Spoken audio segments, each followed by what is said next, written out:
Welcome to the Mirage Sports Bar Live. We are live with the next grudge match between Shannon, Tracy, and Sean Love. They are playing 8-ball and 9-ball.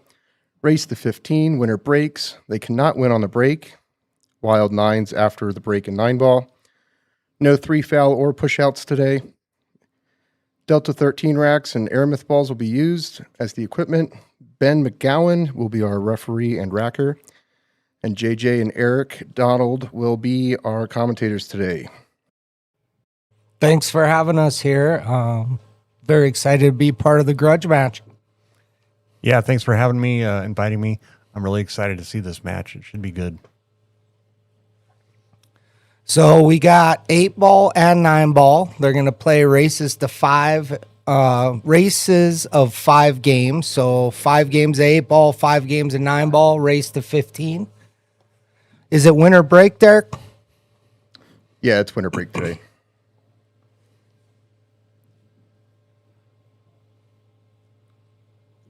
I did get the pleasure of playing in a blind draw Scotch doubles tournament with Shannon, and we did real well in that tournament, had a great time. Cool thing about playing in a tournament like that is you get to know somebody you may not have ever met, and we became pretty good friends, and so I'm wishing her well today.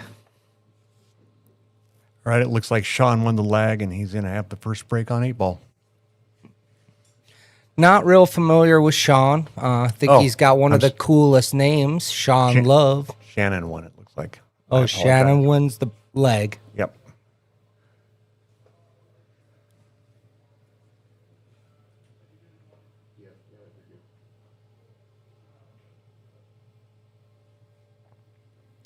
All right, let's get this started. Shannon plays out of the Mirage, by the way, and Sean is representing 3070 in Littleton.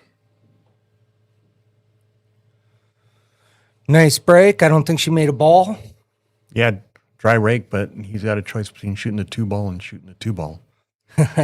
So he's on the 2-ball then.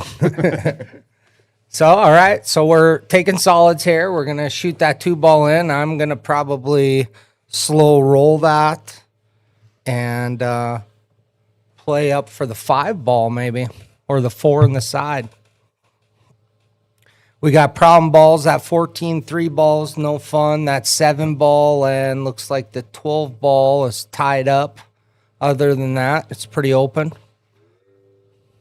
Yeah, the 7-ball might go on the side, but yeah, playing position on it.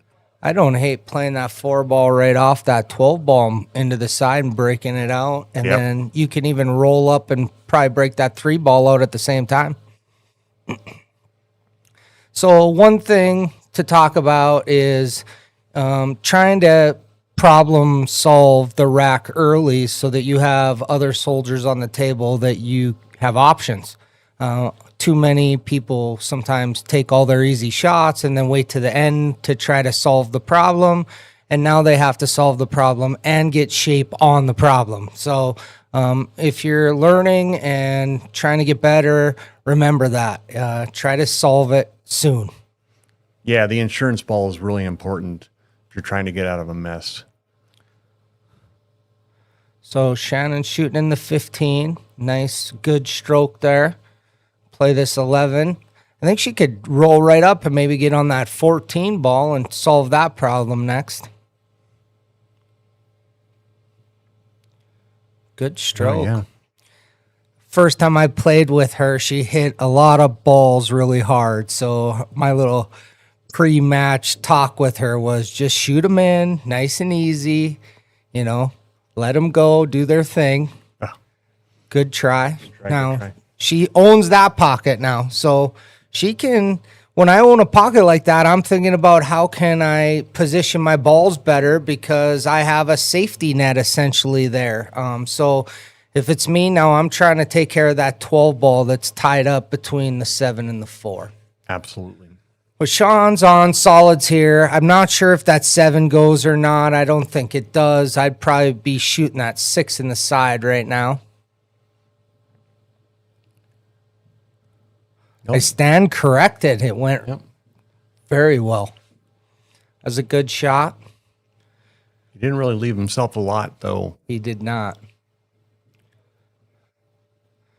Problem with rolling up to that side of the table is all the pockets are blocked on the foot of the table, and so you leave yourself nothing. Right.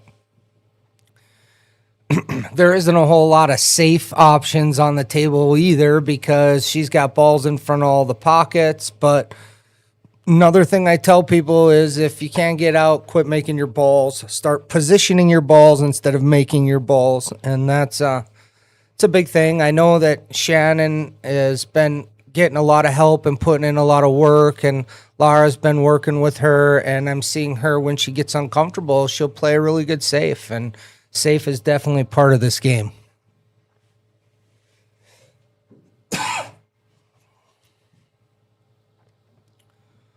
Good shot. She's getting in pretty good position here now. I think if she plays the 13 into that 14 and can roll up and get on that 10 ball, she should have a good chance of running out here.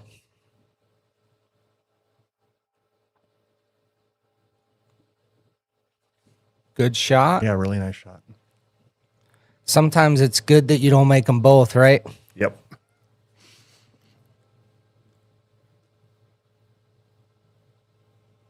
Another good shot there.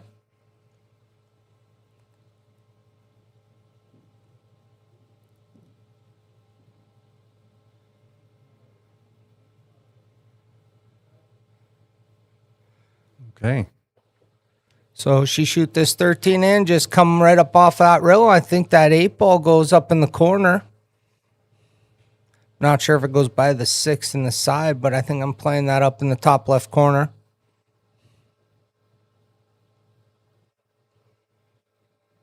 It might go by that 6 ball. Yeah, it looks Yeah. like she thinks it goes on the side. Yeah.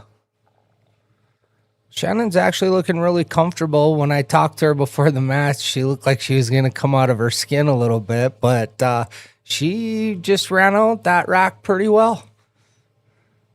That was no give me, that's for sure. Yeah, no, that was a nice run, and the position play was good. Anytime billiards, Ryan Henry. Everybody in the industry already knows who Ryan Henry is because he's the best in the business. Ryan right now is in New Mexico playing in a tournament down there, and wishing him well. Hope he does good in that tournament out there. I told him to get the chatter about the Grudge match in New Mexico going and see if we can stir up some matches and get some of the New Mexico boys down here into Colorado. That'd be pretty cool. Absolutely. I think New Mexico, Arizona is not an unreasonable drive to No. come play a Grudge match. I mean, they're going to come up here and play one pocket anyway. Yep, and there is a ton of action here in Colorado. A lot of great players, a lot of people looking for matches, a lot of people willing to play.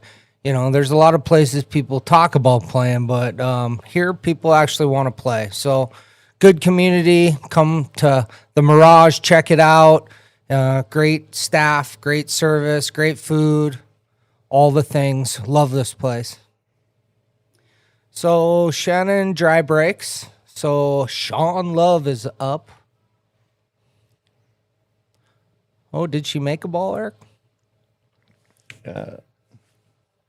Oh, she did make a ball. Yeah. She made a stripe, huh? Yeah, and I like the stripes anyway in this situation. Most all the balls go at this point. You got some breakout balls too along the way. Came up a little short on that one. I don't know if she can cut that 14 in the side or not. I think it's past it. Yeah, I think so too. So, Eric, tell us about you and how long you've been playing and what's been your thing. You're one of our sponsors, and you're not just the tip Q repair. Oh, was that the lightning? That deserved lightning. That was a nice combo. Oh, man. Yeah. Good Great shot. combo. Yeah. So I have been playing pool for about 35 years. I started playing way up at the Billiard Institute on yeah. Colfax and Sheridan. Oh, yeah. So, and then kind of went where the Army sent me for a while. So Thank you for your service. play where I was available. I've done Q-tip repair for almost the same amount of time. I bought a repair business from a guy up at Billiard Institute, and I handled all the BI's tip repairs that I could, and I also did a wine coupe brewery in Shakespeare's. Oh, yeah. And then I moved down to Colorado Springs, and I did it for about 6 years down there. And now I am retired up here, and I'm doing it again. Awesome. Well, Yeah. that's awesome. We're glad to have you as a sponsor, and all the support you give the Mirage is awesome. And is anybody who needs any tip or cue work done, Eric Donald, not just a tip cue repair. That was a pretty good shot. Rolled it up there. Looks like he can probably either play that 6 or the combo right now if he wanted to. I kind of like the combo better. I'm trying to get into that 4-baller down here on that 8-ball too, maybe. Yep. But he rolls it out, gets a good shot. Looks like he can roll this 2-ball in, come back out, maybe center of the table.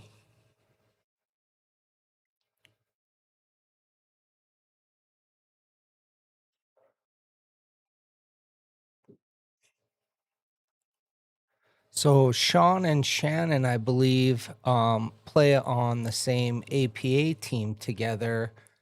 So they do know each other, but I do know they do not want to lose to each other. Exactly. Didn't quite get enough cut on that, but didn't leave a huge amount either. Wasn't a sellout. Yep. Probably rolling this 13 ball and slide across for the 14. I kind of like this. I like making that go here, taking your cue ball right down here. Yep. I think it makes it natural for the 10 ball to get on the 10. Unless. Kind of overstuck it a little bit, but see that line would almost follow my line perfectly. Yeah. And what's important there is if she would have hit that softer and got on that 14, now she doesn't have to go back and forth. She's there on the 14 naturally, and then she gets back on the 10 or the 12, and it's by the 8-ball. So it's easier to get shape on the 8-ball from there.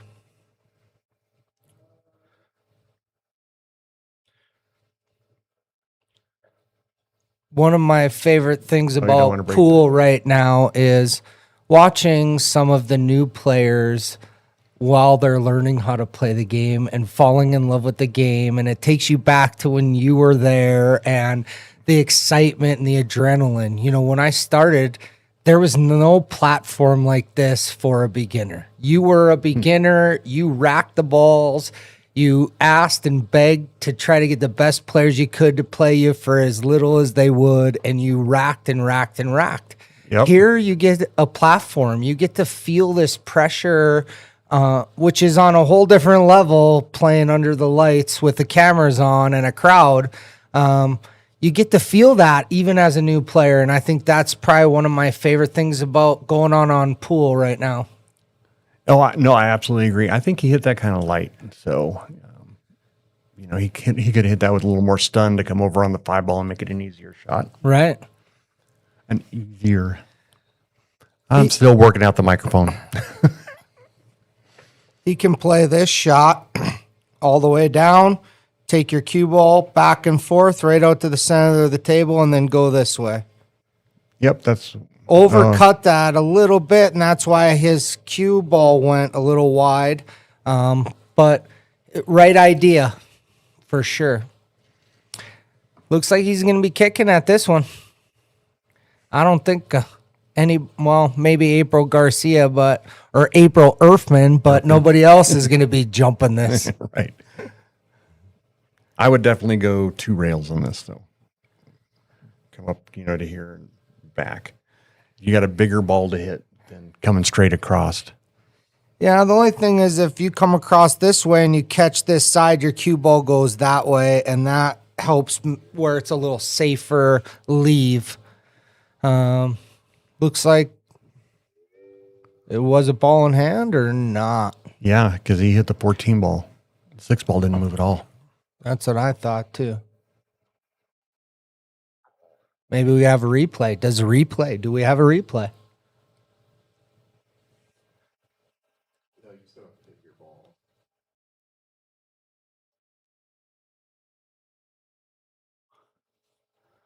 All right, so Shannon gets ball in hand here. I'm starting with this 14 ball and trying to get on the 10. And here's what, once I learned draw, all I wanted to hit was draw. But here's what I'm learning. If you put your cue ball like right there, you hit this into here, and you follow your cue ball up.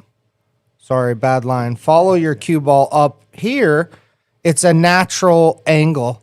If you try to draw out of that, it's way harder. See, she sees the concept, but I don't know if the 12 goes by the 8 this way.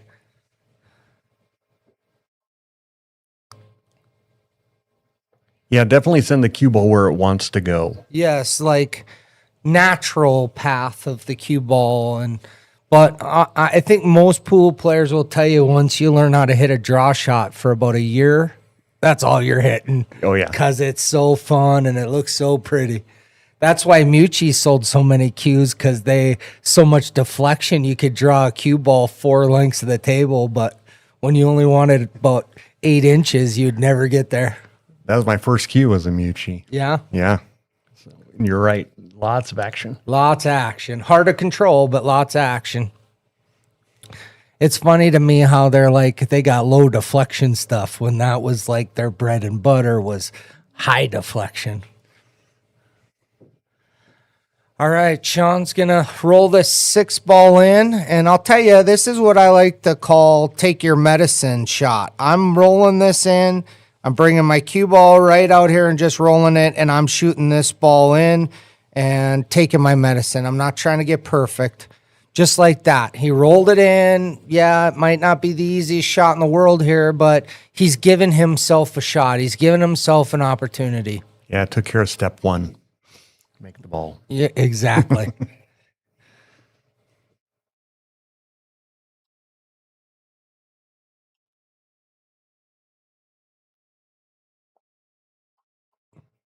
Nice shot. That's a good shot. I'm giving him some lightning for that. That was not an easy shot. 1-1. Got a tied match here.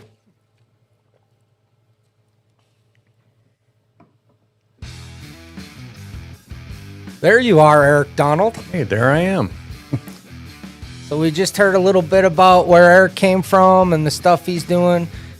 He's got one of my shafts right now. He's going to do a tip for me. I told him that he'd have to earn my respect, so he's going to do a tip. And if it's good, I'll tell everybody about it. If not, I'm not telling nobody. So we're going to see how good it is, Eric. No pressure.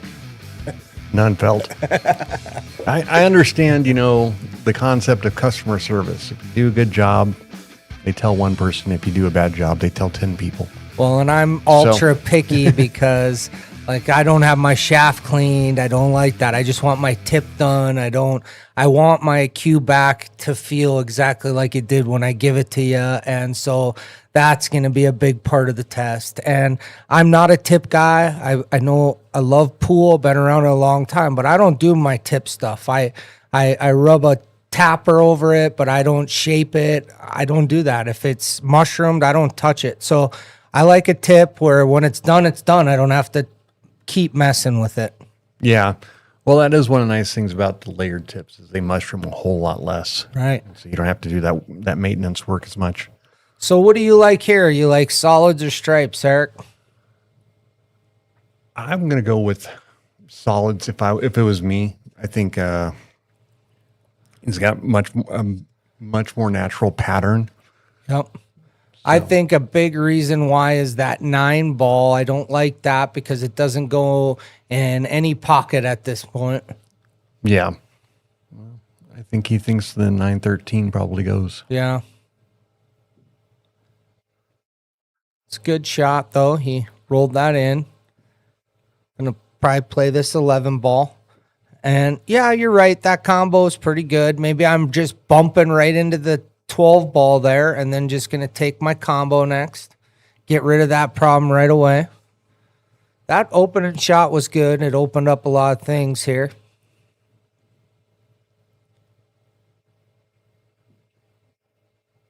Got Brian Leary says, go Shannon. Mike Sandoval, one of my favorite people in the whole wide world. We just got to go to APA Worlds. Mike plays on my Monday night APA team. Probably the best time I've ever had playing pool. It just was a great time. APA did such a good job with their tournament, and it's by far probably my favorite team I've ever played on. Love my teams. All right, Shannon looks like she's going to play that combo. Yep. Nice Good shot there. Gets on that 2-ball perfect. I think I'm going to roll up, get up on that 7-ball. So I like leaving the 2-5 for my last balls because of where the 8-ball sits. I want to be on this side of the table, so I'm going to work one side of the table, then come back down to the other side. I'm going to shoot this 2-ball in. I'm going to roll up on the 7, roll the 7 in, just roll forward, play the 6, and then come back down for the other 2 balls. Ooh. She jumped up there. Yep. Little deceleration. Yep. All right, so now I'm playing that 14 ball in the side pocket right now because I'm on it, and I'm going to try to roll up. It's kind of weird down here with the 11, 13, 12 ball. They're all kind of by each other, so you're going to have to make the 11 for the 13 to go. You're going to need to make the 12 for that 9 to go.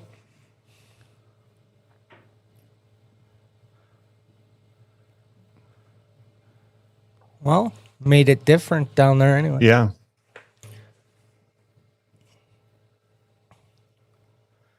So this is your first time in the booth, huh, Eric? It is. Yep. Pretty freaking impressive, isn't it? It is. This booth is amazing. Derek, you're a genius, my friend. This top-notch booth. If you ever get a chance to get a tour, or if Derek can ever show you the booth, take him up on it because this is impressive. I feel like I'm in a real live production here. Thanks, man. I appreciate it. Yeah. I mean, you've done a great job on this. So Shannon shoots in the 6, gets a little funny on that 7 ball, which stinks because now she has to go back and forth, but Yep. you just have to do what you got to do sometimes. So she probably played the 2. Oh, she played the 5. Played the 5, which was a really good shot. It was hard to hold that ball to stay on the 2 ball, but it was a good shot. So here's my theory here now. I feel like you have to make the call. I don't think I'm getting out, so I'm playing safe. Yep. And I would take off here, put my cue ball right back here, and let him be the hero. He's got a lot of awkward balls on the table, so playing that safe's good. Plus, you don't want to just leave all your balls or make all your balls if you're not going to get out, because now it's easier for him to play safe on you. Which, if I am Sean right now, that's what I'm thinking about. I'm thinking about positioning my balls. I might come down here and hit this ball and leave my cue ball right in between the 13-9 and just make my balls easier. If I get ball in hand and I feel like I can get out, I will. But he can play a lot of safes based on the fact that she only has 1 ball left on the table now. Absolutely. I might even think about skimming off the 12 into the 9 ball. Yep. That's a good shot, but here we are. But now it's not too late. He can still just move a ball out in the open and play the safe. I think I'm going to play the 10 off the 9 and try to break both of those out and just stick your cue ball right where the 10 ball is and let her be the hero. She will have to make a pretty darn good bank in order to win, so let her take the chance. Yep.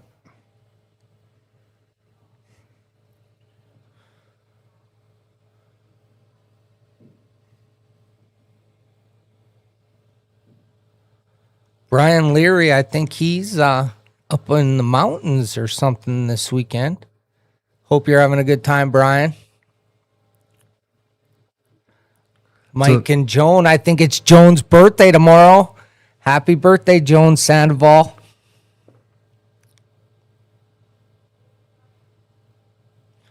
All right, so what's he going to do? Is he going to... Yeah, see... It didn't turn out horrible, but that was more aggressive than I think it needed to be. I think that, you got to get out of the mindset that I'm going to get out every single shot, and you have to be realistic with yourself. I'm not going to get out here, so I'm just going to play the safe. Now Right. with her, she's running out of safe opportunities now, though, because he's got some balls that are positioned in better spots. That she hit was, that great. whoa, where's the lightning button on that one? Do we have double lightning yet, Derek? Because that was a fantastic shot. She didn't get it easy either. I mean, the 8 ball, don't think goes by that 12 ball. But I'll tell you, she cut that ball so good, I think she can cut it up in the top left-hand corner here.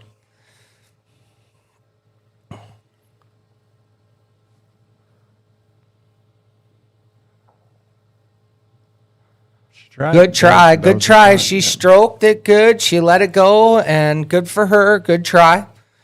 Once again, that 13-9 is not comfortable. So he can play this one in the side and then play the 11 ball. But now to get from the 13 to the 9 or the 9 to the 13 gets tricky. So you almost want to run into those and make them a little different, if you ask me. So I think I'm going to start here with the 11 ball, and I'm going to drag in, make this, and drag my cue ball into this, and bring my cue ball back out. And this is my safety ball. Yep. And that way it changes it out. See, let's watch. Now he's going to shoot this, and maybe the combo goes, and that's his key out there. I don't love combos, so I would rather move balls around than shoot combos. Especially if you only have to move it just a little bit. Right? Exactly. You don't have to hammer the ball. Yeah, and, maybe he sees it different, and he's going to roll this in and play the combo, and it'll be perfect. But I like moving those balls around when I get the opportunity. Is he going to get a roll? Nope. No. All right. And I think that's what he was trying to do on that 11 ball was break out the other two, and that caused him to overcut it a little bit. Yep. And then you look now, that 9-13's even more awkward. So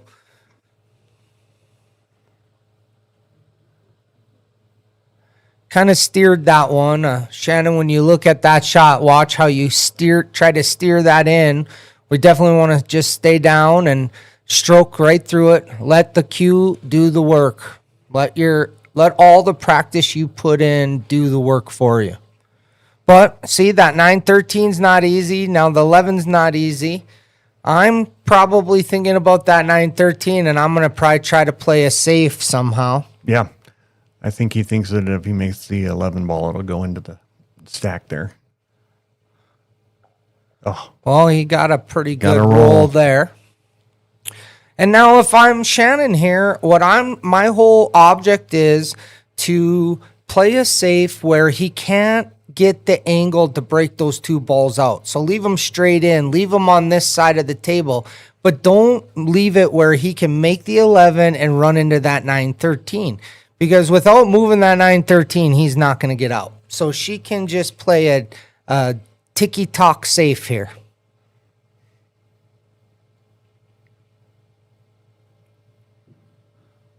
She went for it. I still think that's a really hard breakout shot, though. It is, but it is a breakout shot. So if he uses some left-hand English here, he can run into that. But you're right. It's a tough breakout shot. That's a lot of left. Yep. But he's kind of got to go for something now because that 8 ball is a lot harder to play safety on unless you get to the in between it and the rail on that side of the table. There isn't a big safety you can play. So Agreed. he's going to have to go for something. Cut that in. Played a good shot. I don't know. I think he might have to bank this 9 ball. And even then, if you bank this, you have to jam that bank because you have to hold it and you have to be able to knock into that 13 ball to get some kind of shape on the 13 ball. But as you watch this, Shannon and Sean, and you go back and watch this, go back into that rack and think about how if we would have positioned these balls differently and played some safes, then we wouldn't be at the end of the rack trying to deal with those problems. Is he going to try and kick at this? I don't hate it, to be honest, but I don't think it actually goes either. No. I think I'm going to just hit the 9 there and leave her tippy-topped on the 13 ball. Oh, he just missed Yeah, it. just Yeah. missed it. Good try. But yeah, no, I like the idea of leaving it like on the cue ball on the rail after you hit the 9. Yeah, or like if he would have just tapped here and left this cue ball right there. Yep. Now she's shooting over that ball, long table. On the rail. And, that's a tough, low percentage shot. So Shannon goes up 2-1. Charlie Williamson, he is actually with Ryan Henry in New Mexico. Charlie's got a house out there. He goes out there and plays in tournaments out there a lot. I've known Charlie 30 years. Charlie's one of the first people I actually met when I moved here to Denver. He does all your transportation needs. If you need anything hauled, moved, anything like that, look Charlie up.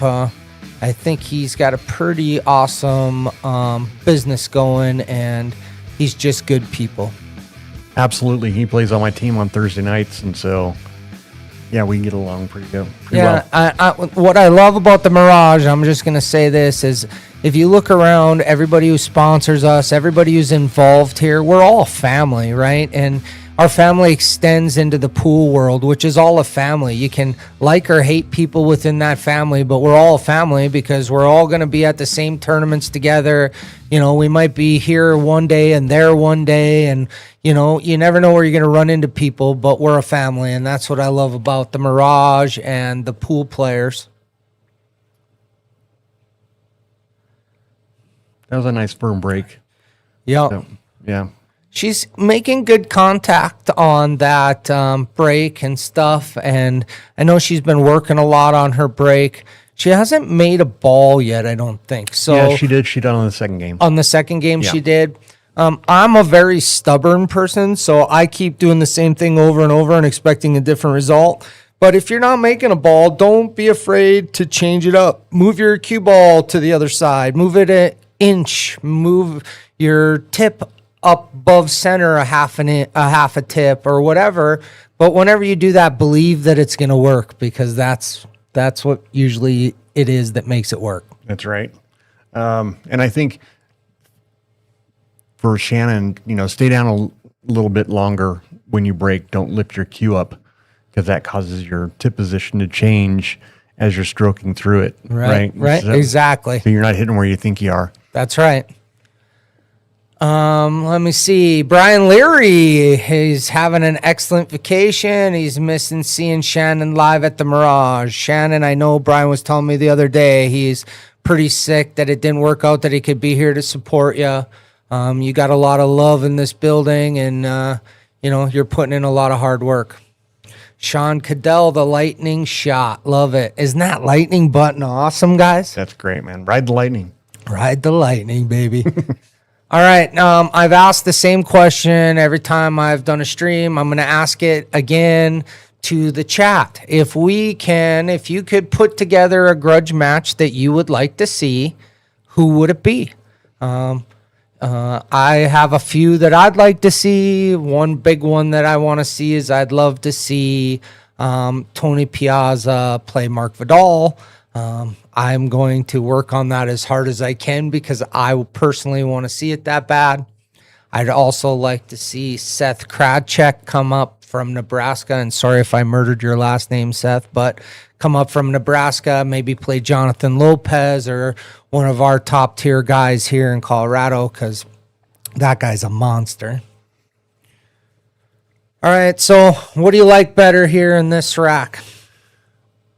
Well, I don't like the 2-ball, but other than that, I'd have to say solids. Right. There's not a whole lot going on with the stripes right now. The only thing I like about the stripes is that you got your 14 and your 12 there that you may be able to get a breakout with. Oh, wow. Holy jeez. Yeah, we're Did giving she some lightning call on that? That's a great combo. Give him that lightning for sure. Shannon's like a human highlight reel here today. Yeah. Holy moly, that was a good shot. All right, well, she played that shot. I like making this 15 and trying to get shape to play that 12 and break out the 11-10 combo. Yeah. And it's important to try to get that done soon, because if you keep pocketing balls and you don't deal with those 3 balls, eventually you're going to have to deal with it, which is going to be safer for your opponent because you don't really have a shot anymore. That was a great try. Yeah. Great try. Man, she's learned a lot. She played some good positioning there and got on that and broke that out.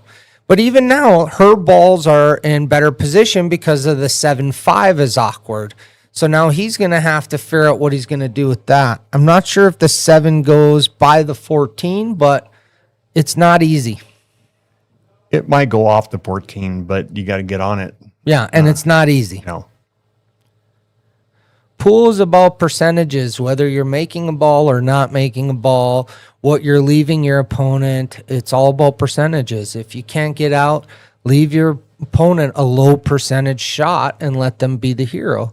I think that's the one of the big drawbacks of the YouTube pool movement is watching these pros, especially play like the ultimate pool. Right. And it's all offense all the time. Right.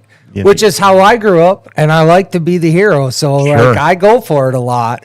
And I try to play defense sometimes, and I sell out because I play a crap defense, and then I walk away going, well, I should have just went for it because I sold out anyway, you know? But was it the right shot? Exactly. And there is a right shot every time. All right, he tried to play that 7 off the 14 and hit a little thick. Nick Williams, keep going, Shannon. Also, everybody, we're trying to make this grow, so please like, share, all the stuff. Get the word out there. This is something that's being done by pool players for pool players. There isn't anything selfish about this. We're just trying to grow the sport. So please tell everybody you know, try to get everybody you know involved. Get on there and like and subscribe. JJ versus Scott Carter. I don't think I'm good enough to play Scott Carter. He, as a matter of fact, is so good that he had to sign a contract that he cannot play on camera. So that match, unfortunately, will not happen. Ooh, that's Molly. Hi, Molly. All right, I think she's got a good chance of getting out here. If she can get on that 14 ball. Man, that's a good shot. That is a great shot. And she got on the 10 ball, which is even better. Now, slow roll this in, and your 14 ball just rolls you right up on the 8. Man, she's come a long way. And this is what I love. I love watching somebody, and when I first met her, she's 180 degrees better, 100% better than when I first met her, and that was not very long ago. And she comes in here, she works hard, she asks all the right questions, she listens when people tell her how to improve. This is exciting to watch her play good. Roll this forward. Oh, you got to hit it a little harder than that, Shannon. You got to roll up. As a matter of fact, I like rolling all the way up to here and trying to play this ball on the side. She played safe. Oh, that was a save. Not a horrible save, but here's the thing now. She only has 1 ball on the table left, so it's easy for him to play defensive-minded here. He can hit the 1 and just draw right back to the rail and be behind the 7. If he gets ball in hand, then it's, stop shot city.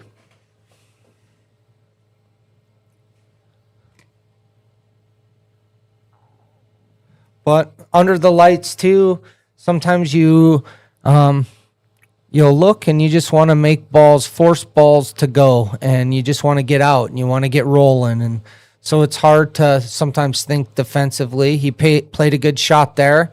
I don't think she can see this 8 ball. So it looks like she's kicking at it. Yep. The 4 ball kind of takes her kick away on that side. So either she's going to have to come on this side and spin that ball, or she's going to have to go 2 rails into it. Yep. She went 2 rails, but a little too much spin on that ball. It took off that rail really fast, but it looked like she hit it right at the right spot.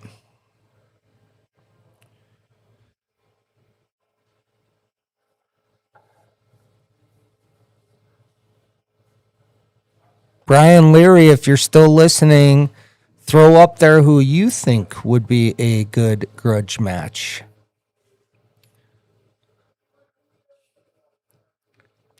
All right, so he's got ball in hand. I'm starting with this 6 ball, and the reason being is because it's kind of on the opposite end of the table as everything else.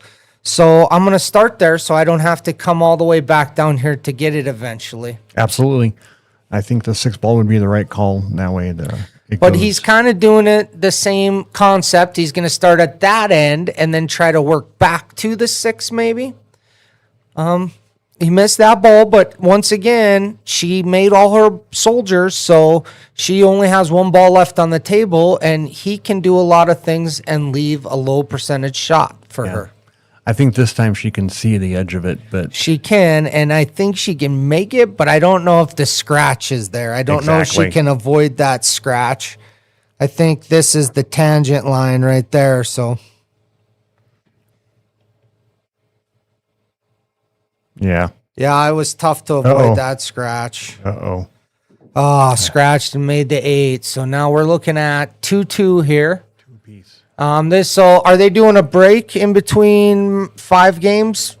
So they're going to do 5 8-ball racks and then 5 9-ball racks, and they'll do their breaks after the 8-ball sets. So after this next game, there will be a break. Yeah, and then they'll play 9-ball. And then 8-ball and then a break. Yeah. Okay, that's cool. It's hard when you got a big, long race like this. It's hard to take breaks after every 5. Garage Graphics, Scott Carter. I was going to say, speaking of Scott Carter. Right, speaking of Scott Carter, Garage Graphics, Scott's really doing a lot of things with hats and shirts and jerseys, and I've seen him do coffee mugs, and I don't know, I think he's got stickers on his underwear with his label on it, and, he's the on-point guy. Also is kind of his brand within Garage Graphics. One of the greatest human beings I've ever met, honest. Check him out. Get your team shirts ordered. Get all your stuff together. Scott Carter, Grudge Graphics. So good, he had to sign a contract to not play on TV. So good. So good. Love you, Scott Carter. Well, I would say don't play him one-handed. Right. He did go to league on a Thursday night and score a perfect set one-handed. That's how good he is. And then I think shortly thereafter he had to sign a contract. I will not play on public television. All right, well, that was a big break. He broke that out good. I don't mind. Both balls have their good and their bad. I kind of like the stripes better myself because of that 2-ball and the 5-10. I think the 10 will go in this bottom right if you make the 13 ball. So he's starting with stripes. I think that was a good choice. He actually got perfect on that ball. That couldn't have worked out any better for him. I think I'm just rolling up just a little bit, almost replacing that 11 ball with the cue ball. And then I'm going to be playing into that 13 ball next. And you can either come in and bust into that 10 or get shape on the 10, whether it goes. Oh. I think he was trying to get shape on the 12 ball. I'll tell you what, we've all been there, haven't we? We have all been there. You walk away and like, what just happened? All right, Shannon's got ball in hand here. Where are you starting? I think I'm going to start with my 6 ball, and I'm going to play into the side and run into that 4 ball. So I'm going to put my cue ball like here, play my 6 here, and try to bump into that 4 ball and play my cue ball back out to the table. That way I'm at least trying to solve one of my problems, 2 of my problems actually, with my ball in hand. Yeah. I mean, I kind of like the 4-ball all the way up too, because you're not going to break anything out with it. And Yeah, that's true. oh,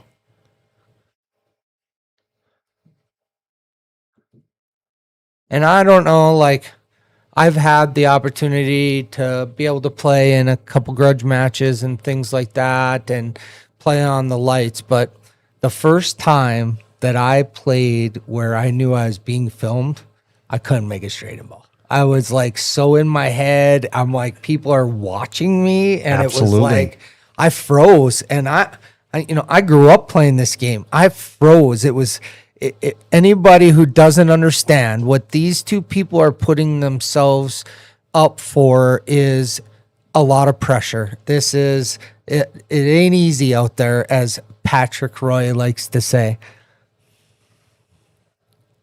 But this is how you get better. This is the nerves that it takes to feel to get to that next level. yep. Good try there. Missed that 14 ball. Shannon's back up at the table here.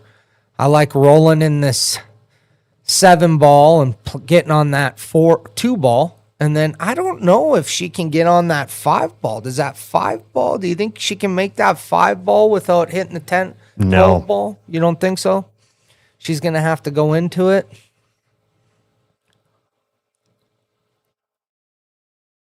Kind of drew out a little bit there. It's all right. I think I'm going to maybe shoot this 1 ball now in the corner, bottom left corner, and go back and forth and try to get back on this 2 ball here. Yeah, and then run into the 5 off of that. Yeah, I'm going to check this with a little right English just to make sure I don't scratch. Great try. Yeah, she didn't scratch, but see how close she came to scratching? If you check that with the little right English, you hit to the left side of that pocket. Hey, Derek, are you still on the mic? I am still on the mic. Have I told you lately I think you're a genius? Yeah, you have. This is what you put together here, man, is just unbelievable. Thank you. After this game, I think they're going to do a short little break, 10 minutes or something, Derek? Yeah, they'll do a 10-minute break. Yeah, so please stick with us during our breaks. Get yourself a sandwich or make some popcorn. Is there touch ball fouls? Is it all ball or cue ball fouls? It's cue ball foul only, but they're playing BCA, and these 2 players are kind of new to the BCA rules, so I'm just going to explain the rule real quick. So he's explaining to the players how the rule works. They're more APA players, but BCA rule is if you accidentally move something, it's your opponent's option to move it back or leave it there. And if they decide to move it back, they can kind of put it wherever they want. Sportsmanshiply, you want to put it where you think it is, but if it's in your favor, by rule, you can put it where you want. She's going to leave it where it is. She elected to leave it where it is.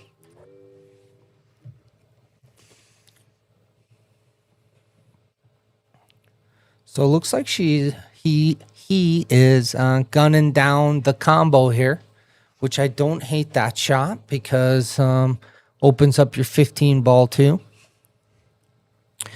The big thing here for both of them is that 5-10 ball.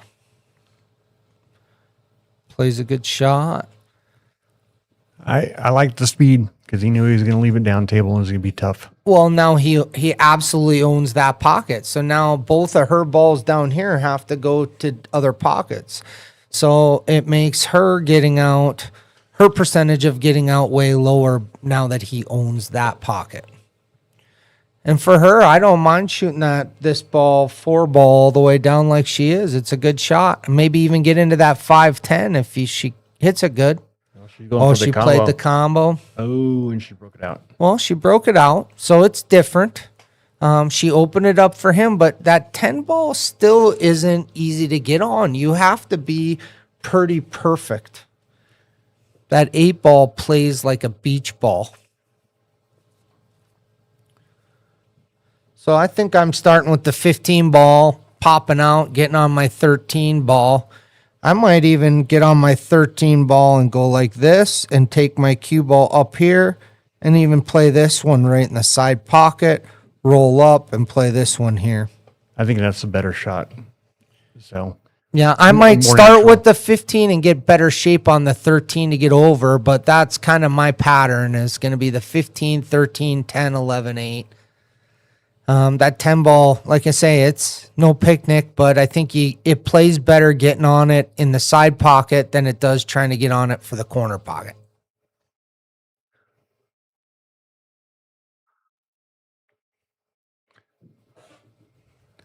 So that's one reason I probably would have went with 13 first, is because that reach, and a lot of people with the bridge, unless you practice it, you know.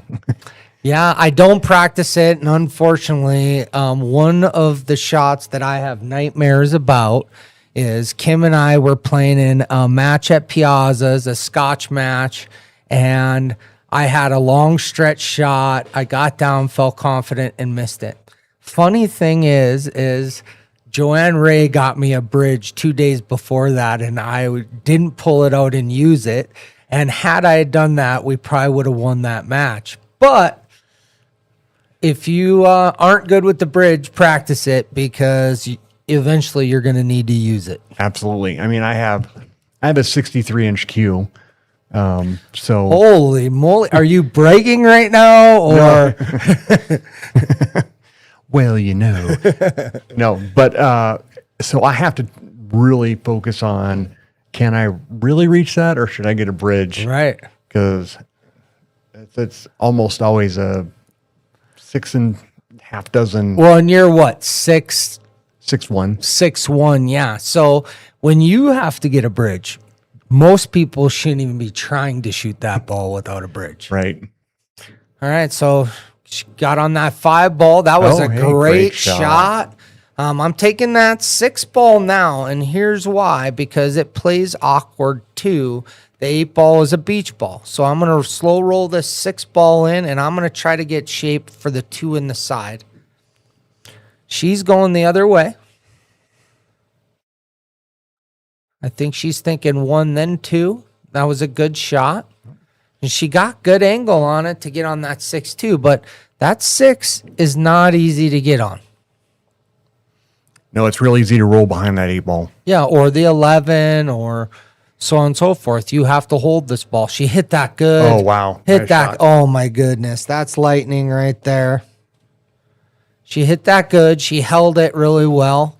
Now she's got a pretty good angle. I think I'm playing this here, and I'm going to take my cue ball here, here, and back out, and I'm playing this right back into the same pocket. Yeah, that's almost a straight follow shot. Yeah, and it's natural, right? You don't have to hold it. You can let it go, especially shooting with the bridge. Sometimes I don't want to hit it soft with the bridge. I want to be able to kind of let it go and make sure I'm pocketing that ball. So I'm hitting this with some top left-hand English, and I'm just going to go 2 rails right into the middle of the table.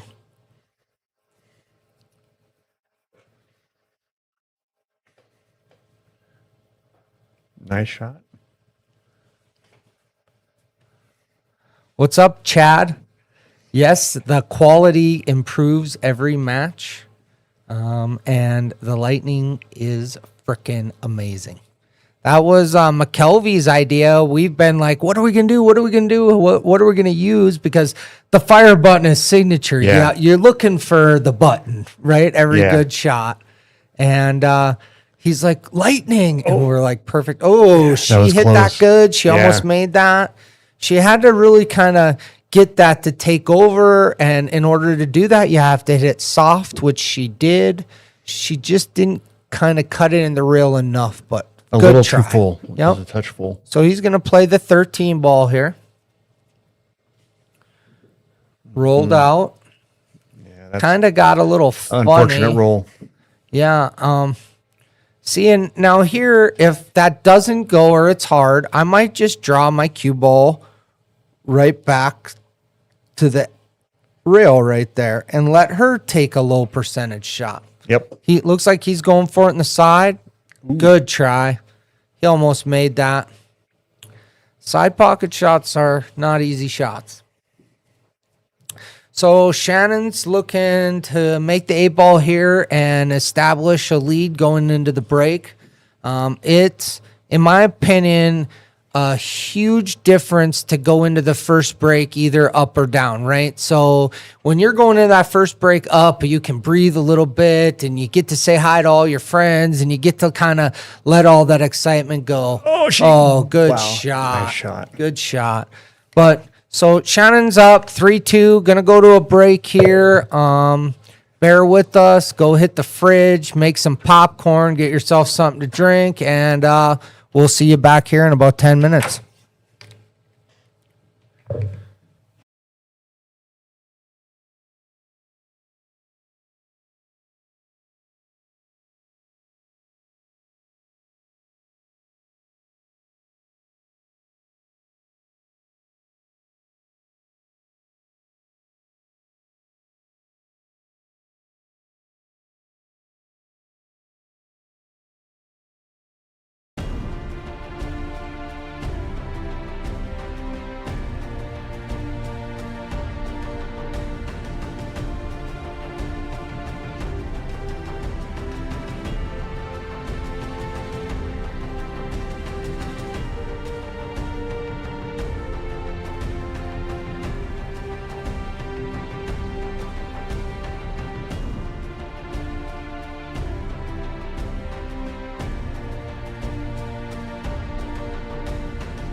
All right, we're back, and it is 3-2.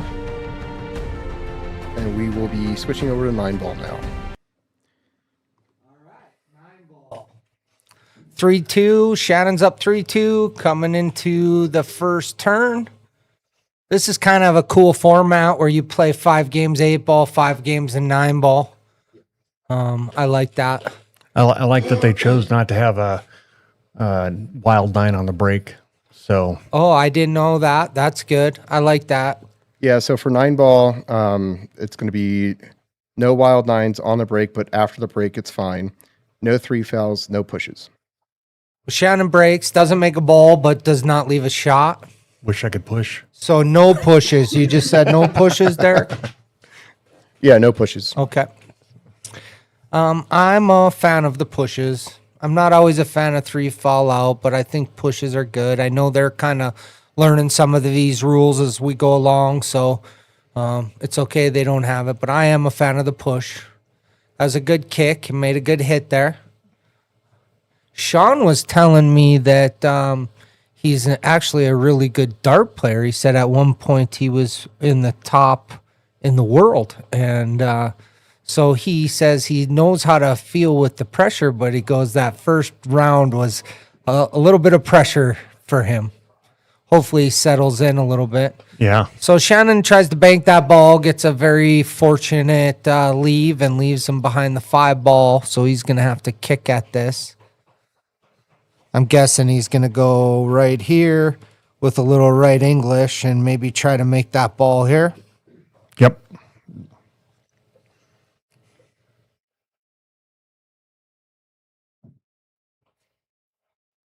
Oh. He's got a good hit out of it and a good leave. So didn't leave her much anything. She's going to be kicking at it again. Chad says we need to add sound effects. And what's up, Chad, by the way? Chad's another one of our sponsors. Look him up for any of your real estate needs. Looks like she hit the 6 ball first there. Sean's going to get ball in hand. One thing that sets us apart, and it's not always easy to see on camera, is we have somebody who gets the ball for you, who racks for you. It's white glove service here at the Mirage. He cleans the cue ball off. They have a tool that if you have a ball that has a hair on it and you want it off, he can mark the ball, take the hair off, and put the ball right back in the same spot. We also offer basically any rack you want, most sets of balls we have. If there's something you want to play with, we can make it happen. I know when April played, she's sponsored by Predator and she wanted Predator stuff. So Derek went out and bought some Predator balls and a Predator rack so that she could use her sponsored stuff, which I think is fantastic that he's willing to do that. Absolutely. That's an investment. Yes, exactly. Well, I don't think he hates buying Predator stuff. Everything in his bag is Predator. He carries around Predator stuffed animals. He's got a Predator tattoo, so I don't think he minds buying the Predator stuff. I don't mind buying any equipment that somebody would like to play with. Yep, exactly. Within reason. Right, and that's the point. And all the stuff that he buys only gets used for the grudge match. So it's not put out into the Mirage as your everyday balls, or the racks stay clean and the racks stay nice. He bought a ball washer that's solely for the grudge match stuff that just cleans the grudge match balls. And so this is quite the setup he's put together. And what makes it great is it's for everybody. So it's not just for because you're that good. It's for anybody who wants to get better and put a little bit on the table and test how their practice is paying off. All right, looks like he's going to maybe try to cut this all the way up the rail. I do want to mention that they are playing with the Aramith single red dot ball. We have Aramith measle balls, Aramith measle black, Aramith diamond measle blue, Predator measle. We have duplicates of each ball as well. They asked me which ones I wanted to play with. I said the round ones. Every ball is the same size. I've noticed that a lot of pool rooms around town, you go in and the balls are all different sizes. You can't even get a good rack, which is hard. And when you're learning, a lot of people don't even know what a good rack means, but a good rack is part of this game. That's why a lot of tournaments have went to rack for yourselves. Yeah, I think, when you're talking about racking, it really does make a difference to have a decent rack and all the balls are the right size, because you want all those balls touching each other. That's right. And sometimes, no matter what you try. That's right. And if they're not tight, you aren't going to get a good break. And a lot of newer players get frustrated because they don't break good. And what they don't realize is they haven't learned how to rack the balls good yet. And once they start learning how to rack the balls for themselves better, their break naturally will get better. Yeah. Greg Kingsbury, what's up? He says, Derek is the man. There's no doubt about that. And Derek, what I've learned about Greg is he doesn't just give respect out. So for him to get on here and say you're the man, it's because it's true.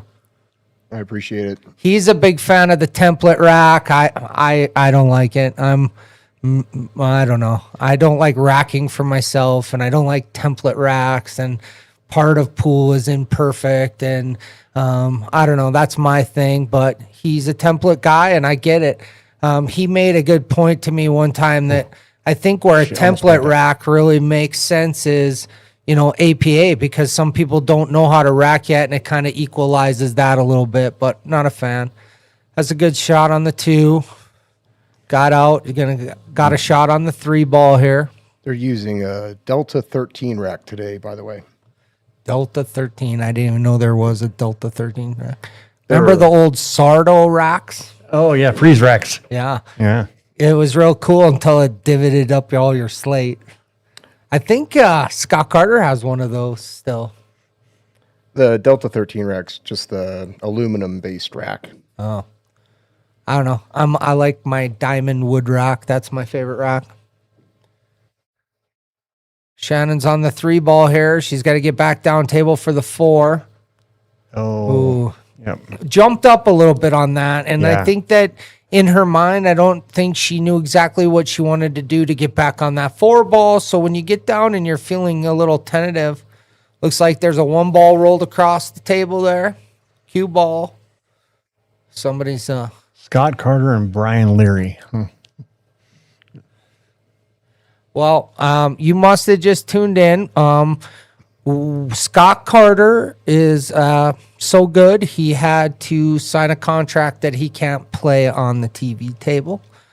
He had shoulder surgery, went to league on a Thursday, got a 50 one-handed against a really top team, and they called him up, made him sign a contract. So unfortunately, we're not going to get a Scott Carter match here, I don't think.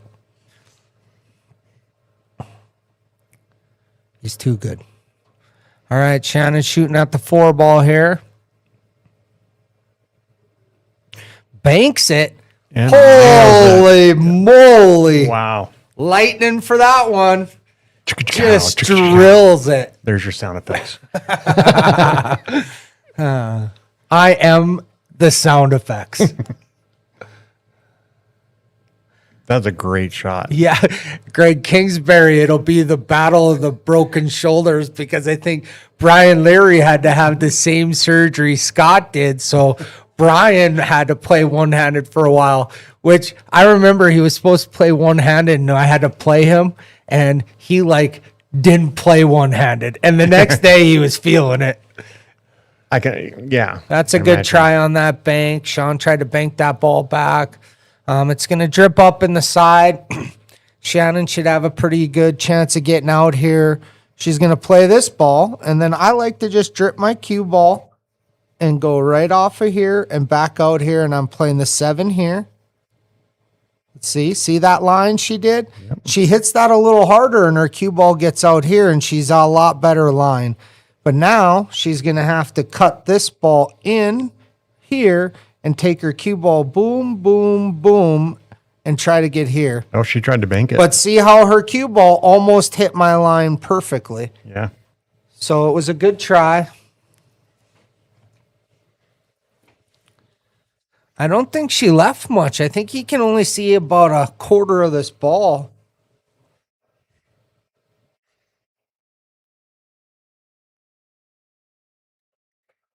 It's hard to tell, but Yeah, I think you're right. so Greg Kingsbury and I will be commentating later tonight. I think 6 o'clock it starts, right, Derek? We're gonna have Duke Marion and Robert Levinan playing. That's going to be a great match, so please tune in for that tonight at 6 o'clock.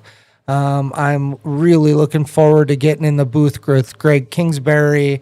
I have so much respect for his game and him as a human. So I'm looking forward to getting in the booth with you, Greg, and everybody tune in.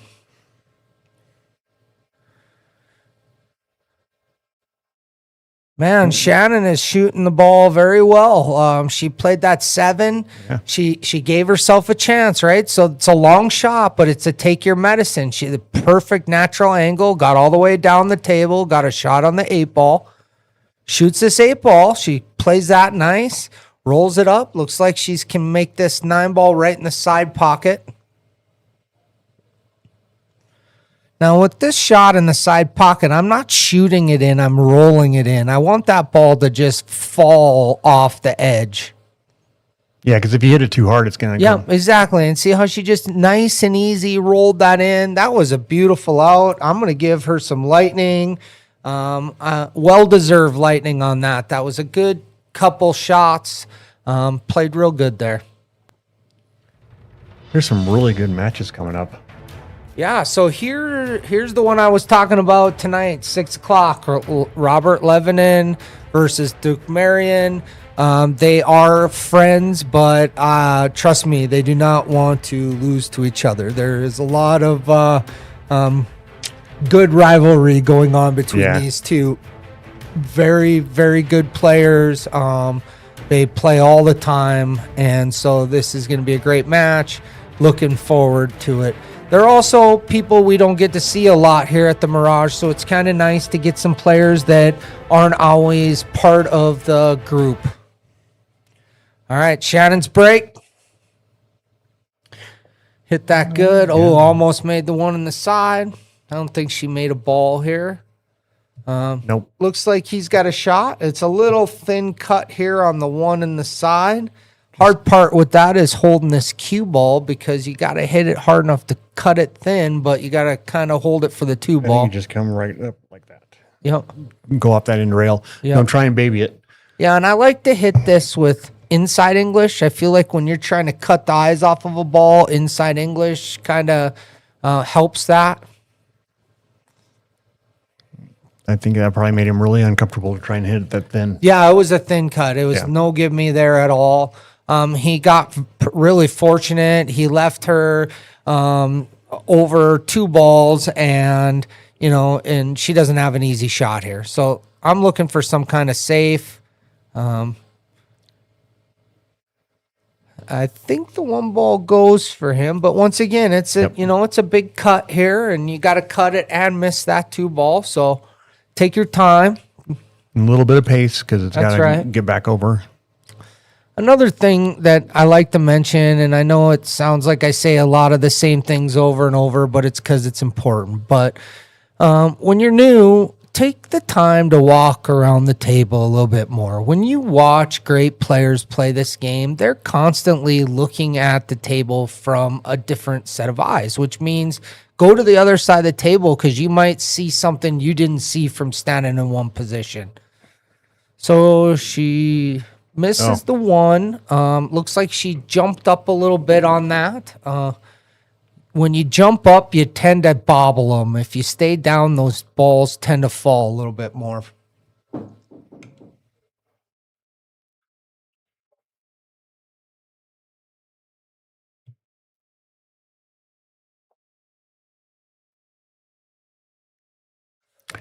See, again, don't hit them soft and try and hold it because you're just going to leave yourself in a tough spot.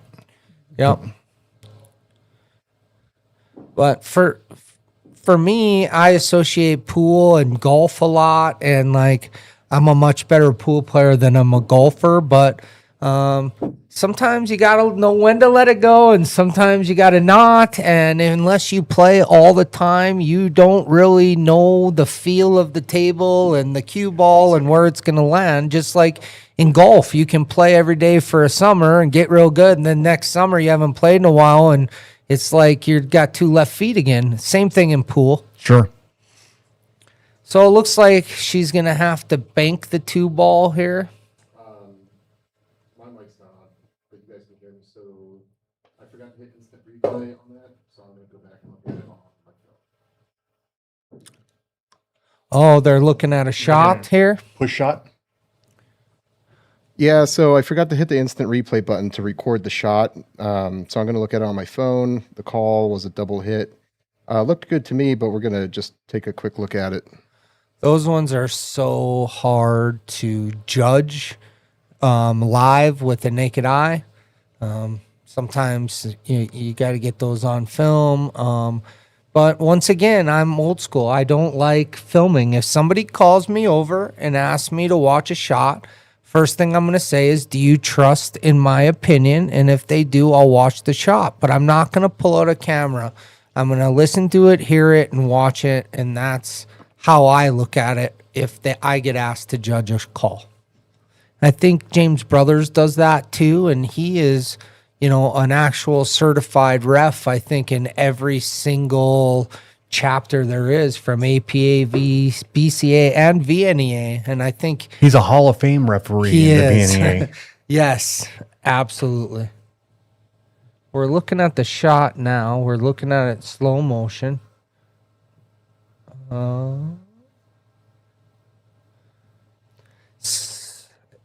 So to me, it looks like it double hits his tip as it's coming back into it. But if I watch it in non-slow motion, I don't know that my eye catches that. So the good news is I'm in a non-paid position here, so I don't have to make that call. That is higher than our pay grade, Eric. So Absolutely. we'll let Derek scratch his head a little bit on this for a second and let him make the call. I did view it in slow motion, and to me it looks like his tip may have hit the cue ball way more than one time. But like I say, as a naked eye, it's hard to see that. So he's reviewing it again, looking at it one more time here. So bear with us here a second. I know we're probably icing the players a little, but we want to make sure we're getting all the right calls and everything's being done the right way. I think it was good. So Derek and Eric, you sound like you could be brothers. This is Derek and my other brother, Eric. Anyway, they think it looks good. So I'm glad I didn't have to make that call. So now it looks like she has to bank this 2 ball. And see how there's a big angle there. She's going to hit this soft to create that angle and should be able to get pretty good shape for the 3. She overcut that a little bit and over kind of did it, but good try. She left a long table shot here. Getting from this 2 ball to the 3 ball is a stroke tester.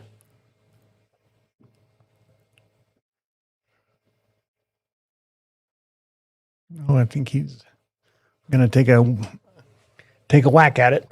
Take a whack at it, right? Do something cool. To do this, I'm hitting this a little bit below center with right English, but this is where you have to jam that cue ball across. Overcut that a little bit, but when you make that, you don't have a lot of tangent line to get across. So you have to jam that ball and to get it to stun across. And you almost got to give up on the fact that you're going to get all the way across. You just need to get across enough to take your medicine and make the next ball. Looks like she's been banking, cutting. I'm not sure which pocket she's going for. Looks like she's going to take this in the side. I do not hate that. I think with a little bit of left English, you play this here, your cue ball goes here, your left English grabs, and it brings your cue ball all the way to here.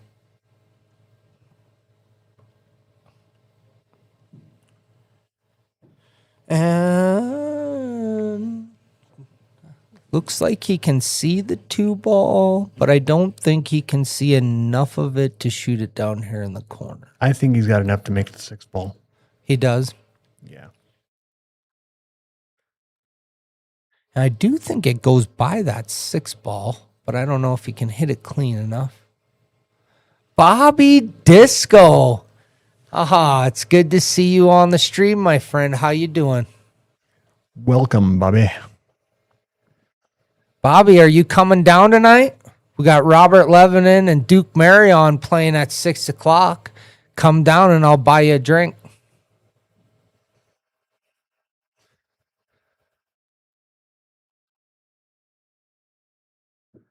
It's a good shot on that 3. Hopefully he doesn't get stuck on that 9. Looks like he got it good. Play this in the side. Good shot in the side pocket here. Play this 5-ball and just kind of float across a little bit. I don't even mind if I go too far and I'm playing that 7 in the corner. Yeah. But if I can hold it, I'd like to shoot it in the side, but tough ask. Kind of rushed that. Looked like he just kind of gave that a 1 practice stroke and let it go kind of deal.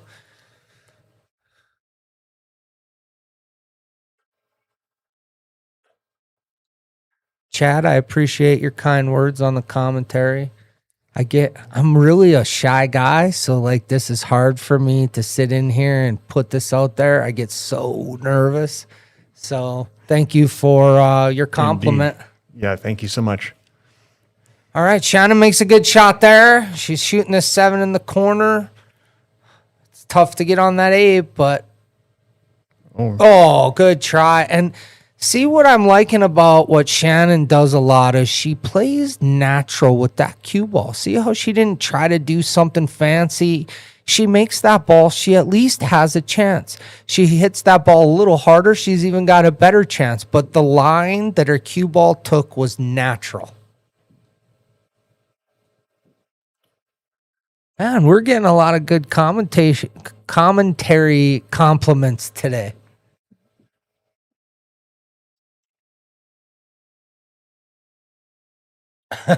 Sean, I think I'm a 7 now after listening to you. I think you might have to listen to our next match before you get that good. Good shot. Good shot. Roll in there.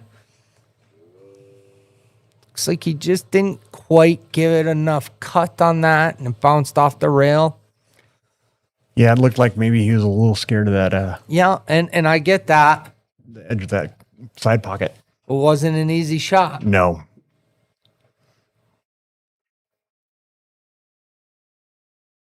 Chad says shy. He doesn't think that's accurate. As a matter of fact, I am so shy and reserved that I act loud to make up for my shyness.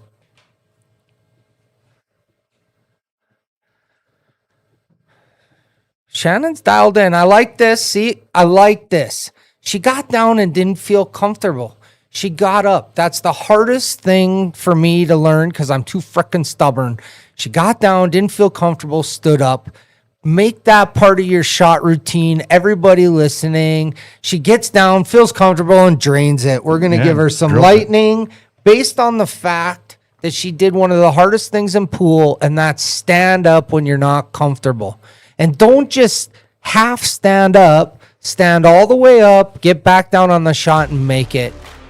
Super proud of you, Shannon. That was beautiful. Yeah. This says Rebecca Levine, but it isn't Rebecca Levine. This is Shannon here. Her playing cue is, I don't know what that is. Crishal, carbon fiber, 18.5 ounces.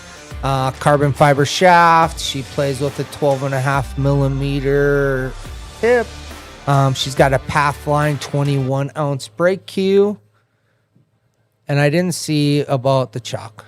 Master chalk. Master chalk. No glove. She's a no glover. Hey, that was a really nice break. Yep. The thing about 9-ball is when you hit that 1 ball, it's got one direction to go, and that's up table. That's right. So you want your cue ball to go up table. Yep. I was once told that a perfect break consists of making a ball and sticking your cue ball as close to the center of the table as possible. Absolutely. Just tried to bank that, got caught with the 9-ball, almost got a good roll on, made the 9-ball, but ended up leaving him a pretty straight-in shot. This 3-7 makes this real tricky here, though, because that plays like a beach ball. You have to come out and get out at least to here in order to make that ball. Yeah, I'm really shooting for the other side of the rail, the other rail. Yep.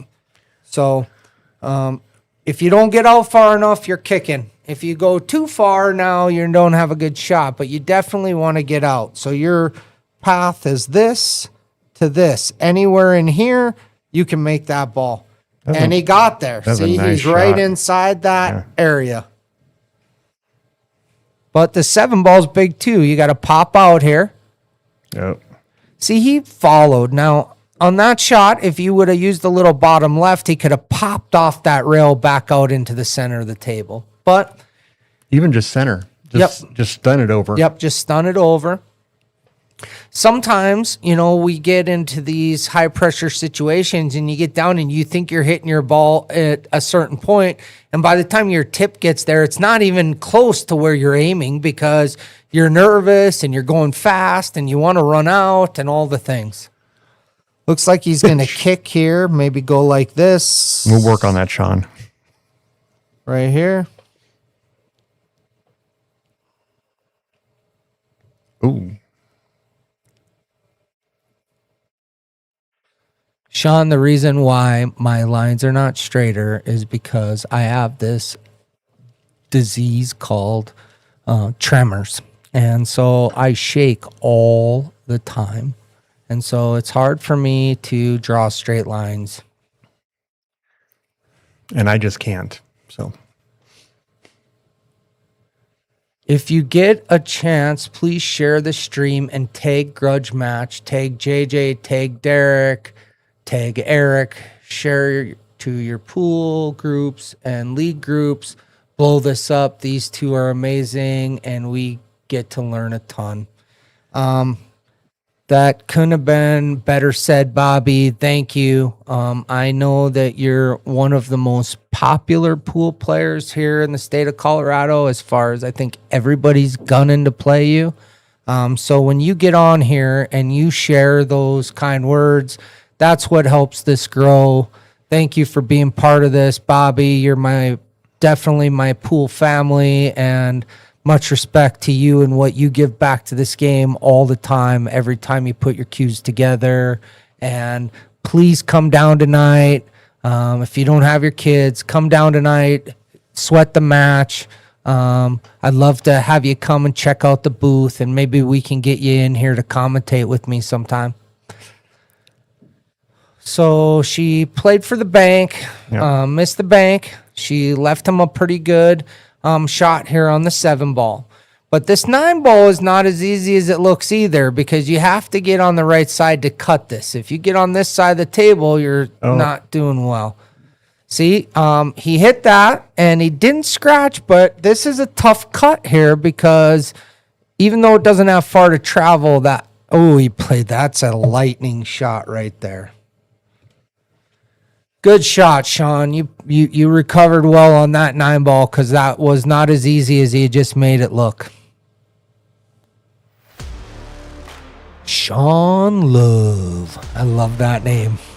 He is playing Q as a McDermott 522 G Core. His break Q is a Mucci, and he uses Predator Chalk. Don't really know Sean, but I was just up in the break talking to him, and like I said, he was a top contender in the world as far as darts at one time. Real nice guy. He's having a lot of fun up there, and he's giggling, and it's good to meet you, Sean.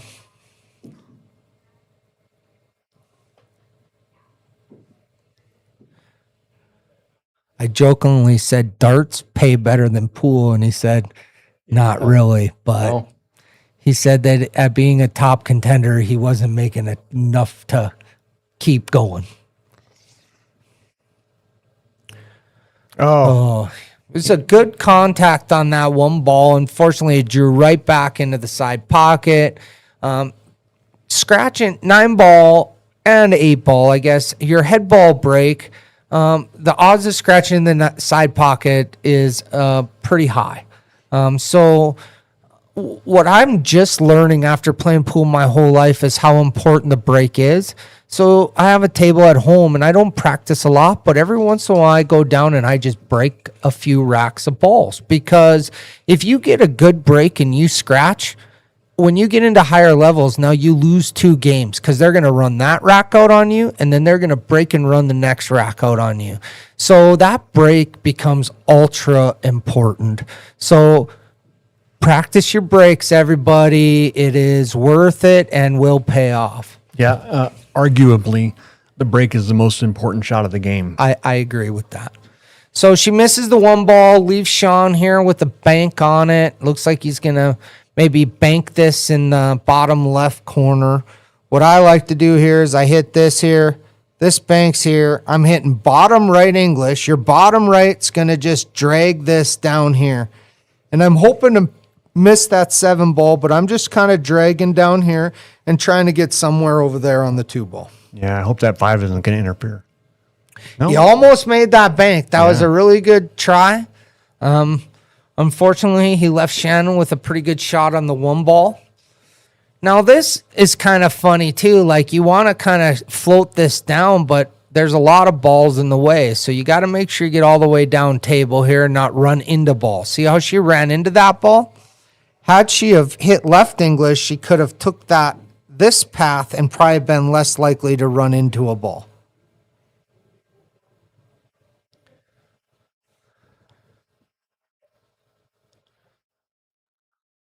I do believe the jersey that Shannon's wearing was made by Garage Graphics and Scott Carter. He makes some really good, high-quality stuff. So reach out to the guy. He's making the best stuff there is. All right. Another bank shot. Seems like a lot of bank. Oh, he's going to get a fortunate leave here. He hooks her behind that 3-4 ball. So she's going to be kicking, and she doesn't have a lot of ways to go here with that cue ball, because all the natural ways, she almost is going to have to go like this and try to get there that way, but that's a lot to ask as well. But going any other direction is kind of tough. I think this is 2 rails that way. Yeah. Yeah, I agree.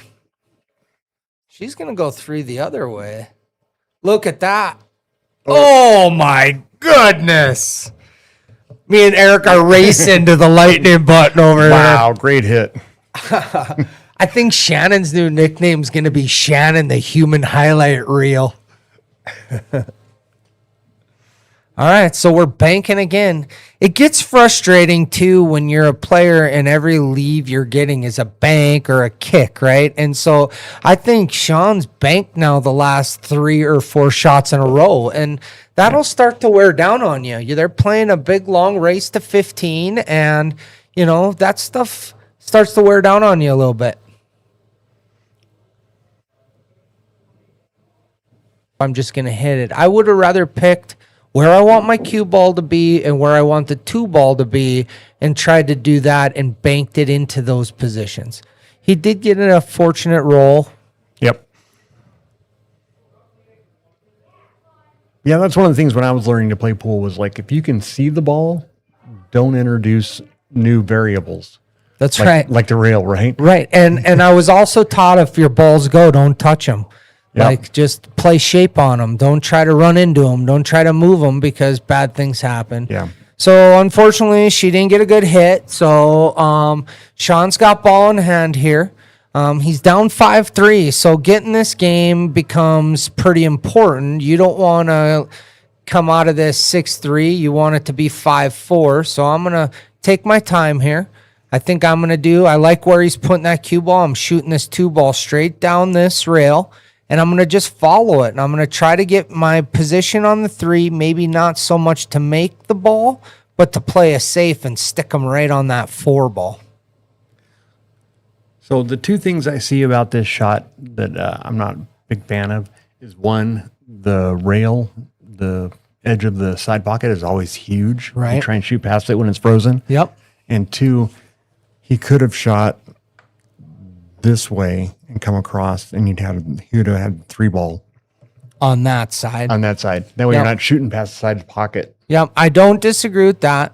What I did like about his thought process, though, is following was more natural than drawing. And so That's I true. like that he was at least thinking that way.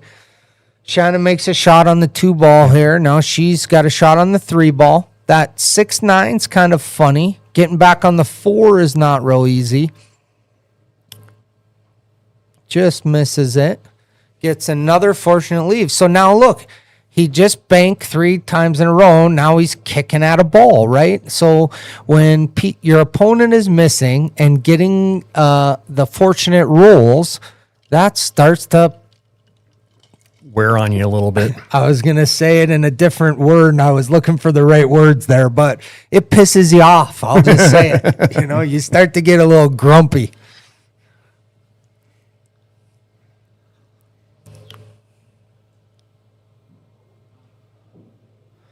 Well, Eric, thank you for coming in and commentating with me today. It's an honor to be in the booth with you. That was a good hit. I'm honored for the invitation, quite honestly. I'm giving him some lightning for that Yep. hit. I think Yeah. that was a good hit. Unfortunately, he's been banking and kicking, and man, that was a good hit. He didn't leave her a whole lot here. I don't like combos, so I think I'm banking this one in the corner myself. Just a little wide. But see, again, she misses, Yep. and I don't think it goes by that 4 ball. So No. she keeps getting some pretty fortunate rolls here. And the tides change. That's the good thing about these long races is the tides will change, and he will start getting some of the rolls later on in the racks. Banks at 3 rails, and see, here we go. Here's one of his rolls. Oh, he still left a little corner for her to see, but That was a really smart shot, though. it was very smart. Held that cue ball there, put this ball down here. That's what you call playing the percentages, right? You leave her a low percentage shot.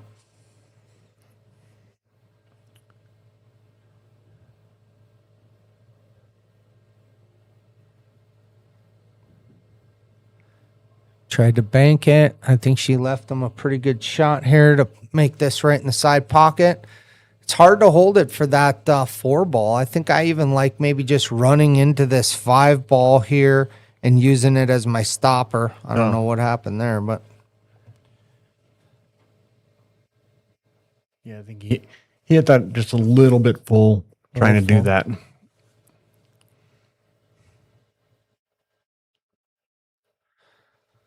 Bobby Disco's got a match coming up here at some point. Do you know what the date of that is, Derek? I know he's going to be playing Aaron Hara. That's going to be a great match. Both of those guys are beasts. Aaron is one of the better pressure players that I've had an opportunity to play with. And Bobby is one of these phenoms who has just learned a crap ton of things in a very short amount of time. And so I know it's going to be a great match. You have any idea what day that's going to be on? It should be September 5th. Awesome. So look for that, everybody. September 5th. Be a great match. Yeah, Bobby versus Aaron. That's a good one, isn't it, Greg Kingsbury?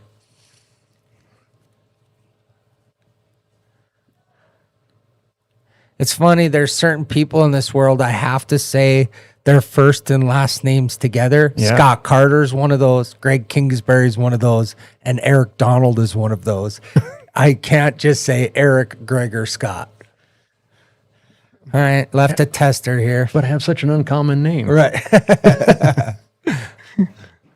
Ooh, try to play the 3-ball combo Yeah. there. I do not like combos, so I avoid them with the plague. Doesn't look like Sean's got much of a choice here. He's going to have to play this combo. He's lining it up here. I like this. See, this is what's called a pre-shot routine. If you're new, if you're not new, if you know what it is, if you don't know what it is, practice your pre-shot routine. That's a good shot. He went over, lined it up. It all worked out the way it was supposed to. He left himself a shot here. He's going to play this up in the corner. I'm hitting this with just a little bottom right-hand English, and I'm going to just make this ball down here, and my cue ball is going to drag straight back here. And I'm trying to get on the 5 ball over there.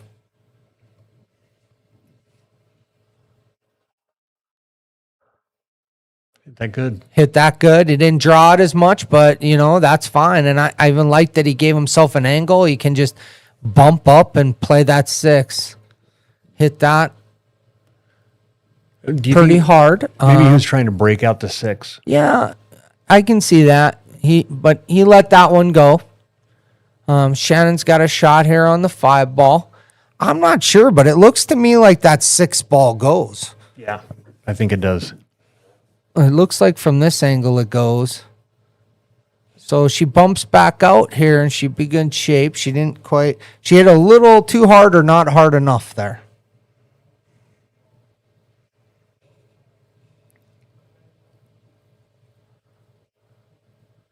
Good try on that. All right, Sean, this is your chance. This is your opportunity here. It's important for you to get out. You got 2 shots here. Make this 6 ball. Get on that 9 ball. Hit that good. Bump the 9. Hit that real well. Yep. He's playing the 9 ball. We're going to give Sean some lightning on that. That's a big, important match. So not that those are the greatest shots in the world, but to get it to 5-4 and instead of being 6-3 is huge. What we've also learned about this stuff is that it's a momentum shift all the way through. How Meet about our the ref? ref, Ben McGowan. He's been playing 29 years. His favorite game's 8 ball. Plays out of the Mirage and 3070 in Littleton here. Plays with the Predator. Enjoys mountain biking. Long walks on the beach. He's always open for a game, so if you see him around, introduce yourself and ask for a game. Very nice guy, too. All right, Sean's break, 5-4. After this match, now we'll go back to 8 ball. Is that right, Derek? I think I'm good at math. So I just got word they're going to take another 10-minute break after this rack. Well, I'm not gonna complain because my tongue is starting to float. I know what that's like. Yeah. Well, at the last break, Eric took his headphones off and ran out of the room. So that was a good try on that to kick that ball. Unfortunately, she didn't get a good leave. Another big opportunity here for Sean, right? He wins this game and it's 5-5 now. Going into the break, he's going to feel much better about that than 6-4. Here's his opportunity. He's going to shoot the 1 ball. It's hard to tell. I think the 2 ball is more towards the middle of the table by the 9 ball. Does that look right to you? And the 4 ball is more towards the corner? Yes. Yeah, so your cue ball rolls all the way up here or out here and here. Yeah. Goes that way. Oh, he ripped at it and he made a 3 ball and he's got a shot. Does he have a shot? He does have a shot. Hit that one a little hard, but he can still see this 2 ball. Mike Z, Zarlango, and Jay Brown. That would be a good match. We should stir that one up, Sean. All right, so unfortunately scratched. But the 5 ball is tucked away in a really tough spot. Yep.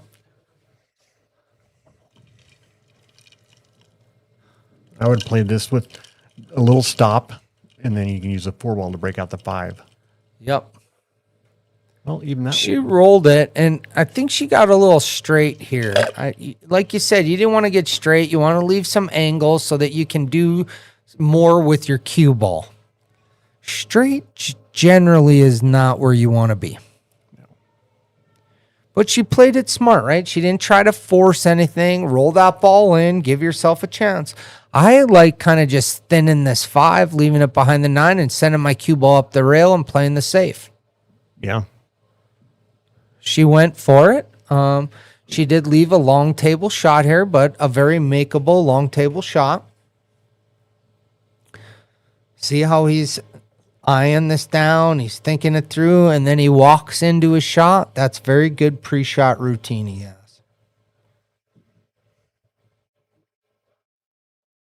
So just so everybody knows too, when they look up and they see that it says 0 next to the Facebook, that's not necessarily true. We have to wait a certain amount of time before we can use that feature.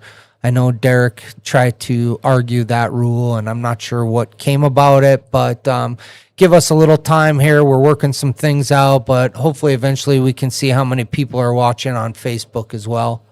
She tried to bank that 7 ball and didn't get it, or he did, and now it's Shannon's turn.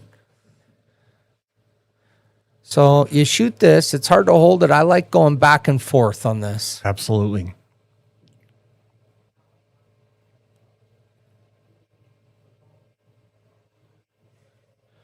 Looked like she kind of paused on her backstroke there, and her timing of her stroke was a little off on that one. Just overcut it a bit.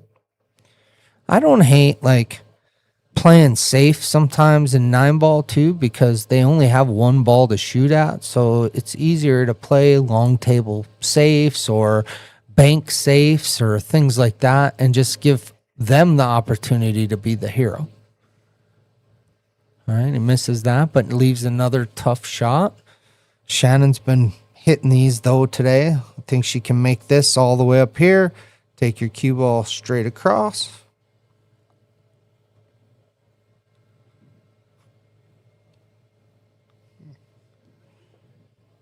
I think she might have been trying to play that in the side.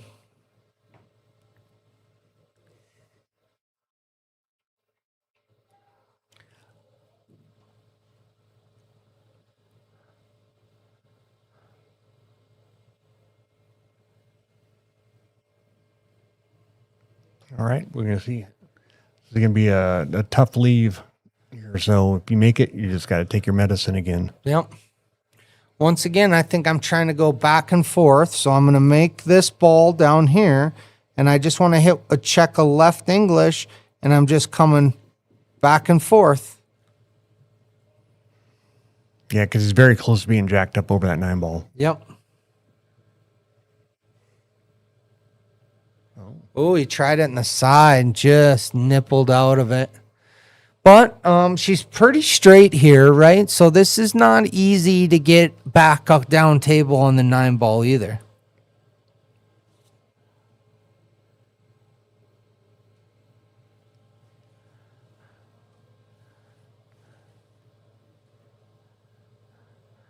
She hit that good. She stroked it good, but see, it was a tough angle to get there.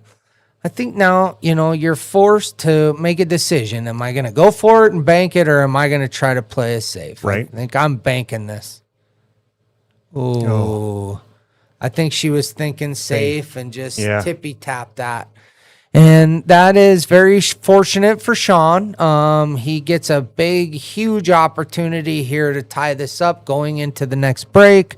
Once again, guys, we're going to take a 10-minute break after he makes this 9-ball, and please come back after 10 minutes. Yep, we'll be back after a 10-minute break. All right.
We are back, and it is tied 5-5. We are continuing with 8-ball. All right, 8-ball, 5-5. Sean's break. Looks like Giselle's in there stirring the pot. Jay's over here saying that a match with Sean Cadell would be good for him. Sean, are you going to jump to that?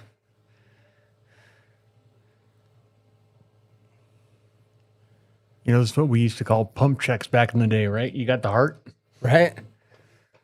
Well, and I'll tell you, you know, when you do anything seriously, whether you're taking music lessons or dance lessons or archery lessons or whatever, there's an investment to getting better. I can tell you there's no better way to spend your money in pool than to do something like this. You get a level of play that you can't necessarily get during league or a tournament. And sometimes it pays off whether you win or lose just to play in something like this. That was a really good shot she made there.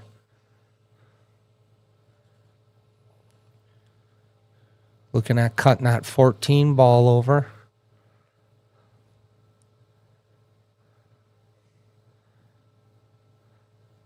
Wow, good shot. She kind of overrolled that. I think she wanted to stick that and be on the 13. On the 9? Yeah, or on the 9.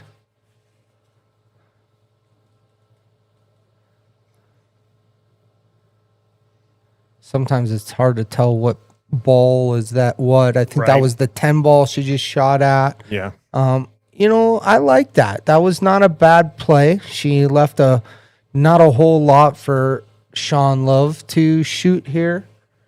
He might have to bank that 6 ball is where I'd be. I'm kind of trying to drag maybe into that 5 ball.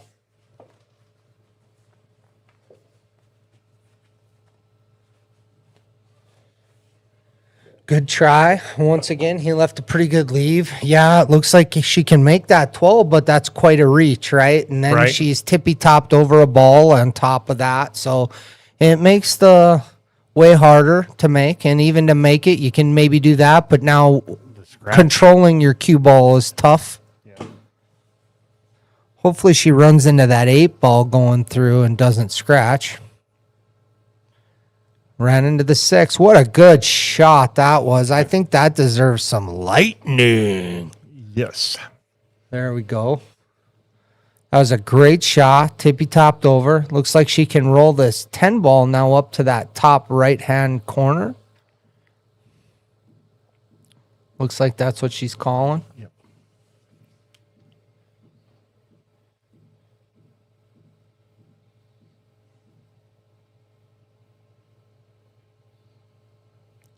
Close. Close.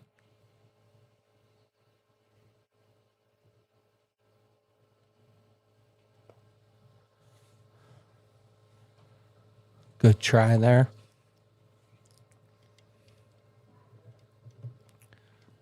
Hey, Derek. Yeah. Have I told you lately you're a freaking genius? You have, yes. Well, I stand by it. I appreciate What it. you've done here is amazing. Thank you. It's like, you know, sometimes you go by the water and you just get this good energy, or sometimes you're downtown in the middle of a city and you just get good energy. When I sit down here at this booth, I can just, my energy just rises. It is so much fun. It's almost addicting just being in here commentating. Well, I can tell you one thing for sure, and that is some places they're like, hey, we should maybe do this kind of sort of thing, and it's all half done. This is not half done. I mean, the time and thought that went into this booth is amazing. It's incredible, isn't it? And really, it's hard when you're sitting there listening to it to see what this actually is. Maybe we can look at trying to post some pictures eventually on what it looks like in here. I don't know. I think maybe, you know, I don't know. Do you have a camera in here where you can show everybody what it looks like in here or something? Because it's pretty freaking awesome. I don't know. I'd have to see if I have something laying around. Yeah, if you somehow, you're genius enough, can figure out how to put us on camera while we're over here commentating, I think it would be really cool for people at home to see that. That was a really nice shot. That was by a Shannon, good shot. running it down the rail. Yep. Shannon's playing really confident here, and she has made some really good outs and some good shots and some good shot selections. Yeah. She did give Sean here a pretty good chance. Looks like all his balls are pretty wide open. I think I'm starting with that 6 ball and going to play shape on that 4 ball and work myself back down to the other side of the table. I think the 5 goes by the 13. It does. So I think your 7's almost the hardest ball to get on. Ooh, he played that off the 4. I don't know if that was intentional or not, but like goes back to what we talked about earlier. If your balls go, don't touch them. Shoots the 1 ball in, just misses it. Leaves her a shot on her 9 ball. She's got a chance at this. She does, right? And it plays good with the 8 ball. See how she can make that 9 and leaving her 13 for her out ball and getting shape on the 8 ball. It kind of just plays real well from here. I like shooting this ball in here, and I like to just float out here with right hand English. See, if she hits that a little harder, even though she floated out, she comes out a little bit, and it's much better angle. But she still left herself a shot. Good try. Good try. And then here we go. She got another pretty fortunate roll that she got behind that 8 ball. The 5 ball's not an easy shot. The 4 ball's not an easy shot. But now all her balls are gone except for 1. So what do you think of here? I'm playing off this 5 and bringing my cue ball over here somewhere. And I'm going to let her take the tough shot. Hundo, as the kids say. Yep. You got kids, Eric? Yeah, they're not kids anymore. No? How old are they? 27 and 24. Holy. Started right out of high school, huh? No. I'm just that old. Are they here or where are they at? They live in Kansas City. Oh. By choice? Or did you just leave them there one day? You choose. A little bit of both. So that was a good shot. See, he got to be able to take a chance at a ball, but he left his cue ball in a place that if he doesn't make it, it's okay because she doesn't have much of a shot here. Right. I mean, I think she can hit it. So yeah, I almost kind of like kicking off and just trying to stick my cue ball right on it. Ooh.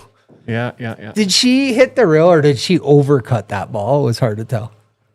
I think she went off the rail first. Off the rail? Yeah. Trying to hit it thin because she hit it with a whole lot of outside English, which probably caused a little bit of deflection. But here's what's beautiful is she stole that pocket, right? Yep. So now that 5 ball has to be played up in the opposite side. 7 ball 2. Yep. Hit that. Looks like he got a little tight on that ball. He hit it and nervously kind of stood up. It's a lot of pressure out there, that's for sure.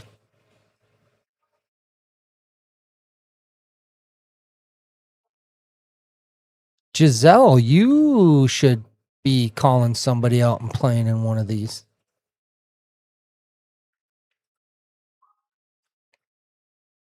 Rain? Rain? I think it's my fan.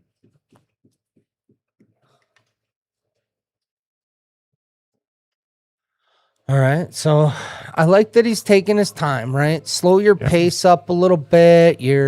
This is a real big game. Make sure you're thinking everything through. Take your time. Beautiful bank. Yeah, nice bank. We're going to give him a little bit of lightning on that.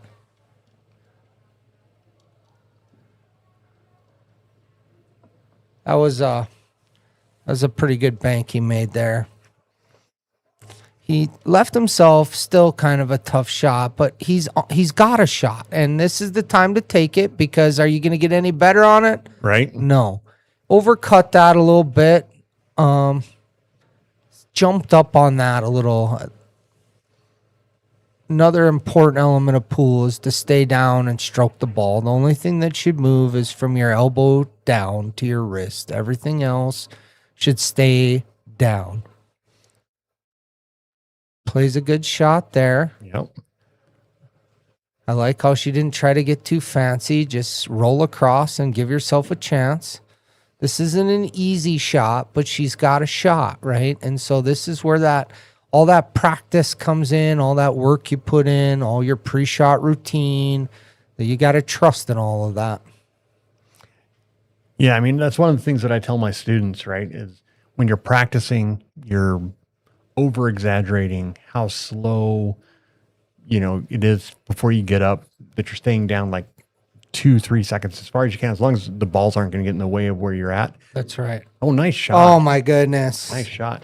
And that way, when you're playing in a pressure situation like this, and you're going to play faster, right? But you're going to play slower than you would if you hadn't practiced that overemphasizing slow play. That's right.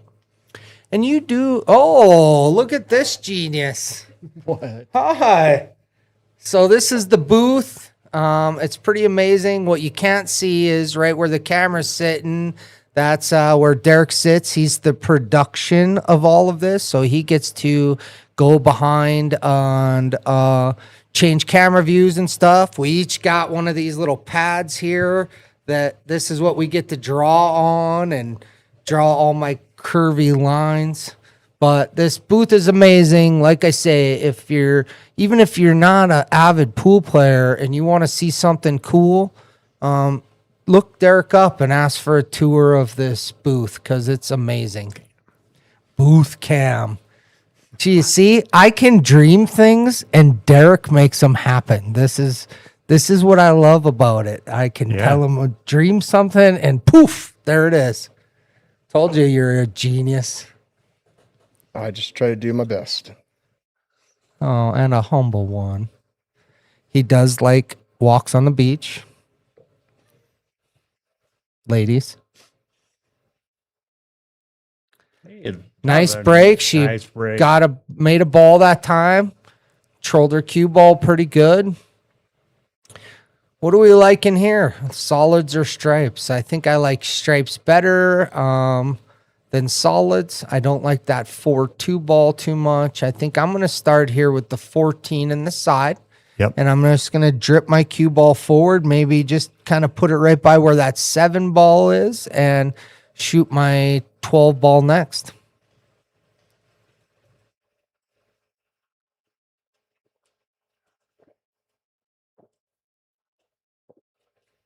That was a great try. Good try. You saw that 14 ball kind of skid on her a little bit. Yep.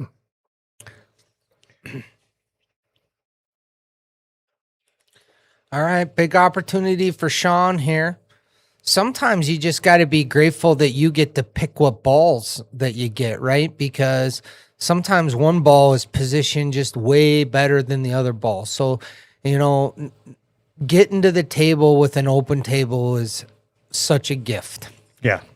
I think I'm playing this 12 ball here, and I'm going to cut that 12 ball. I think I'm going to try to go 2 rails out and get right back out in the center of the table. Play this over here, come here, here, and right back out here. Maybe play the 9 ball next.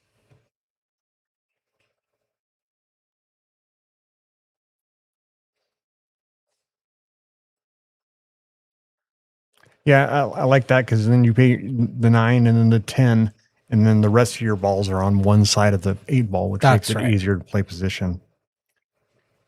So, and you do a lot of stuff with the juniors and stuff, isn't that right, Eric? So the juniors, not so much. I help Sam deep with them every once in a while. Right. But I'm at Belt every week, the first Saturday of every month for the Billiard 101 course. Okay. So whoever shows up, So here's your chance to plug that. I guess Yeah. I'm not very familiar with what that is. So why don't you just take a quick second and plug what that is so that we can help support all aspects of this game? Yeah. So the Billiard 101 course is, like I said, the first Saturday of every month at Felt. Felt asks for a $10 minimum purchase, but other than that, the class is free. And it really does, it goes over the basics of playing pool. So if you've never held a cue, you're not very good at it, you have questions about, what are different names for parts of the table or whatever, that's what we do. So we spend 2 hours doing that. So usually it's about 45 minutes of demonstration, and then an hour and 15 minutes of practical application that we try and go through the students. What a great concept, because when you're new to anything, whether it's pool, pickleball, golf, whatever, it's intimidating, right? It's intimidating to go and actually start doing it. So when you have a platform where you're not alone in that uncomfortableness, and you have somebody who can, without judgment, help you learn some of the basics, I think that is where it all starts, right? What grows this sport? It grows because of the new players. And, APA is one of those things that helps do that. And I was one of those ignorant guys my whole life who bashed on APA like it was nothing. Oh, no. I'm having more fun playing APA than anything. So, but it's the new players that matter when it comes to pool, because that's the future of the sport. So, once again, our sponsors are people, and Eric is one of our sponsors that are out there giving back to the game. And we're picky on who we let sponsor us. If you look at that billboard in the background, everybody that's a sponsor is part of the game, gives back to the game, and is a patron of the Mirage. Ball in hand here for Shannon. She plays that. I would have liked to put a little angle on that ball, and so that you can pop out and create some more opportunities.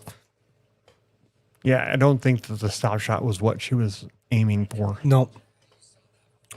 But right here, I think I might play that 10 ball all the way down, but I like to, she's going with the 11 because it only goes in one spot. So Right. get it in a better spot. So she accomplished something by positioning her 11 ball in a better spot. She did tap into the 8, which is unfortunate because that made it harder, but it made it more hard for him than it did for her. And I think she can do something with that with her 9 ball, where he doesn't have a lot of breakout balls over there. Right. Absolutely. So for me here now, I'm deciding maybe I'm not going to get out. So I might be trying to play some safes. Let her be that hero, right? Let her try to run into some of my balls. Patience is something that I'm learning slowly, very, very slowly, because I'm not patient. But sometimes you have to play patiently and let it play out. Yeah, I'm all about letting my opponent work harder than I have to work. I really like that jersey that Shannon's wearing. That's one of Grudge Graphics jerseys there. That's a Grudge Match jersey too, isn't it, Derek? Just got Grudge Match on the back, and Yep. yeah. Yeah, no, that's a good looking jersey. I think I might get one of those made. I like having the Colorado one, flag on one side, Mirage on the other side. Should be getting a store up pretty soon by the end of the month. A store. Tell us more. So Garage Graphics is going to make us a Grudge Match store on the Garage Graphics website. Well, that's another genius idea. I'm guessing you thought of that, huh? It's collaborative. Wow. And yeah, so hopefully by the end of the month, we have some merchandise people can look up and purchase if they would like.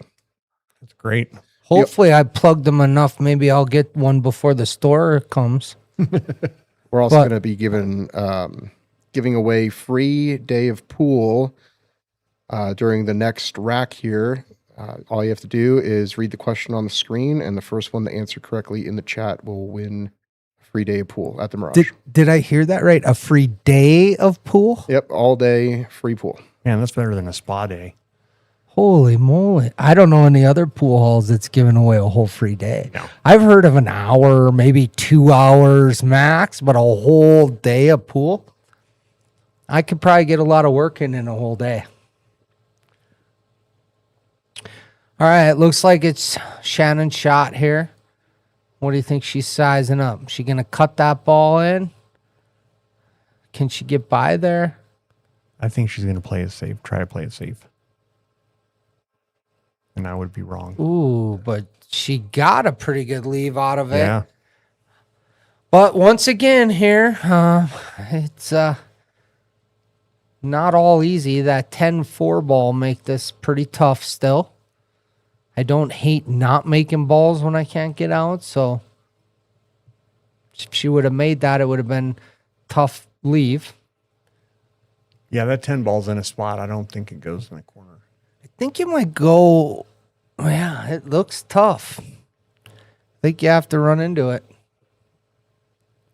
Or play from underneath, one or the other. Yep. It's a good try. That was a good try.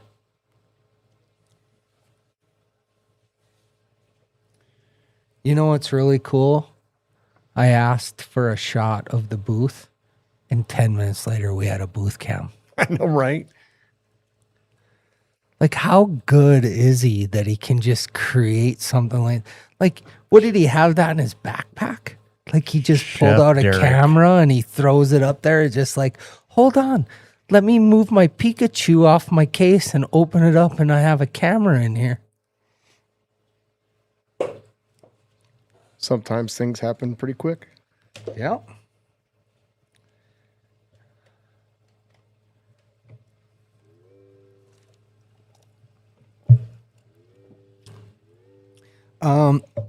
Is there any family members out there watching either of these players playing? Please don't be shy and comment who you're rooting for. That was a really good try there with a bridge. Once again, I think she's glad she didn't make that ball because she didn't have a lot of shape, but now she owns that pocket. So now she can meticulously change the table around safely because she owns that pocket.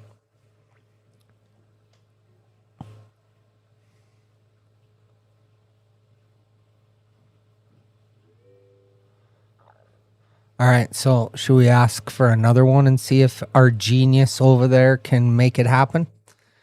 Can we zoom around the room and see who's around the room? I know we got a underdog Scotch tournament going here today. I don't know who's up there watching. We get stuck in the booth and we don't get to see the crowd, so it'd be cool if we can zoom around at some point and see who's up there watching. I'm just counting feet. I know, right? Well, that was a good try. Good try. I see Mike and Joan Sandoval's feet over there. Oh, I think it's Joan's birthday tomorrow. So shout out birthday to Joan Sandoval.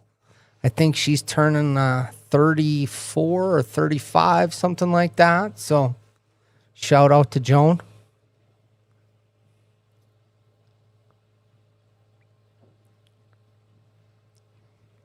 Might have poked that a little. Oh, there's Kim.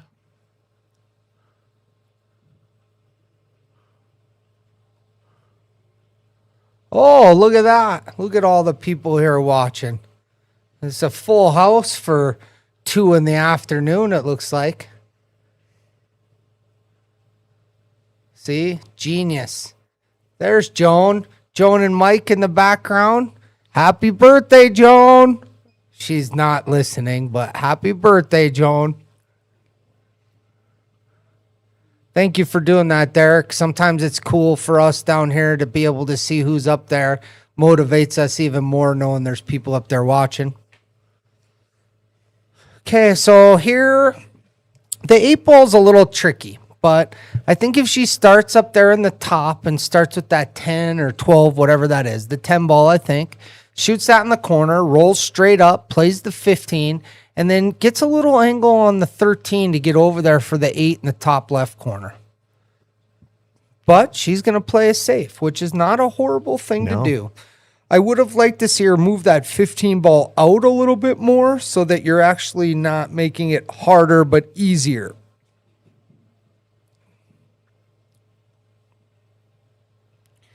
And that 2 ball can follow through that 13 if hit right and got enough angle on it. And here's what I would be doing. I would be making that 13 ball, comboing that 13 ball, and just leaving my cue ball here. So I go like this, make this, leave my cue ball right here, let her shoot the hard shot. You accomplish taking that pocket back. I don't want to make that ball. I want it to just leave there, so it's hard for her to play a safe on me. Yeah, no, I agree with that shot, 100%. Yeah, it looks like he's going to get a little more aggressive. Okay, so he bumped that ball. The APA kicked in, and he wanted to grab it, move it back, but I think he needs to stop and ask. She must have said, leave it there. So he tried to kick that ball. And ended up kind of making his ball into even a tougher position now. Yeah, and gave a really good position on the 10 ball. Yeah, does that 10 go past that 15? I think it does. Yep. Yep.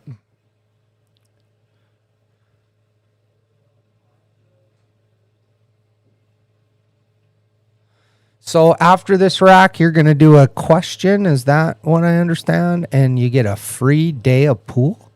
Yeah. We'll put the question up between while the ref's racking the balls, and first answer in the comments will get a free day of pool. Blue. Am I right? No. Shit. 42? 42? Is that a good answer? No. They're billiard related questions. But that's the answer to life and everything. Billiards? No, 42. 42. So that's a pretty kind of cool looking bat wing bridge she's got there. It'd be interesting to know if it goes up over a ball. So I don't hate that. No. I don't hate her idea there. I like that she's leaving that 13 alone because it's a nice, easy shot. It's hard for him to play safe, and she's not selling out here. She's leaving him a difficult shot.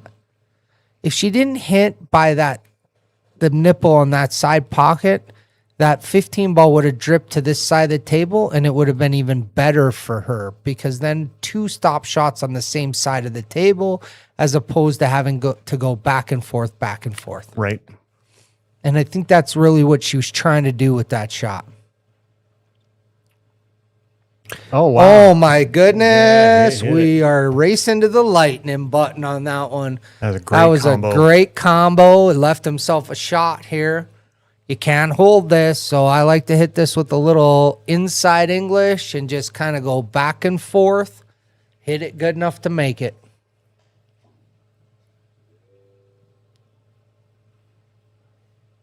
He called the bank. He called the bank. Where? In the corner where the 13 is? He pointed at the 13 ball. Huh. Nope, and then he tried to cut it. Oh. Well, this isn't horrible either because now I think he blocked her 13 ball and she's got to make a cut on this 15 ball. So here's what I'm thinking if I'm in this position. I'm going to shoot this 15 ball here, but the important thing is I want my cue ball to come and land here because if I miss, I'm not leaving a shot. Yeah, cue ball placement was Which definitely important. she kind of got lucky on that double kiss, and it ended up doing exactly what I'm talking about. Get on this side of the table.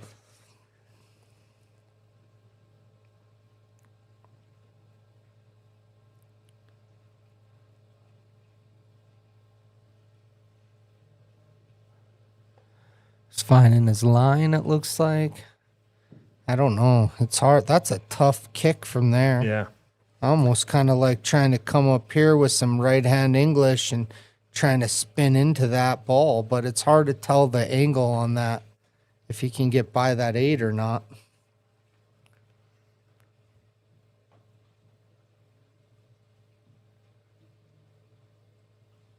If I was shooting it, I would go for the 3 rails. Well, But Well, if I shot as good as you, I'd probably go for the 3 rails too, but math. I'm also realistic.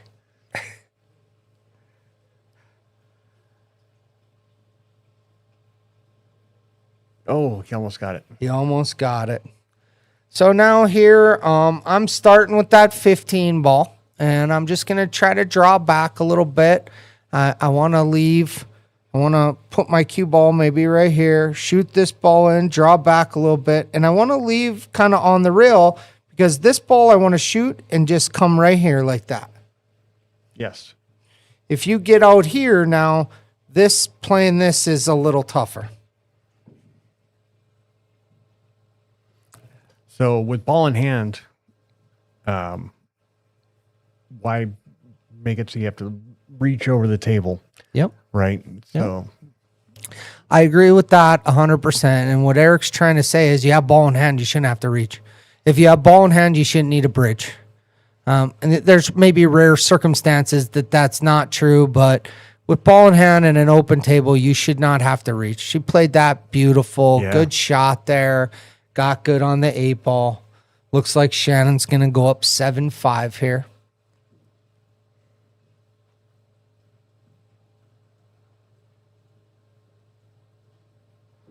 Good nice shot. Yep. Shannon's playing very confident. She's stroking the ball real good. Question of the match. Since 1990, the World 9-Ball Championships have been held. Only one player has won it 3 times. Who was that player? First to answer correctly in the chat wins free day of pool. A whole day of pool. Now, if they win a free day of pool, Derek, and they called me on the phone and said, come play with me, do I get it free too, or do I have to pay? I have to check on that, but I don't believe that's how that's going to work. Yeah, I You get it. you get a paper certificate, and then when you go to pay your tab, you turn that in.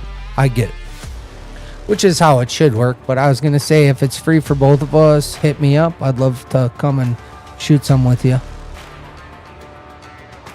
Does look like we're having an issue with the chats showing up on the screen. I can read them over here, so I will announce when somebody gets the player correct. Good break. Daniel Wow. Cisneros got it correct with Earl Strickland. Wow. Good guess. Or was it a chat BT? Oh, I have no idea. So, Daniel, I see you on Sundays. I will give you a certificate. Good job, Daniel. Earl would have been my guess. Yeah. Yeah. Earl's a good guess for most pool-related questions. Earl won in 1990, 1991, and 2001 or 2002. Let me double check. Earl Strickland is Yeah. a very interesting guy. 1990, 1991, and 2002. Wow. Great stat. Good question. All right, so Shannon broke, got a real good break, made a ball. Not sure what she's shooting here. Shooting a 2 on the side. That was a really pretty good shot. Looks like you can play your 4 ball here. I kind of like playing this here, taking this, and maybe running into that ball would be kind of ideal. That's pretty natural. Yep.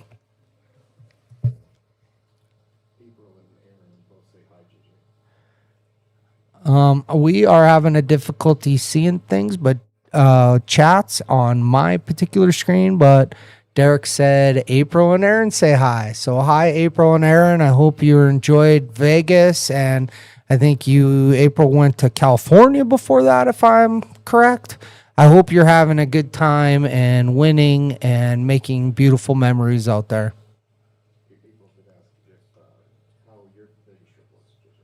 How what? Oh, our Vegas trip was so fun. I can't say enough about my team that I play with. We went into this, we played 3 sessions together, and we made it to the World APA 8-ball championships. We had 3 people on our team who had never played in a league before we put this team together, and we got to go out and play for the World Championship. It was ran wonderfully. APA was very professional. It was a big deal. So it couldn't went any better. We made the money. We had fun. Everybody got to play at least twice. We went to an escape room while we were there. We went to a Cirque du Soleil show. What an experience. And, you win that tournament and it pays for your trip. What an awesome thing that was, right? Because I'm not always in a position to take a vacation to Vegas, but when they're paying for it, I'm going. That was a good try on the one ball there. Just barely missed it. And once again, got a pretty good leave. He can play that 9 ball, but he's shooting all the way down table.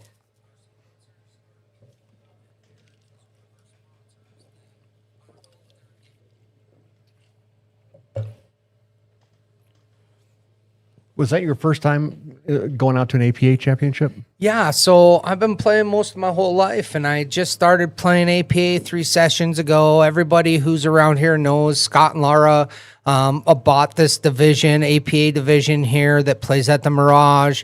They called me and said, hey, we're trying to put some teams together. Can we put you on a team? And I said, well, I'll build a team. And I did that as a favor to them because, I grew up hearing all the negative side about APA. You don't hear about all the great parts of it. And I didn't expect much. And now it's become my favorite league. You're playing races. You're playing, point count. You get to watch new players who can't even barely hit the cue ball across the table now getting runouts. I had...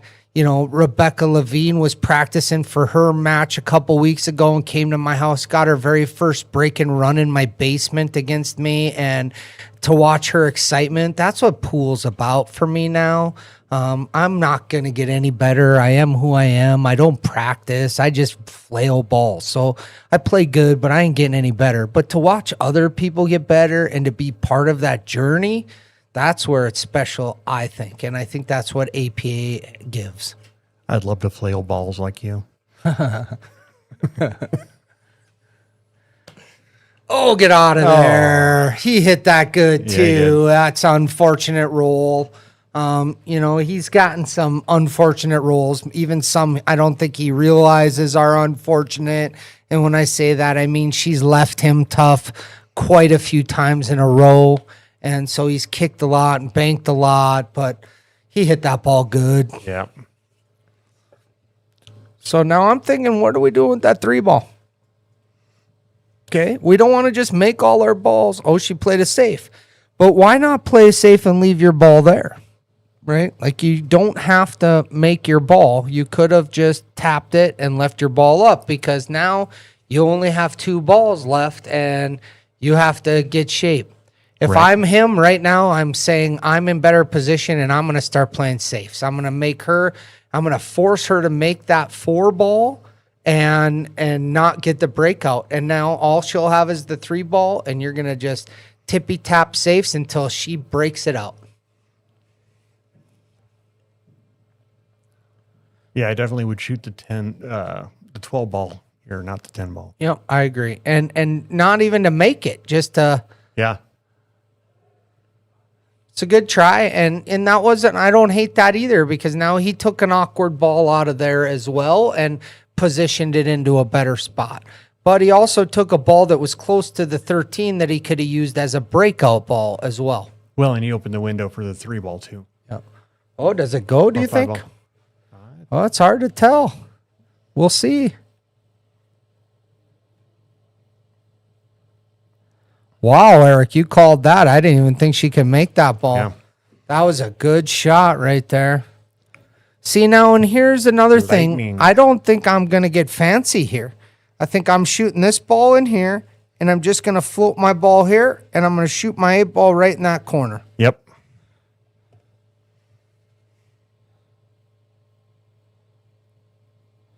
Did she just shoot that left-handed? She's not left-handed, is she? I think she did. Wow. I've been playing pool forever. I can't shoot a ball left-handed. She's what we call amphibious. She can use both hands. Yes.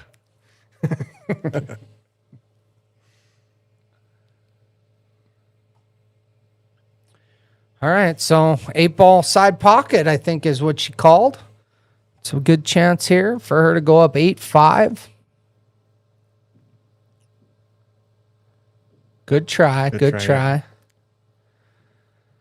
Touch body movement there. Yeah, and so he's got a good opportunity here. Everything's wide open. Everything plays well. Your first shot is the crucial one. It's not a real easy first shot. But if you're ever in a situation where you're like this and you're not feeling comfortable, you can always do this, shoot this up here, and leave your cue ball right there. And live to shoot another day. Cuts the 11 in. Good shot on that 11. I think I'm playing this 10 ball on the side now. I'm going to roll up, and my next ball is going to be the 12 ball. I don't want to leave my 12 ball for my last ball because it doesn't play as well with the 8. So I'm getting on my 12 ball right here. He elected to draw for the 9 ball. Oh, 13 he's going to ball. go the 13 ball. I think I would have liked the 9 here. Rolls that in. Looks like he's going to roll the 14 out in the corner, which is a good shot. He can just roll straight forward and play the 9 ball next.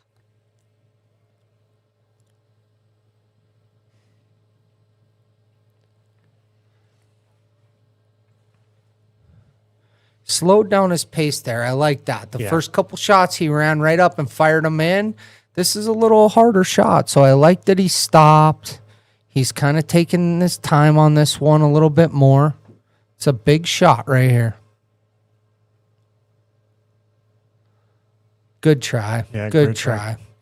Unfortunately, he missed that, and I think he left the wide open 8-ball for Shannon. But there are no give me's. I've seen Shane Van Boning miss this shot before. Nerves are real.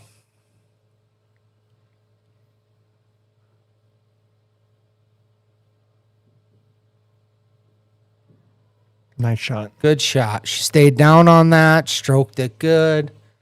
She goes up 8-5. Ooh, instant replay here on this great shot. How cool is it to have instant replay? Not only instant replay, slow motion instant replay. Action shot. Do you think it sounds creepy when I whisper?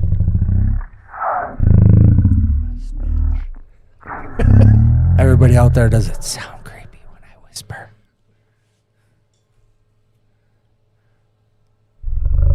Can you go one frame faster?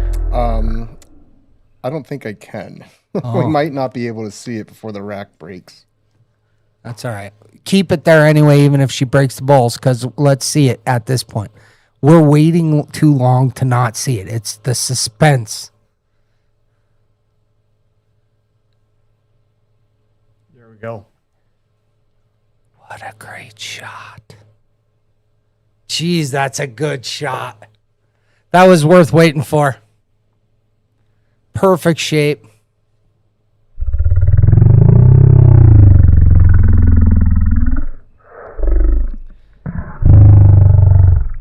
Great shot. Yeah. Cool instant replay.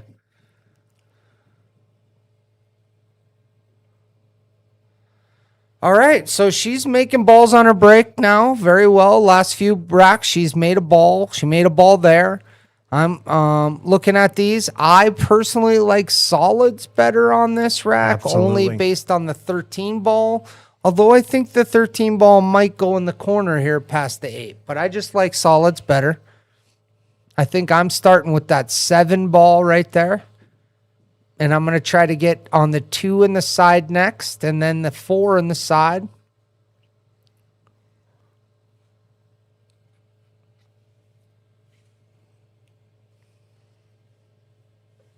Looks like she feels more comfortable with the stripes. And the chat is back up. Somebody, please, testing, write something on the chat so we can see if it comes up on our screen and not just Derek's screen. He thinks he has it fixed. Anybody out there? Bueller. Most of the people watching probably aren't old enough to know what that is, Eric. That's how old we're getting.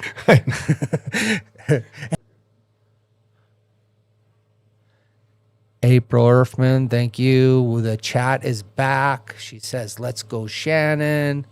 The instant replay sound effects were badass. How about when I whisper? That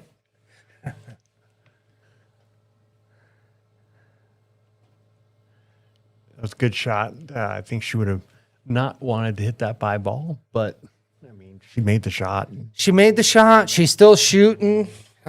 She is a highlight reel, so she's capable of making something big happen here. I don't know, but it looks like she might be playing a little bit of a safe here. She tried to Holy, cut. she tried to cut that and almost did. I don't know mathematically if that was even possible to make, but she gave it one hell of a try. She said, Ginsu ain't got anything on me. Ginsu.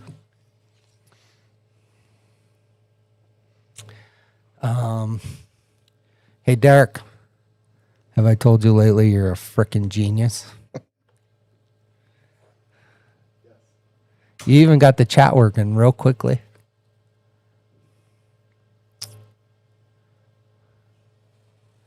So, once again, guys, tonight, 6 o'clock, going to be a hell of a match.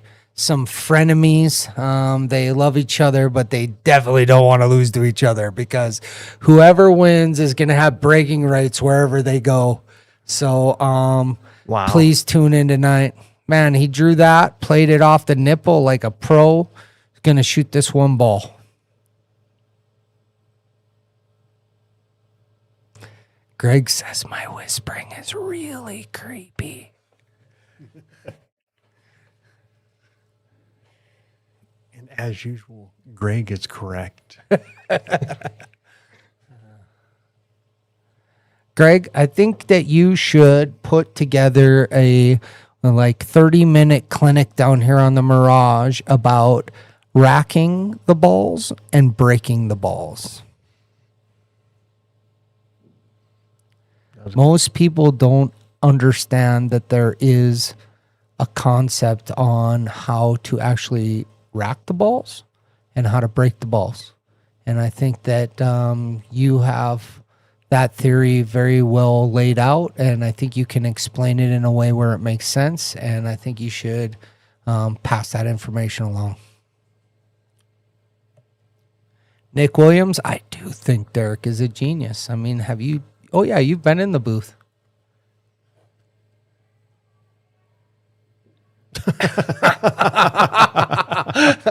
Oh, I don't know this story, April. I wish that you could elaborate on this, but she says, oh my God, he made a one-legged man re-rack a bunch in Vegas.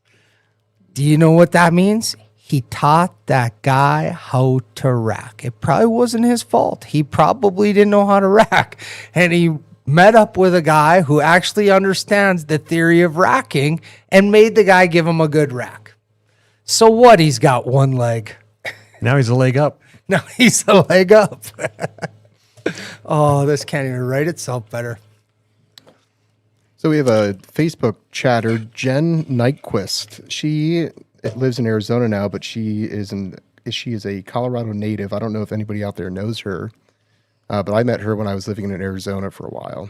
I'm sorry, can you re-say the name? I was distracted and didn't hear that. Jen Nyquist, Jennifer Nyquist. I don't know her, but hi, Jennifer. It was a great try. Jennifer, how did you hear about us here at the Grudge match? And have you liked, shared, and told all your friends yet? Summit and Street Real Estate. That's Chad. Chad, there's your ad up there, top left corner. Thank you for being a sponsor. All your real estate needs, get a hold of Chad. If you don't know who to get a hold of and you don't know who Chad is, get a hold of me, get a hold of Derek, get a hold of somebody at the Mirage, and we will hook you up.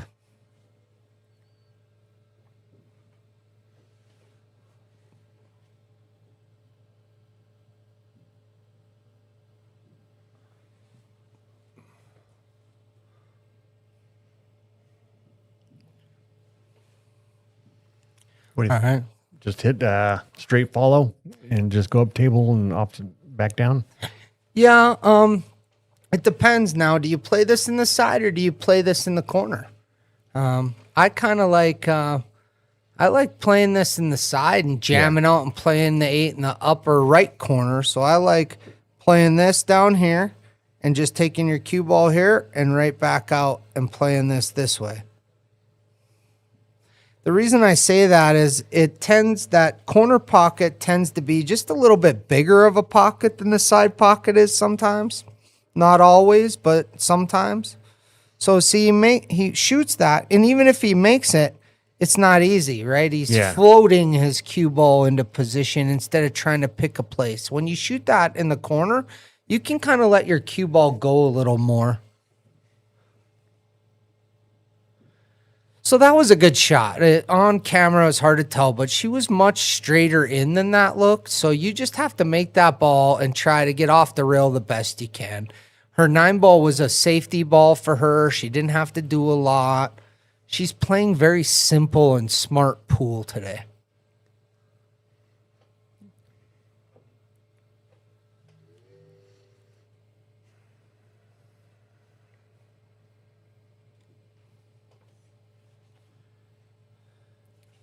That's a fortunate leave. Yep. Again. So and now this one, it's hard to play this one in the corner because it's a natural scratch shot. It's hard to draw out of this. You need one hell of a stroke to not scratch here. So I'm liking playing this in the side and just cutting this in. Hard part with that in order to make this is you got to let your cue ball go and you have no idea where it's going to go. So you make the ball and hope you got a chance. Yep. Trust. Nice and that's shot. A good shot. And it plays off of her ball perfectly, and he's got a shot in the side. That's worth lightning, that cut. I agree. That's worth lightning. Now, here's something to think about. When you play this shot, now you don't want to float your cue ball forward. You want to put a little bit of draw on this in case, for some reason, you miss, you're not selling out a shot. Yep. So I'm always kind of thinking two ways when it comes to that stuff. Hey, April, are you guys back yet? That's a good shot. So now we're 8-6. He went over and gave Shannon a high five. That's awesome. We got, good sportsmanship here. Everybody who comes in, whether it's a grudge or not, they walk away hugging each other. Summit and Street Real Estate Advisors, Chad Fallenkamp. Chad does a lot here. For pool at the Mirage. God, what a nice ad this is. I'd like to buy this house. Who puts tile on their ceiling? Did you see that? That's pretty cool. Wow.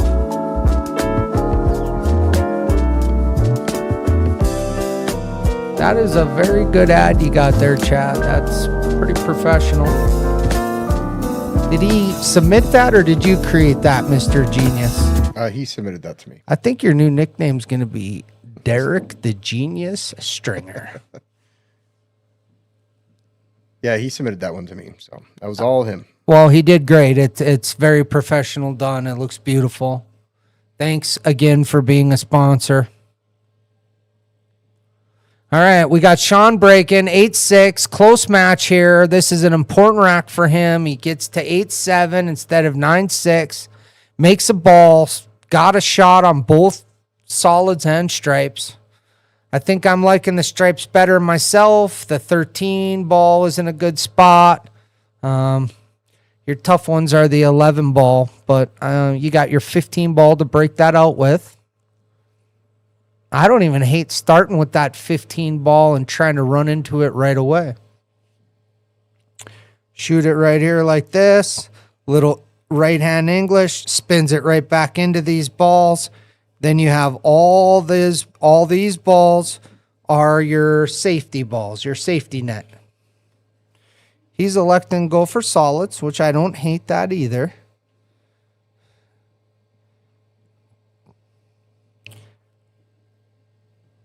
Yeah, solids look pretty good. Yeah. The only thing was with that 5 and the 13, I liked a little bit better the stripes, but the 5 does go up in the other corner pocket, so it's not detrimental. I think I'd play the 6 and try to get up near the 4 so I could play the 7, break the 1 out. Yep. So on the top right-hand corner where it says Grudge Match, it says TM next to it. So that means that you've owned the rights to that, right? People have to have your permission to use it. Yeah, so Grudge Match is copyrighted and it's in the trademark office right now getting approved for registered trademark. So once we have that, we'll put the R symbol on it and then it will be completely locked up. So like for instance, for Shannon to have Scott make her a shirt with the Grudge Match logo on it, she has to go through you to get permission. And that's where having a store really makes sense because you're giving the store permission to use the logo and then they can go on there and design a shirt with it, correct? Not quite design their own shirt. They'll have shirts that they could purchase that have the designs on them. If they wanted personally designed shirt, just let me know. And then I'll let you know if it's good or not. I missed some of the chatter, but it looks like Greg and April are talking. The opponent I played did have to re-rack 5-6 times after the floor manager came over, which they called on me. He racked perfect the rest of the match. At 11 a.m., we arrived at the Vegas airport, then finally landed in Denver at 4 a.m. So there's two sides to a coin like that. It's like, do you get mad at the guy who's making a one-legged guy re-rack, or do you respect the fact that you worked your ass off to make it to the world championship match and you deserve to get good racks, right? Like, so one of the things about APA is they rack for you. So there's guys who have the science of racking down that know how to shit rack somebody or to give somebody a good rack. And so when you understand how a rack works and you are less likely to be taken advantage of with those racks too, because you can look at somebody's rack and know what they're doing. So, you know, it's a double-edged sword there. I don't think, you know, Greg in any means was trying to make a 1-8 guy rack a lot to get in his head, but Greg deserves to have a good rack. He's got to go to 75 balls. Like we talked about earlier, the break is the most important shot on the table, especially in 9-ball, right? So that was a pretty good shot there.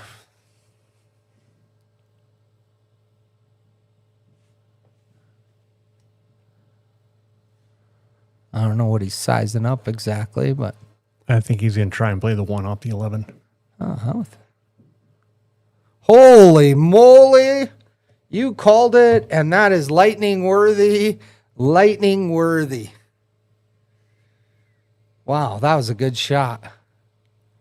Stroked that ball good. He got on his 7-ball. Wow, that was... I think that was a better shot. Wow. I think that deserves lightning. Put that inside English on it to come around. They definitely both deserve it.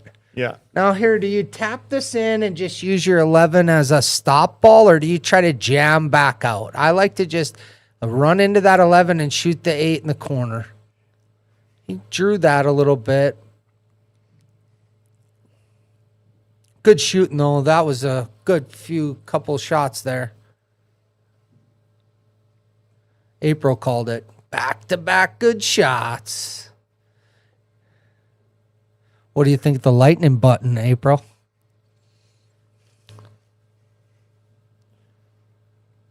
Go ahead. Say it's fire.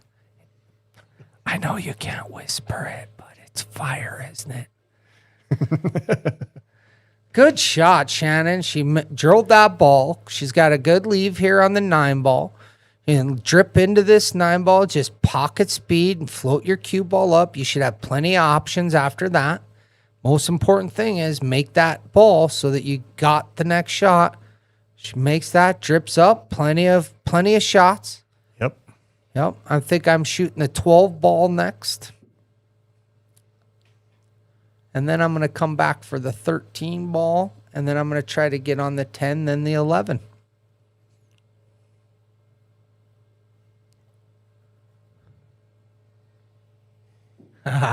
April gave some fire emojis.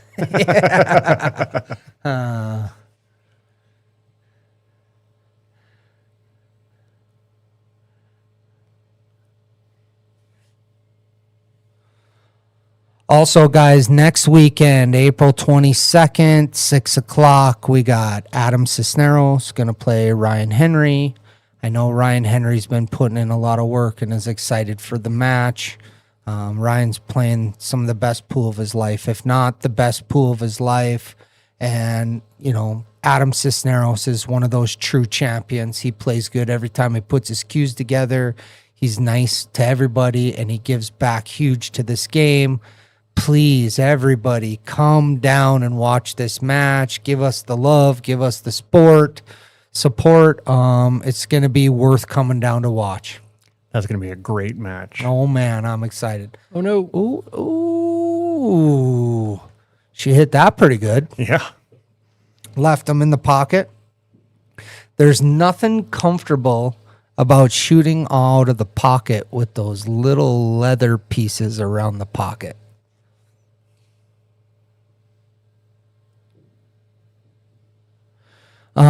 I think after this one, we go back to 9-ball, and I think they're going to probably take another 10-minute break. Is that correct, Derek?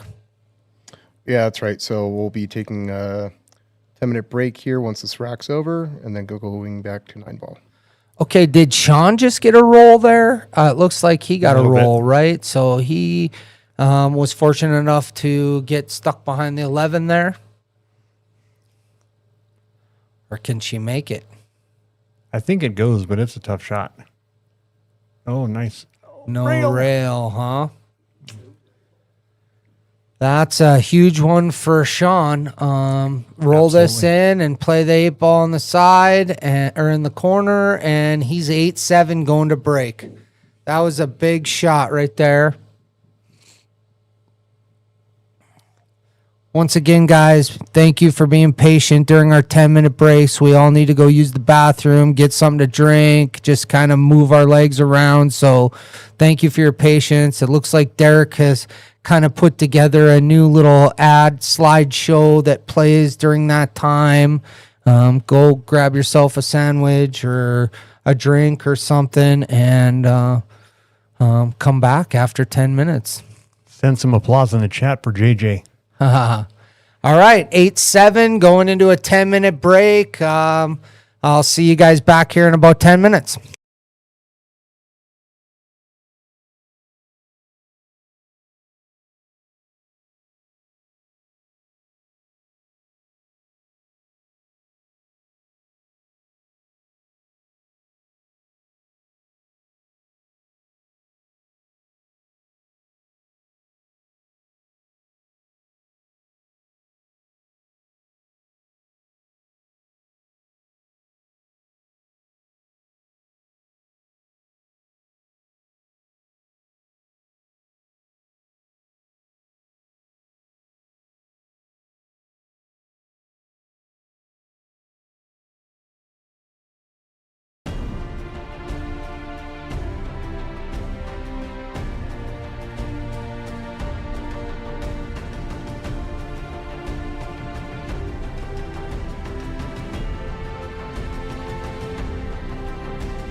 We are back. It is 8-7. Shannon has the lead. 8-7.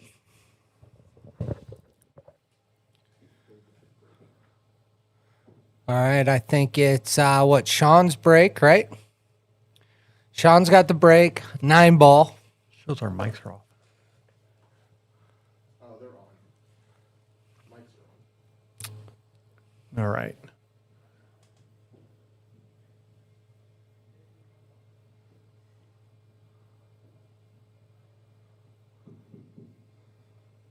Big break, 2 on the side. Looks like he's got a shot on the 1 ball. I think he can make the 1. Maybe the 5 might be in the way. It's hard to tell. Yeah, I think you have to throw it in. Yeah, a little bit of spin maybe.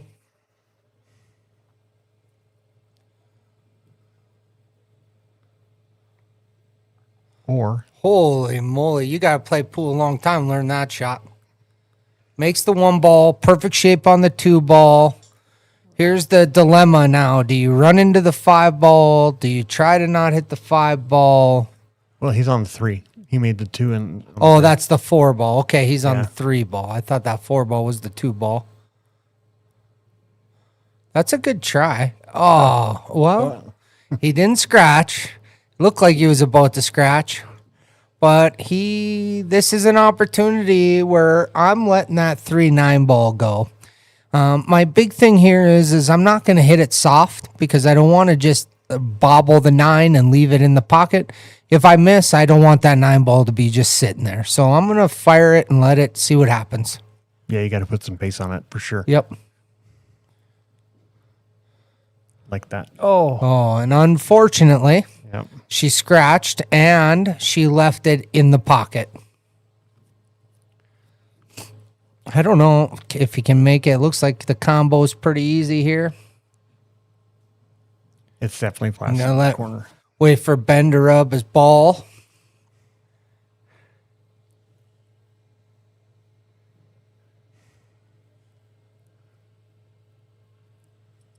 I mean, if he was that concerned about the combination, I would just play the carom. I think I'd play the carom here too. I think the combo can get a little funny, but once again, whatever I'm doing it with some pace because I don't want to leave it sitting there for my partner. And he played it. Looked like it was pretty easy. We got 8-8. Halu Insurance. This is Heidi Oliver. Has her insurance company in the basement part of the Mirage. And she's fantastic. I, for one, am a customer. I have my house, my home, or my house and my auto. I even have my pool cue insured through Halu Insurance.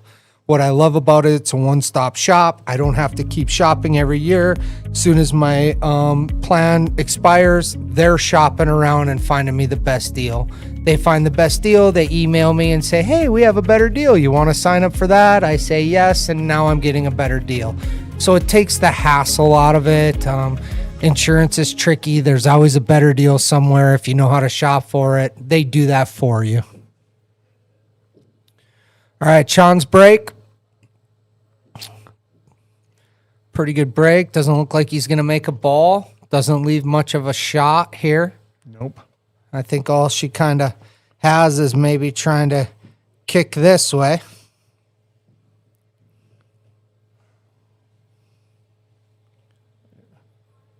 There might be a window to go this way. Yeah, it's hard to tell.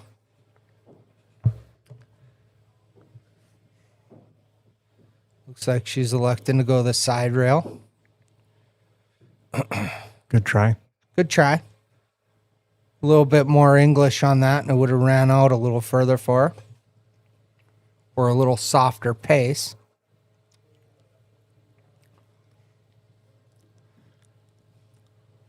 Oh, he's aiming at the 9 ball. Oh.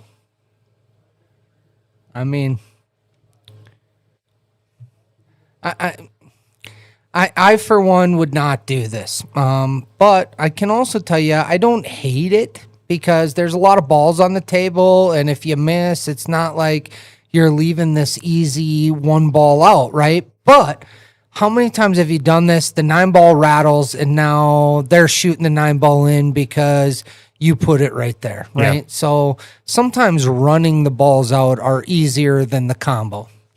And there, he missed, but now he's leaving her a pretty easy shot. And, she's proven to be good enough to run out a rack. So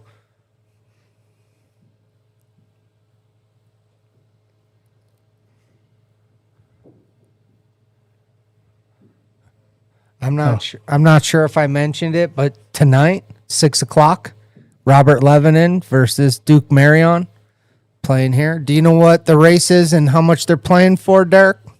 They're playing 9 ball. All of it's 9 ball. Race to 15, 500 in the middle. Awesome. That's going to be a fun match. Yeah. Duke Marion is a hoot. He has fun everywhere he goes. It's never about the money. It's about the experience with that guy, and he's a fierce competitor. I'm looking forward to this match a lot. So he kicks the 2 ball. It's a good try, good kick there. Misses it, leaves Shannon a shot on it. Nothing on the 3 ball, though. No. Yeah, you kind of got to drag this one across.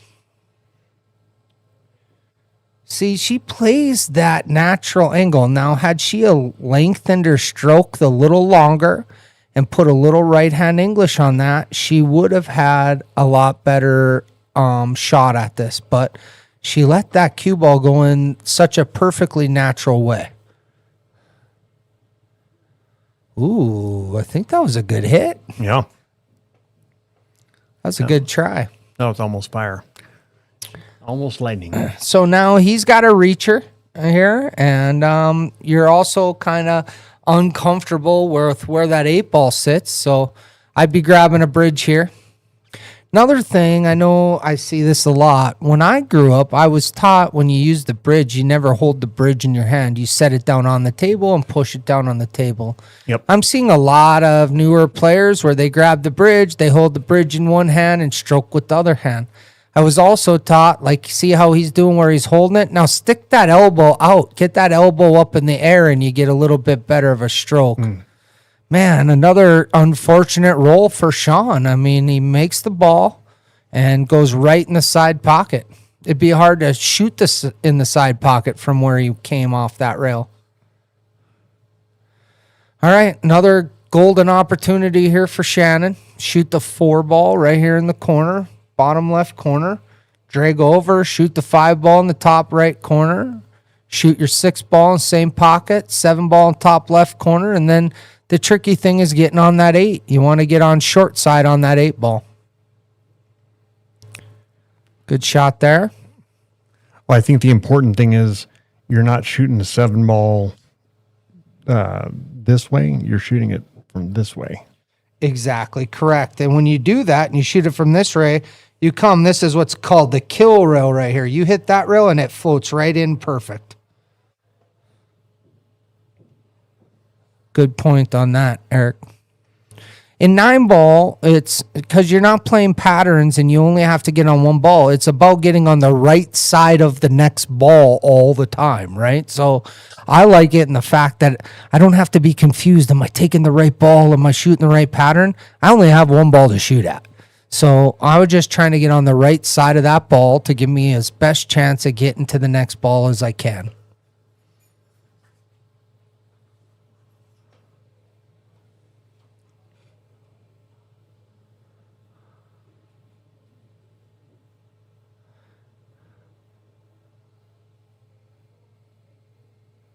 Cuts that 6 ball.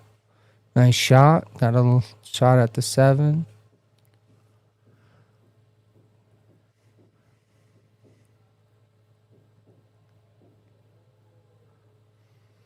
You can hit it with straight follow, but that side pocket gets big. Oh, nice hit. Yeah, he didn't get as much love as he maybe could have on that, but I like where his thought process was, and I like him running into that. That was good.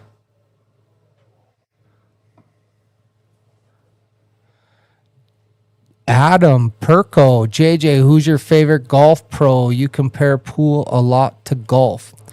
Well, I'd say my favorite golf pro is Adam Perko because he got me a really good deal on my driver and helped me out a lot. So he became my favorite golf pro. It was also his birthday yesterday, so happy birthday, Adam. I compare it a lot the same because you're not hitting the ball, you're stroking the ball. You have to read the green just like you have to read the table. And sometimes you're laying up, right? You don't always go aggressive. Sometimes you have to play a little approach shot before you try to hit the green. I can't tell. Oh, but it's I think today? I think Happy she's stuck on the birthday. rail. I thought I heard Mike and Jones say it was yesterday, but it's today. Happy birthday, Adam. That is Mike and Jones' son-in-law. He's a golf pro. Do you get to play a lot of golf as a pro, Adam? Ooh, good try. She almost hit that. Looks like Sean, I think, if I'm not mistaken, this is his first opportunity to take a lead in this match. Is that correct, Derek? Yep, absolutely is. Yeah. So he's going to go up 9-8 here. It took him 9 games to find the lead, but he found it. Seems like he's settling in a little bit better. Grudge match. This is one of my favorite matches so far. We got Ryan Henry going to play Adam Cisneros. Both were teammates of mine. We went to Wyoming and won the team tournament together. Greg Kingsbury was on that team with us, had a great time. Ryan wants to win. Ryan wants this. Ryan's coming off of a World 8-Ball Championship and second in the World 9-Ball Championship. He's on fire. The guy is playing the best pool of his life. Also, he is, and he's working hard. Adam Cisneros, look him up. You'll find him playing Shane Van Boning on big tables in big events. He's been there, he's done that. He's gone as far into a career as somebody can at as a 678, and he's a great guy. So check out that match. Nice break. Didn't quite get any shape. But it looks like he's definitely feeling more comfortable.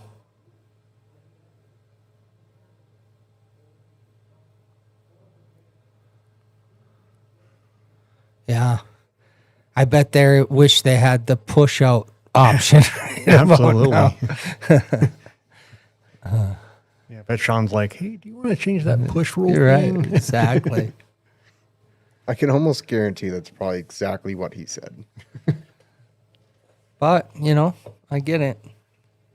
This is how we learn, right? Like, I wonder what the percentages of a break does somebody actually use a push-out, I feel like I have a pretty good 9-ball break. I don't use it a lot, but I'll tell you when I have to use it, I sure like having it as an option. Oh, yeah. And I don't mind my opponent having it as an option either.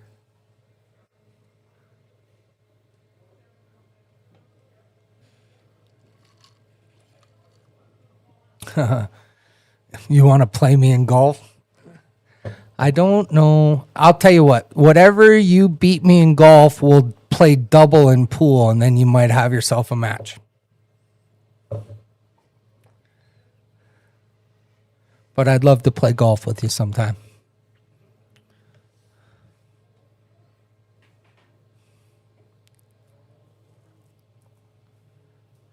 That 3-ball sitting. The 3-ball sitting just a little funky there. 3-ball's funky, but I do think the 3-9 combo is not a bad option if you can get down to that end of the table. I don't hate that. Play this combo. It's hard to get shape sometimes when you play a combo. It's unpredictable. Oh, man, she just barely missed that ball. She stayed down good, though. When you look at that shot, she stayed down all the way until that ball stopped moving. Generally speaking, if you stay down, that ball is more likely to drop than if you're jumping up. See, he's getting some unfortunate rolls. I will have to say, he hit that ball, and even though he hit it harder than he probably could have, he still hit off the 6 and put him in a crappy spot. I do want to mention these balls are cleaned after every match, so they are still very new. They're slick, as JJ mentioned earlier. They're only used for the grudge match. So if a ball hangs up in the hole, it really did hang up in the hole. That's right. And I think these are red label diamonds too. So, they're not always the easiest. Yep, red label diamonds with Simonis cloth. Yeah. And when we say that, like the tables have different series. I think the table I have at my house is a blue diamond. So it's like the next generation from the red diamond. Mine have the pro cut pockets on them, so they're not necessarily tighter in the sense that they're not as wide, but they just have a different shelf on them, so they hang up balls a lot more. I feel like the red labels play more like a pro cut pocket than the regular blue labels do. All right, so looks like she's kicking at it. Got a good hit. And once again, she gets that roll where she lays up right behind a ball. So I just have to say, that's how pool goes. But Sean has been the victim to some of those rolls along the way here. But when you're playing good and things are going your way, sometimes you get the good rolls. I do expect for it to change a little.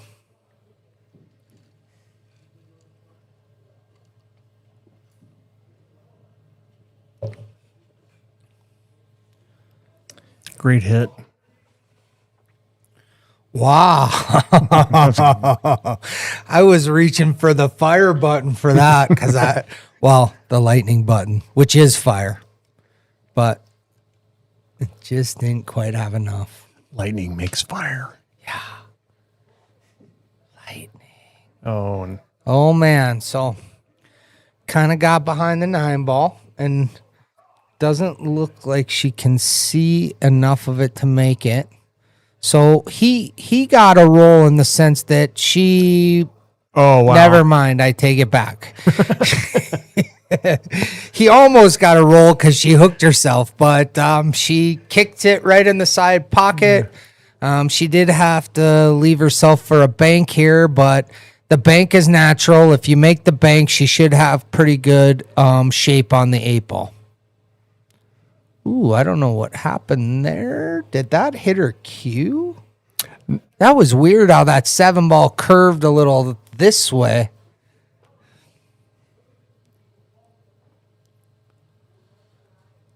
Maybe it's just my eyes. I am an old man.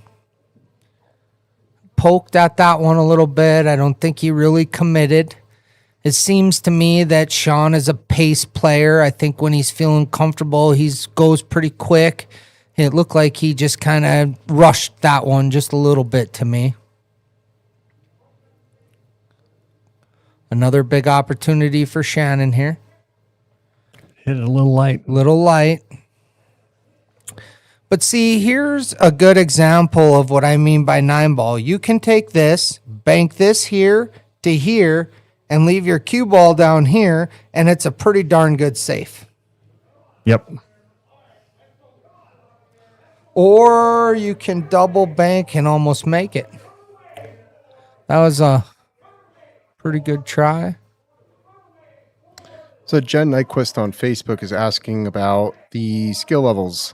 So the reason we don't post them is because not everybody's going to have an identical skill level. Like one player may have APA and the other not, or one may have a Fargo and the other not. So Shannon is a 4-3 in the APA. Sean is a 3-3 in the APA. They both do not have Fargos, but we do report to Fargo. This match will go into Fargo. And when he says we report, that is an option. We don't have to report. If you don't want it reported, we don't have to. It's not a requirement to play a grudge match. But we have added the feature that we can report it, which is really good, especially for players like this who don't have a Fargo established. And they haven't quite joined a league that covers Fargo rates. So this is a way that they can get established. There are some tournaments that won't let you into tournaments if you don't have a established Fargo, because there are sandbaggers in this sport sometimes. What? Yeah, unfortunately. That was a nice out. Even though she had a 2-ball out with ball in hand, she still played the 8-ball really well to get down table for the 9-ball. Yep, and she tied it up. Grassthetics, that's me. All your lawn care needs. I have mostly do just yard maintenance, mow, trim, blow kind of stuff, but I do also aerate. I do sprinkler blowouts. I do some small yard cleanups and things, but I am pretty fortunate to be in a place where I can pick the work I want to do, so I don't do a lot of the heavy lifting stuff, just the stuff I like to do.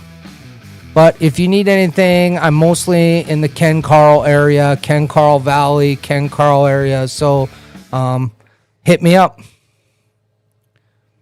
Holy moly, I don't know what just happened there, but that was a close-up. All right, Shannon breaks dry. Doesn't leave a whole lot.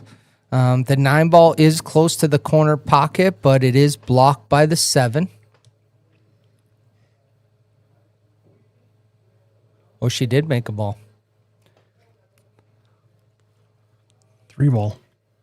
So now on this, I don't mind just sending this 1 ball right here and trying to just stick my cue ball right on that 8-ball. Kind of like that, but leave your hit it softer. Oh, but she made it. But she bank kick comboed the 2-ball in the corner pocket. I don't think the 197 goes very well. But you could play this shot, right? Hit this into here. I'm not sure she can see it. Oh, really? Or she would have to shoot down towards the middle of the short rail. That's what you call self-defense. Self-defense, right?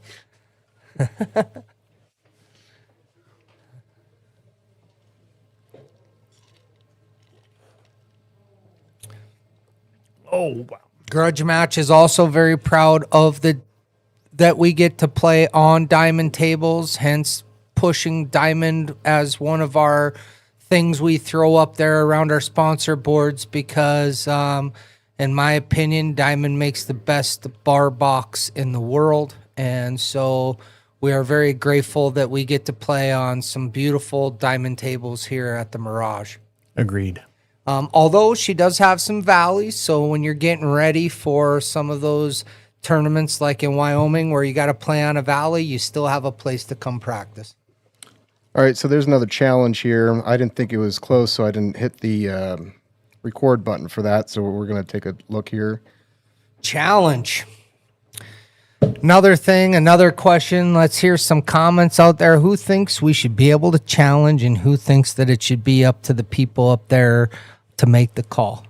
We talked about this before. I think the consensus is most people like that we can go back and check it out and really make sure we're getting the right call. I'm indifferent to that. I think that the call should be made up on top by the people playing, but at least this way we can go at the end of the day and know we got the call right. So the call was that the 8-ball moved first. 8-ball moved first, so it is a foul. So we're going to check it. So we're going to check it, and it Good hit. did not look like it hit the 8-ball first. It looks like it was a good hit. So Derek will radio up to Ben up there and let him know that it was a good hit, and we will continue match play. All right, I want more people telling me who they think some good grudge matches would be. So please throw it up there. Who do we want to see play?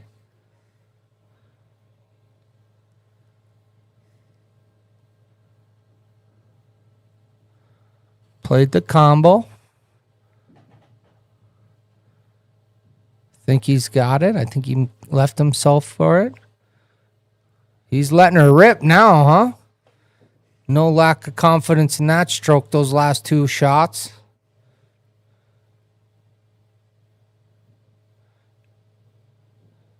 Nice smooth stroke there. Just barely misses, but definitely didn't sell that out.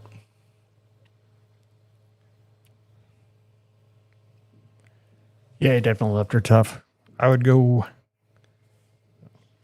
If I could draw safety right here.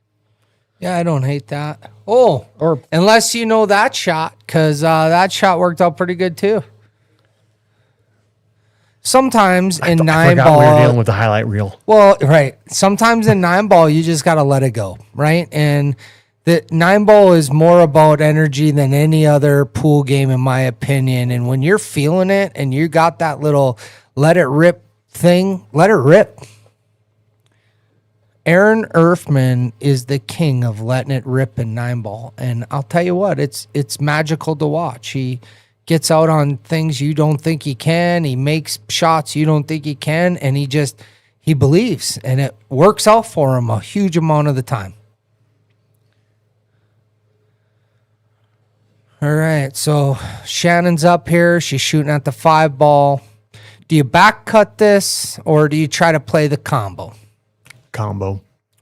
Yeah, I don't mind the combo, but you just want to try to stop your 5 ball there. Oh, she banked it and almost made that. Like, how do you bank that, get past the 9 and almost make that ball? That's crazy. And I'm pretty sure that's what she was trying to do. So now this is tricky too, because he's stuck on that rail, right? And where I think Eric mentioned this earlier in the stream, she's got ball in hand here. I'm liking putting my cue ball over here and shooting this with some right English and coming out this way.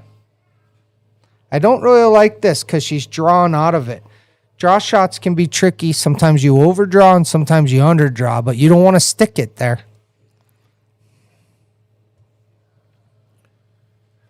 Good choice. I like that she thought that through. I promise she doesn't have a mic in her ear. A little firm. Little firm, but I'm just glad that she recognized that. Like, she had the perfect line. She hit it too hard, but she took the right shot, right? Yep. And as we learn and we look back on this, know that I took the right shot. I did it right. You just didn't get it to the right spot. I think she can still make this. It's a tough little cut, but if she makes this, it's pretty natural. I think she had the line. She just needed to let it go a little bit. Commit to that shot. I'm guessing he's going to try to play this down past that 8. That 8 ball is big, right? So it you think it goes, and sometimes you just brush that 8 going in. I don't even mind hitting the rail first and going off that 8. Just like that. That was a great shot. I'm going to give him lightning on that because he didn't try to just force that through. Oh, man. Oh, he didn't scratch. That's good. Shot that 8 ball, let it go. Now, here's where, even when you're a fast-paced player, take your time. You deserve to make this 9 ball. You just made a couple good shots. Take your time. Yeah. And there was a lot of body English there trying to steer that ball in, right? And so all his mechanics were good until you get to that pressure shot, and then it's like your brain almost turns off. That's where you have to breathe, maybe take a couple walks around the table. Those walks around the table aren't trying to figure out what ball you're shooting because you're shooting the 9 ball. It's about taking a breath, letting the nerves go away, and then getting down and shooting it. So Shannon goes up 10-9 here. I think we're going to play one more rack, and then they're probably going to do a little break. Is that correct, Derek? Yeah, that's right. One more rack, and then we'll... so it's 9 ball, so they have the option now to continue straight into 8 ball or take their break because 9 ball can go quicker. Ultimate Vision. Don't you have these glasses, Eric? I do. Can you please tell me more? Because I don't have them. I'm not very familiar, but can you please plug this for us since you actually own them? Yeah, so I've had my Ultimate Vision glasses for probably about 6 months now. They're great. what they do is if you're a prescription glassware, the frames just get right on your line of sight when you're getting down on a ball. And so what they do is they sit higher up on your face. So when you bend over to shoot your shot, you're looking right in the right lens, part of the lens, to get that straight, that focused shot. I totally get that. I do have glasses. I've had them since I was a kid. And so I get that. If you see any picture of me playing pool, I have scrunchy face because I'm trying to hold my glasses up on my nose. And if you watch, like I touch my hat a lot, but I also push on my glasses a lot. Yeah. It's part of my routine, and I push them up and I hold them up there. I have to play with a hat because it holds my glasses up. So what a great invention, and that's awesome to be part of that with the Grudge match. So the reason I went with Ultimate Vision too is because they're local, and I like the idea of buying local. Yes, I agree with that 100%. And it's pool players, right? I Yep. mean, his son is a Great near pool pro pool player, right? Plays great. I'm seeing faces, but I'm losing names of their names. But I know that he plays APA out of here, and his son is a champion. Yeah, Zach Bryan. Zach Bryan, yes, and he plays so good. A young man, carries himself well. So happy we're sponsoring them and they're sponsoring us. Just real quick to back up, that was a great break. Oh, yeah. Cue ball stopped dead. Stuck So, it, yep. Yeah. All right, so he's going to try this combo, and I don't hate it, right? Because your 2-ball is tied up anyway. Just barely misses it twice. Yeah. So. But he's, leaving his 1-ball. So Shannon has a shot here. It's not easy to get on that 2-ball, though. Even though you're trying to take a swing at it and you're taking a swing at it, sometimes you are like, Right. And so you hit it half-heartedly. You got to really commit to those shots too. That's a great point. Not only the shot itself, but where am I leaving my cue ball and my 1-ball? Because I can make this a 2-way shot now where I'm going to go for it, but if I miss, I'm not leaving a shot on the 1-ball, right? So you go one step further. April Earthman. No guts, no glory, no legend, no story. I love it. I think I need that put on a sign to hang in my basement, April Earthman.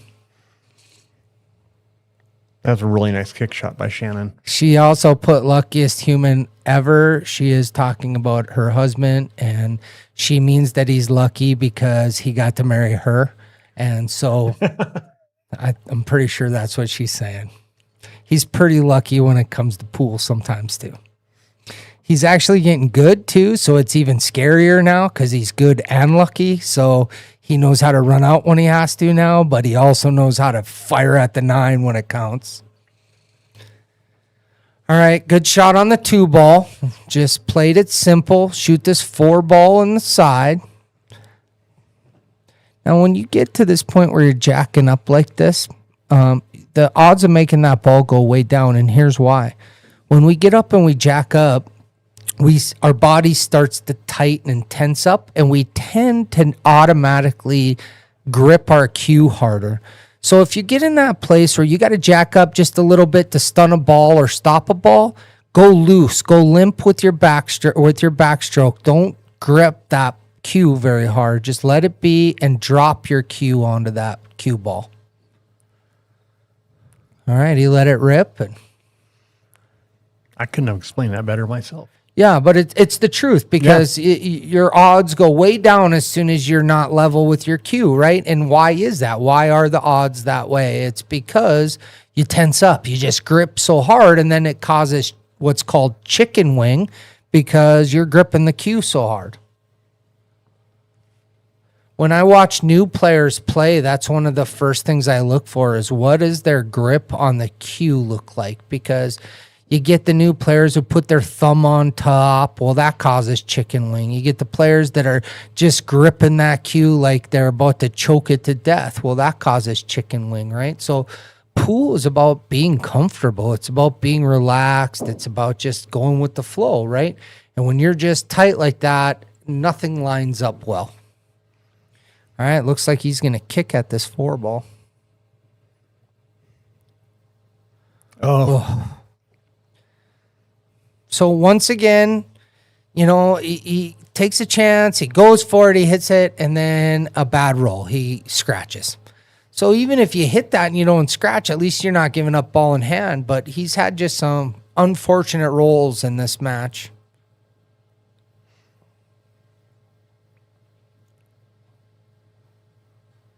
It's a good shot. I like that she popped out where that 9-ball isn't so much in her way.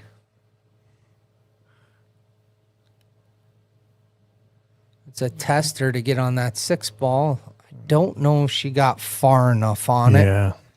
I think she can hit it, but I don't know that she can make it. The only way to make that, maybe she can. She got down on it pretty quick. Oh, nice shot. Oh, wow. That's a great shot. That one was deceiving. I didn't think she could get by that, but she did. Now here, I'm playing this one up in the corner. I'm not playing this one in the side. I'm going to shoot this up in the corner. You can let your cue ball go a little bit more by doing that.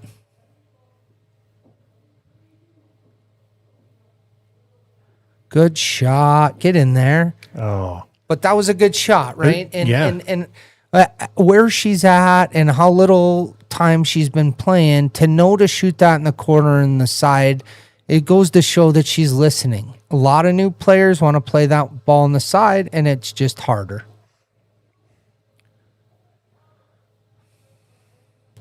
Well, he tends to overhit the ball a little bit, and I'd like to see him pull back a little with his speed. He could have had a lot easier shot anywhere on the left side of his cue ball, but now it's a little trickier. It's a good shot, though. got there. Good recovery.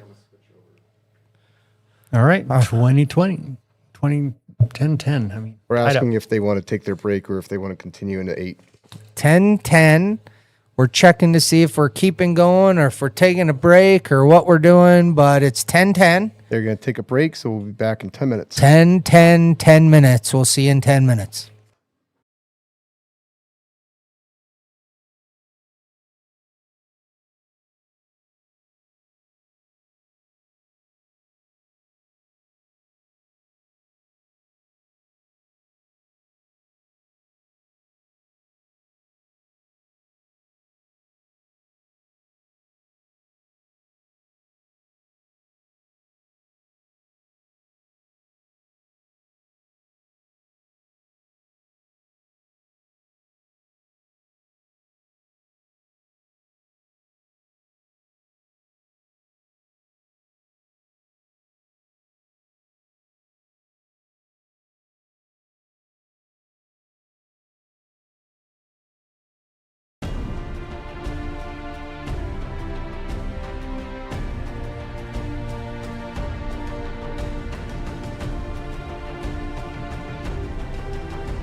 We are back and it's tied 10-10, and we are continuing with 8-ball, last 8-ball set.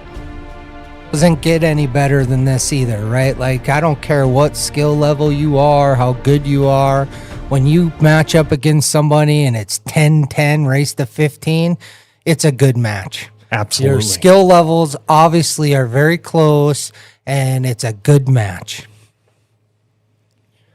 So we got Sean Love's break. Broke kind of a not so good break in the aspect of there's a lot of cluster. I am a pool player who I don't mind racks like this because I feel like I can play the end game pretty well, the long game, and I can play pretty patient. But these are not always the funnest racks to watch on TV because it's going to be some patient play here.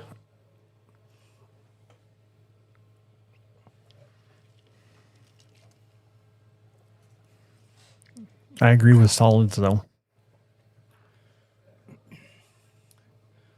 Once again, guys, tonight, 6 o'clock, Duke Marion and Robert Levanon are going to be playing. Greg Kingsbury and I will be in the booth. Look very much forward to that. Greg is one of my favorite players. We've known each other, who each other are for a long time, but never really got to know each other, and I am grateful that we're finally getting a chance to become friends. We've gotten to play a couple times together on the same team, and I always have fun when he's around. I also think he's one of the best commentators there is out there. He's good at commentating for sure. So that was a really good shot by Shannon tying up the 14 ball because she could see it didn't go. Right? And patience, right? Playing the long game. Yeah. It's almost in racks like this as you're waiting for your opponent to make the crucial mistake, right? You can move your balls around, position your balls better, but sometimes you're letting them wing at something in hopes that they break something out for you instead of them. Yeah, it's all about who loses patience first. April Erfman, if you are still listening, please tell me what match of the current Colorado or close to Colorado players you would like to see play on a grudge match.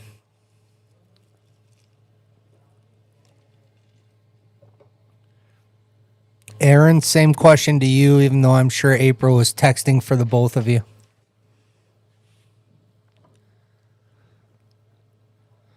Looks like she hit the 14 ball first there. Eric, I want to tell you, I love your logo. I don't know if you relied solely on AI for that, but whatever it is, it came out really good. Your logo looks super sharp on that banner in the background. Thank you. Thank you. Yeah. I went through a few iterations of it, but I think it came out really nice. Oh, it came out great, man.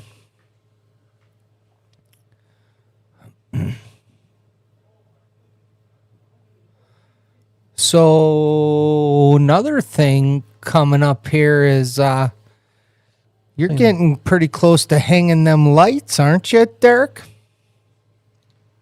Yeah, so I haven't heard anything yet, but so Wednesday the 19th should be the day. Okay, so there's no guarantee on that, but that's what we're shooting for, right? 19th to have the lights up. It sounds like a pretty good guarantee that that's going to be the day. And Good. the fifth camera, overhead camera, goes up same day. Wow. I can't wait Overhead for that. camera, yeah. So 2 tables with perimeter lights, and we're going to get a camera above the TV table. That overhead view is going to set it apart for sure. Yeah, we'll have 5 cameras on this table, and I'm really proud of that because we can try to get almost every angle we can. Well, I'll tell you, like, this is now my 3rd time in the booth, and even in those 3 times, what you've changed and what you've made better is nothing short of genius, really. I'm telling you that. And One of the big differences is having you in that production part, right? First time it was just me and you, there was 2 chairs. I like it better when you can have 2 commentators and you're over there switching camera views and doing some of the things that aren't necessarily on our brain as we're watching and trying to commentate at the same time. Yeah, I wanted to give the commentators just the job of commentating. The commentators also have the ability to change camera views. Yeah.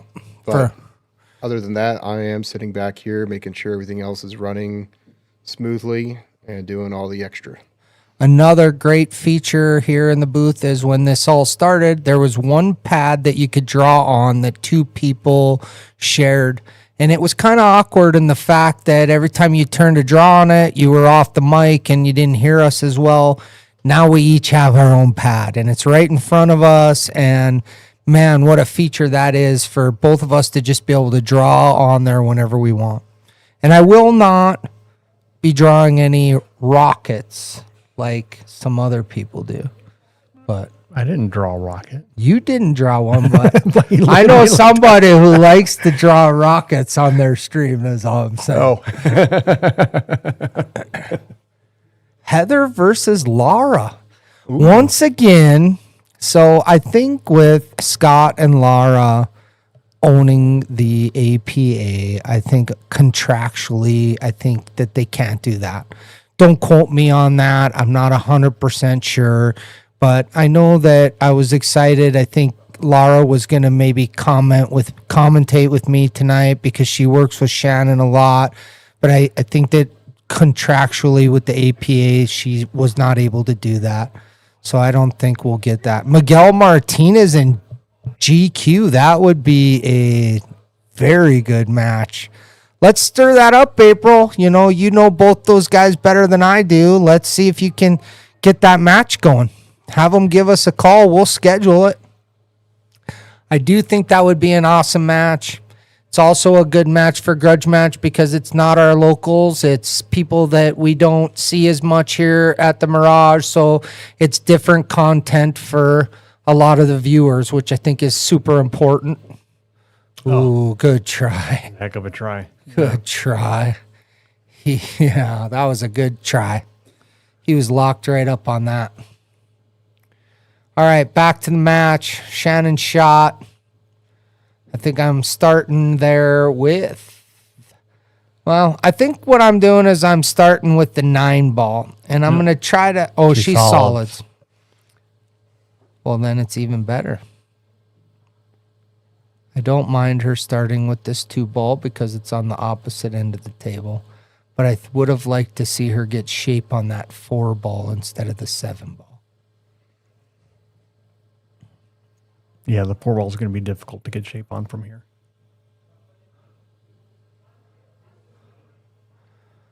Does it go up past that 8 up in the corner? It's hard to tell. I don't think so. I don't know. She is a human highlight reel. That's true. If not, I'm playing conservative. If that doesn't go, I'm hitting my 4 ball here, and I'm just taking my cue ball up here and letting him take a long shot at this.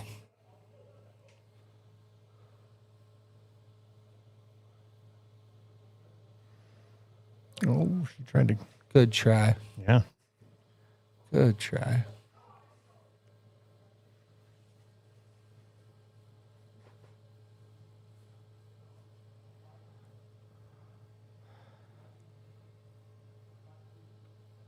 I think Jose Loma and Jonathan Lopez would be a really cool match to see as well. Oh, wow. Kind of just got that cue ball, got away from him, and rolled right in. So now she's got ball in hand. Put her cue ball over here. Shoot this ball in here. And let her cue ball just float right here. That sure looks like a rocket. Wow. Thank you. Thank you, Eric. Wow. That's probably the best compliment I've had in a really long time. Just wish your voice wasn't so deep.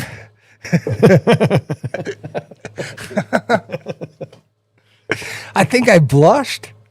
I don't blush easily.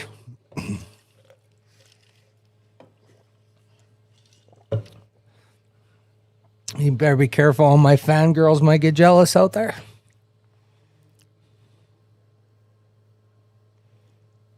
Ooh. She kind of jumped up a little bit. Yep. See, so now here's where patience comes into a key. You don't have a shot, but you have a whole bunch of easy safes because she only has one ball. So I'm just barely coming off of this ball and bringing my cue ball right back into this pack and hoping for ball in hand. Maybe just check it with a little left English. Not hard. Oh. I think he was trying to kick into the 11. Yeah. But so that's where experience comes in, right? And I hope when he watches this back, and I say this with all the love in the world, patience, right? The best offense is ball in hand. Well, how are you going to get ball in hand? By playing a good defense, right? So play a defense when you have to and get that ball in hand. Let them kick at a ball. Let them bank at a ball. You start frustrating your opponent because you play a couple of safeties, it changes the whole match around.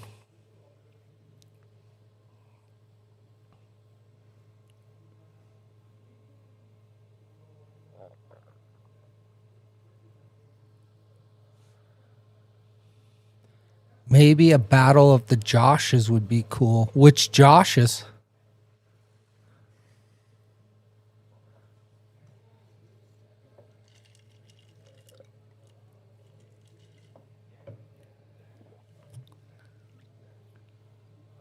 This is a touchy kick shot. Unless she can see it.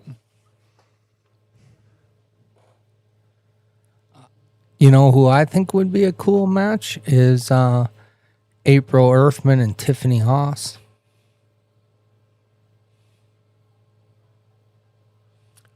Wow. Even though she did not make that ball, she almost defied the odds of physics by cutting it that thin. That was amazing. Wow, she almost made that ball. I don't think it was possible, and she almost made it. But see, now he's got another opportunity at an easy safe, and you move your balls around, and you get that ball in hand after moving your balls around. It's Plink City. Holy. Well, I stand corrected, and I'm going to give him some lightning because that was a pretty good shot. Well deserved. Oh. Oh, man. He's trying to steer the ball. Yeah. But He made a good shot there. It was a high-risk shot compared to the safe, but he made it. And, yeah, sometimes it's hard to make that next shot after a great shot. true. So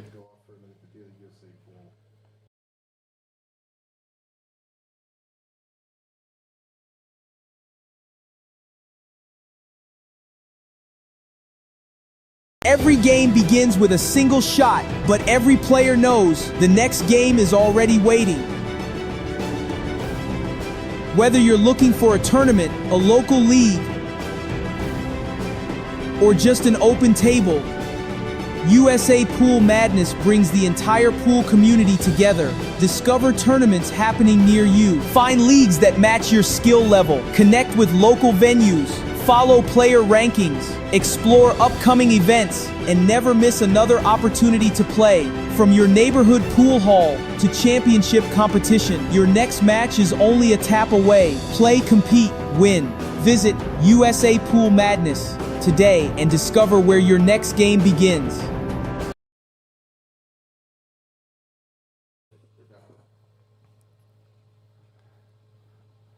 all of them. Josh Rothschafer and Josh Messmore, I agree that'd be a good match as well. But I talked to Messmore, and he's talking about maybe playing once he gets through his wedding. What he doesn't know is she might not let him play after he gets married, but I hope not. But no, he's been saving all his money. He's, madly in love with this fiance, and they got a wedding coming up. So he keeps talking about once he recovers from the cost of that, he wants to get in there and play. But I do think that's a good match. What about April Erfman and Tiffany Haas? Takes stripes here. I think that 11-9 combo goes pretty good, so no big trouble there. His 10 ball sucks, but if he could get on the 13 ball in a way that he could play the 10 or the 13-6-10, I think that he's got a shot there. I think the hard part is getting on that 14 ball is going to be the difficult part. Lets it rip, gets on the combo, it looks like, pretty good. You're going to have to hit that 13-6-10 with pace too, so that the 6 ball doesn't roll right up on the 14. Exactly. And, a lot of people look at combos. Don't forget to take it a step further and see how the balls might react once you hit it that way so that you know if you're going to get shape or not. That's a good shot. I don't know if that goes, but if not, I don't mind going 11-5-6-10 and just dragging over for the 13 at this point. I mean, It's a low percentage shot, but it's a shot. I think that 10 is wired too, as long as he can get enough pace for it to make the pocket. Holy, shot that right by there. Oh, that's lightning worthy because I didn't even see that. No, neither did I. Oh, man. I wish I was that good. That was a great shot.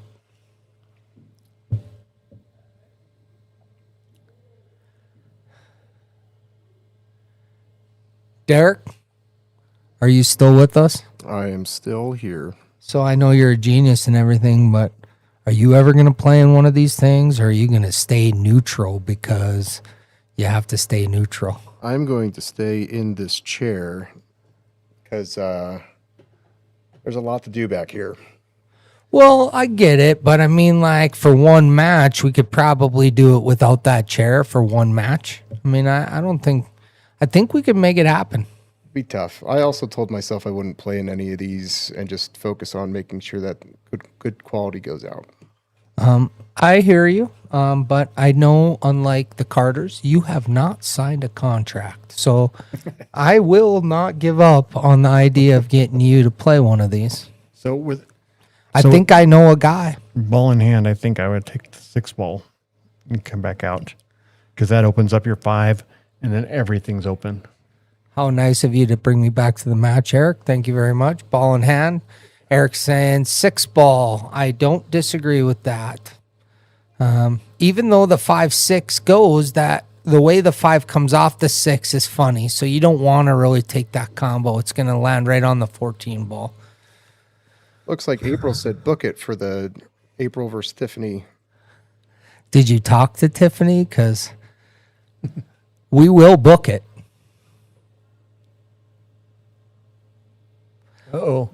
Derek, why don't you, since she's saying book it, and I asked, why don't you, when you get a chance, text April over some dates. She'll check in with Haas and see if we can make something happen. Yeah, I could do that.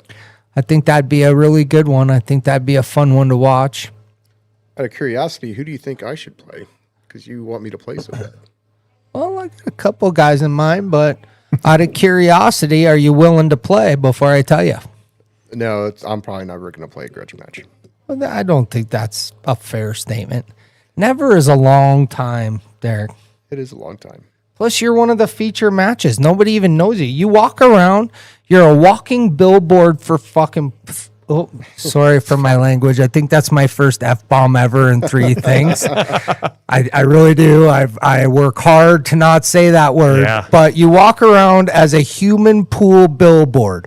When I met you, I'm like, either this dude's a douchebag or he's a 900 Fargo. Turns out you're neither one of those, but I think people are curious how good you actually play. You're not wrong, because I don't really play a lot. I'm in the room every day, but I'm not on the pool table actually playing all the time. So I got it. You want the perfect match? If I give you a perfect match that everybody says is the perfect match, will you book it? Not anytime soon. Oh my God. You're so difficult. You have to play, in my opinion, Eugene Min. Gene. Eugene's a big proponent of the Piazza stream. I think that'd be a good deal. There's, I wasn't going to talk about it too much until Greg's in the booth because I'm not exactly sure how it happened. But last night during the Piazza stream, there was word about a commentator match between me and Greg Kinsbury against Tony Piazza and Eugene.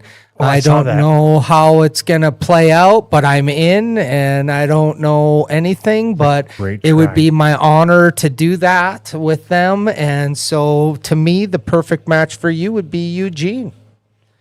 And I think that on paper, you probably have, are supposed to win or have a little bit of an edge, but I'll tell you what, Eugene plays better than as Fargo says he does. And Eugene has gained so much knowledge working with Tony in the booth and being around pool in the capacity that he's around. So should we book it, everybody? Let's hear. Does that sound like a great match?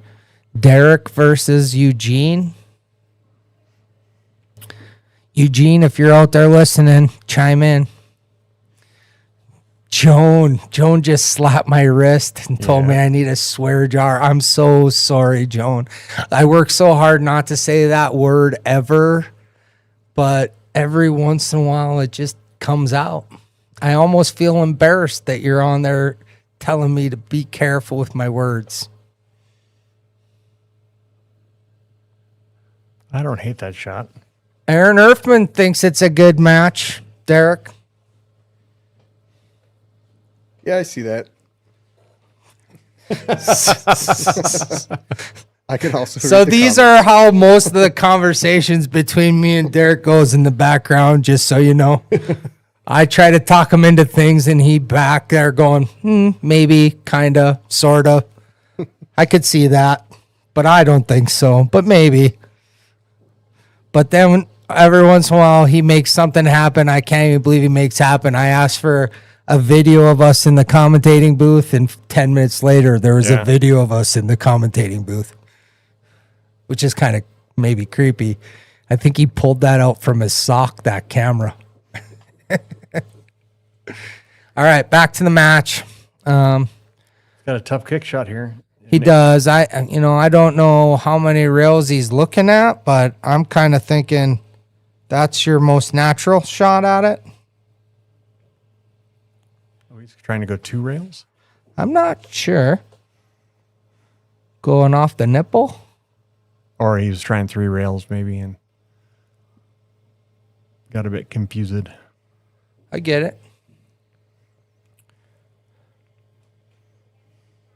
Thinking outside the box. That's not a bad thing. No. So I think that 6 ball will go by that 13. And if that's the case, I'm going to play that first. And I'm trying to get shape on my 5 ball.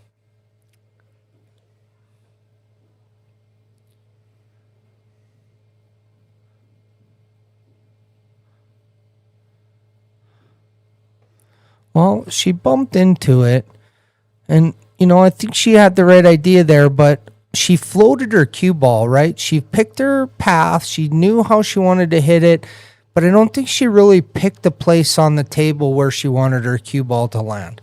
So that's something important to talk about here is when you're playing, don't play lazy. Don't play where you're just floating it. At least have an idea where you want the cue ball to land before you let it go. Look at this. Look at that. Holy moly. hit it. When you are that good, you can just play shape any way you want. My goodness. You can tell that Shannon plays much more 8-ball than she does 9-ball because Absolutely. she is definitely playing very good patterns. She's making good shot selections. She's playing some of the best 8-ball I've ever seen her play. And what a time to do it. All right, Shannon goes up 12-10. That was a clutch shot on that 5 ball. Oh, man, beautiful. And if you don't make it, you sell out. She's playing good under pressure for sure. here's some of the matches coming up. Listen, guys, this is getting more and more and more popular, and what you see there is a lot, but there's a lot of people with interest, so we're booking out for quite a while. If you do have interest in playing, try to book as soon as you can.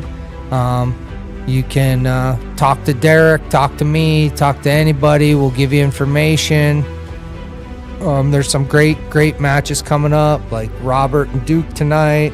You got John Ralston and Sam Ferris. That's going to be a good match. I know that they have kind of a little thing where they play after league a lot and stuff, so neither one of them want to lose to each other.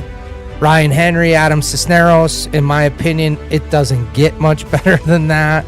We got Charlie Williamson and Chase. That is a head-to-head battle. I think on paper that is, going to be a real close match. Yeah. What the goal for this, in the grudge match, in my opinion, is to put those matches together where it's 10-10, 12-10. It's not, there's zero, we haven't seen any blowouts except for maybe one, and that was Derek Bamoris put a clinic out when he played. That's the best I've ever seen him play. He was on fire that day. You thinking stripes here? I do. I like stripes. I'm rolling in the 9 and playing shape for this 10 ball. Now I'm going to roll this 10 ball up forward a little bit like this. I'm going to play this, and I want my cue ball to come here so that when I shoot this ball, I'm naturally running into that ball. Yep.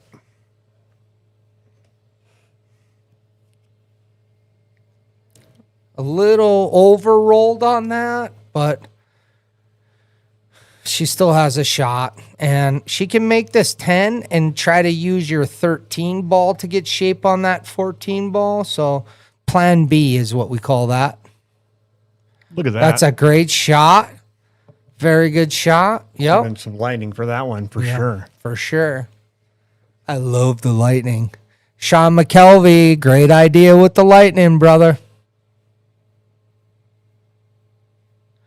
They should do a tournament with only the grudge match winners in it. I think that's a great idea too. And I think that when you lose, you should be on a plaque in the women's bathroom.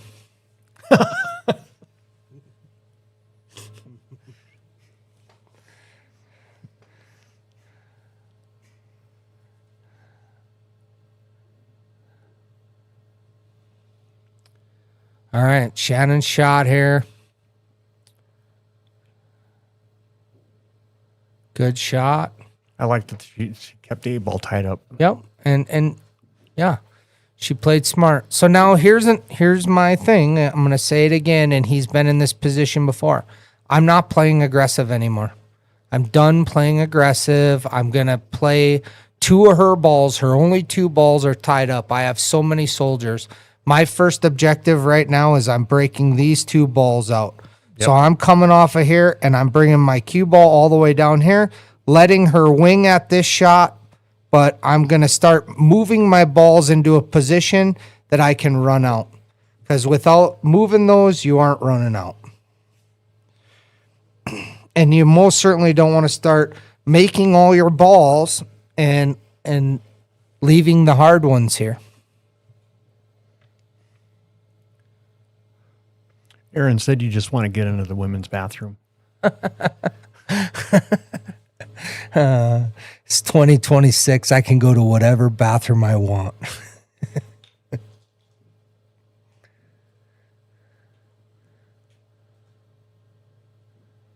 See, now that's a good shot, right? Because it's a risk worth taking. You make it great. You miss it, you got to safe. But he still isn't accomplishing changing his balls. So moving that 7-5 and playing a safe is a crucial part of his win, if you ask me.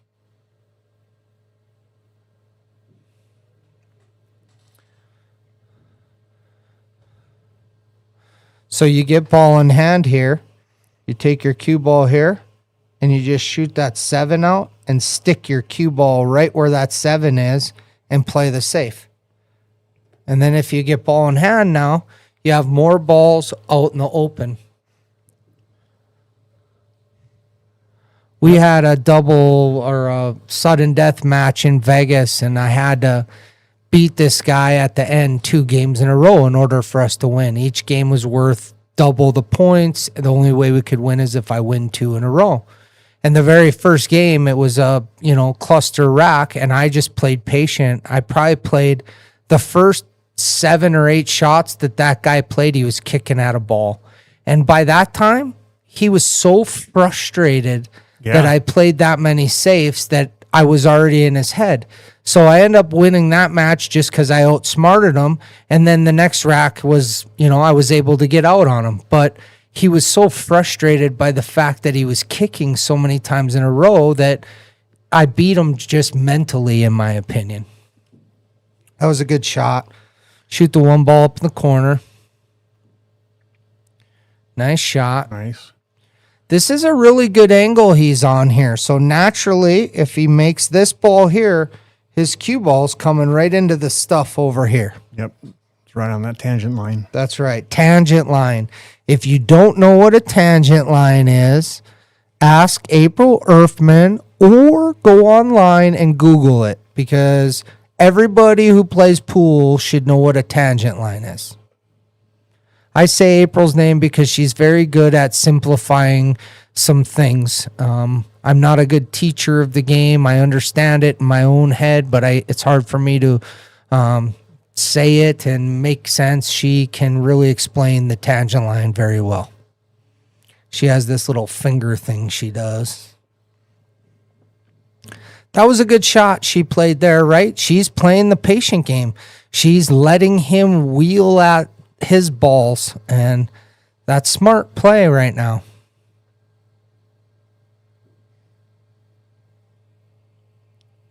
I'm not kicking. If I don't have to kick, I'm not kicking.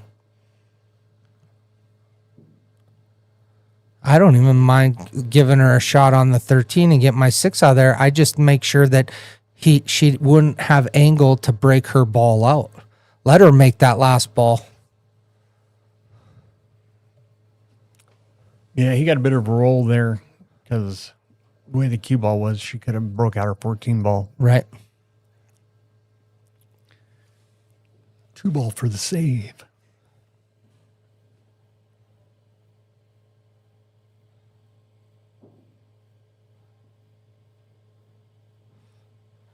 Good try there. Yep. But see, now that's tough on her because she's giving ball in hand and now all the balls go. The 8 ball's a little tough, but you can get on with the 5 ball. So I'm starting right here, and I'm shooting that 6 ball all the way down. And I know my line wasn't good there, but that's where I'm starting. I'm going to my 6 ball, and then I'm going to hit my 7 ball, and then I'm going to do my 2 ball, and then I'm going to hit my 5 ball.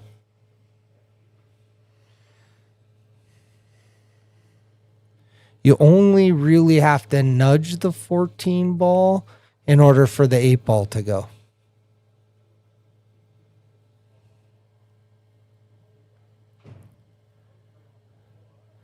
It's a good shot on the 6 ball. Left himself with the 7 ball. Shoot this all the way down and just drag your cue ball out here. And then you're shooting the 2 ball in the corner or in the side. That commercial made me confused what a quarter and a side pocket look like. When you put a pocket on the end rail right in the middle, it's confusing. Short side. Short side. Have I mentioned how I love this guy's name? Sean Love.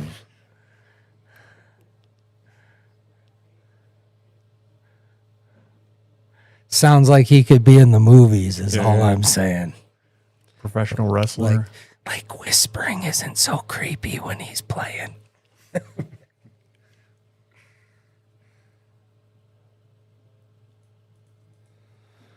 All right, opportunity here. She's got angle to do something with that 14 ball too. So she hit rail first there. And I don't hate that she did that, and I don't hate that she knows that shot, but I would have slammed that in ball first and try to just jam across that rail to break that out. Yeah. But she's got a good opportunity here now to play, get her ball out of there and not make an easy shot for him. Yeah, the goal is to get a rail, right? Yep. So I think I'm shooting like this, just shooting my 14 out and trying to bring my cue ball across.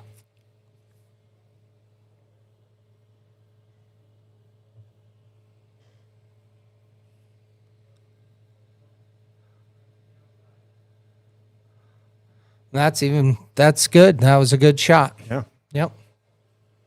Smart shot. Let him, this is not an easy out. This is not an easy shot. Playing this in the side pocket. Oh, rough. He jumped up a lot there. Yeah.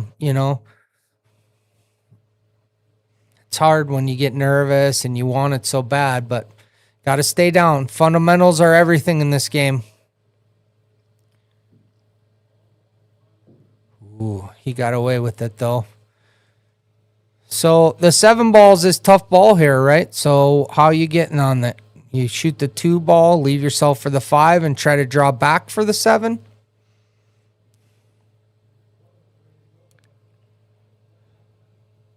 Looks like that's what he's going to do anyway. Oh, he drew back on that one. Play this. Well, looks like he's going to play the 7 ball next. Banks the 7 ball. Oh. Man, poor guy's scratched a lot tonight. All right, so on this shot here, I like putting my cue ball here, shooting this in, using some running English to bring my cue ball back down this direction. Yep. Yeah, that's the way she's setting up is There's more than one way to do it, but that's just the most natural way that I see with my eyes. Oh, man. She wishes she had that shot back. Yeah. But once again, right, she has ball in hand, misses, and she happens to not leave him an easy shot. So to me, that's a good roll. You're still getting good rolls. Every time I miss, my opponent's straight in. Oh. Derek, you still with us over there? I am still here. Did you book that match with you and Eugene? You want me to text him? No. I can get him on the horn probably before the end of the next break. I have too much to do down here, and I'd have to train somebody to run this. Well, I'm pretty easily trainable. Well, that's a lie. Greg Kingsbury is pretty easily trainable, and I could help him out. You get me and Greg and Ryan Henry down here, I think we'll be all right.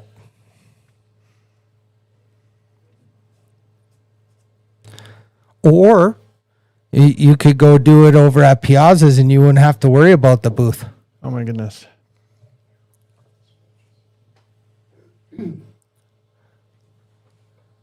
Her bridge hand's getting a little loose. Did you see him just cut me off right there? Like I was talking to him and it was like no reply. Yeah. Nothing. Yeah. I think I solved all the problems there and he didn't even reply to it. All right. We got ball in hand here. Where are you starting? What are you doing here, Eric? Taking the 7 ball here. Coming off just for an angle on the 5 ball. Matter of fact, you can even just stop the 7 ball and play the straight follow to bring this cue ball back up here. Yeah, I agree. Looks like he agrees too. Nice and easy. Oh, man. I think the players might be getting a little tired here. These long races really do a number. Yeah. Well, it is a war of attrition anytime you play a match in pool. You go to these big tournaments. When we went to APA, our very first match was a 9 p.m. match. It didn't get called till 10 o'clock, and we didn't finish till 4 in the morning. So, like, we have people on our team that, like, are waking up at 4 in the morning, not staying up till 4 in the morning. And as much as it is great experience, you've got to wake up the next day tired and you got to be ready to go. So every tournament, every big event I've ever gone to, it's about focus. It's about lasting a long time.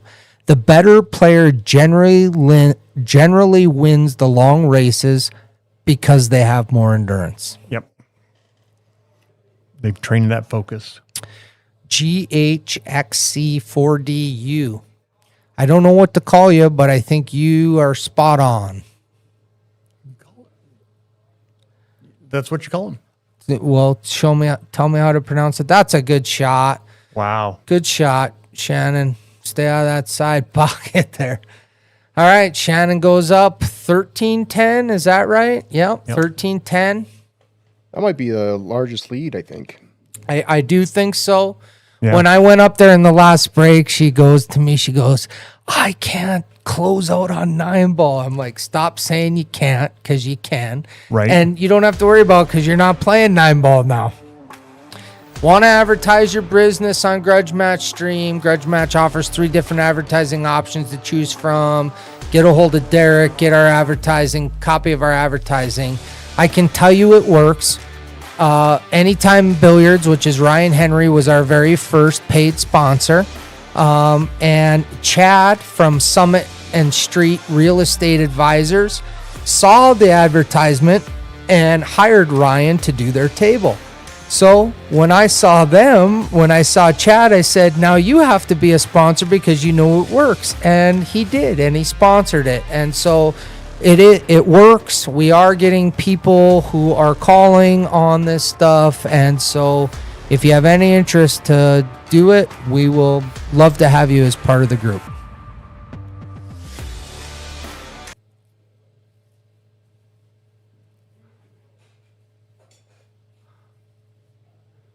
All right, Shannon's break here. She's made a ball on a break now the last little bit, and I probably just jinxed her. Way to go, JJ. Damn it. I was supposed to whisper it.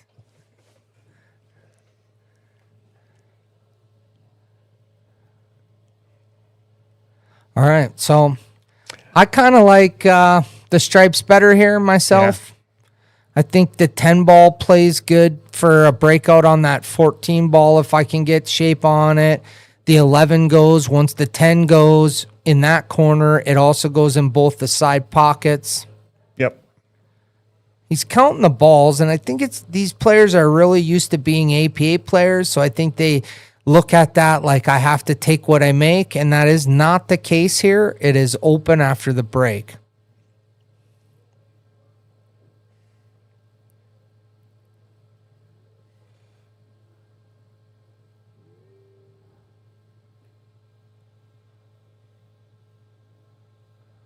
Yeah, I think I'd open up with a 13. Okay, I have a question to all the viewers out there. Have you gone on and liked and shared and blasted all your Facebook and Instagrams and Instacarts and all of that stuff with the Grudge Match stuff? If not, please do so. We want to grow this. This is for the players, by the players. There's zero selfishness that's going into these streams. So please like, follow, share, come down. We got a match tonight that's worth being here to watch. Come down, hang out on a Saturday night at the Mirage and watch a great match. Get some food.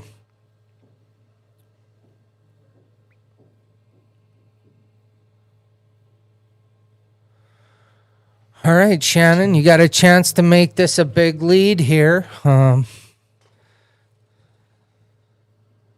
You know, the 11 ball's got less angle, but I almost like the 10 ball better because you're not jacked up over a ball. I agree with you. She hit it good. She got on it well. Her big thing here is the 14 ball. So I like playing this ball here with some bottom left-hand English. Your bottom drags you back, and your left hand spins you back out into these balls. Yep. So, and I'm trying almost every shot I'm making right now, I'm aiming at that 14 ball. You want to start now because if you miss it, you got another chance. If you miss it, you got another chance. It does look like, though, if she was to be able to get here, it does go right here.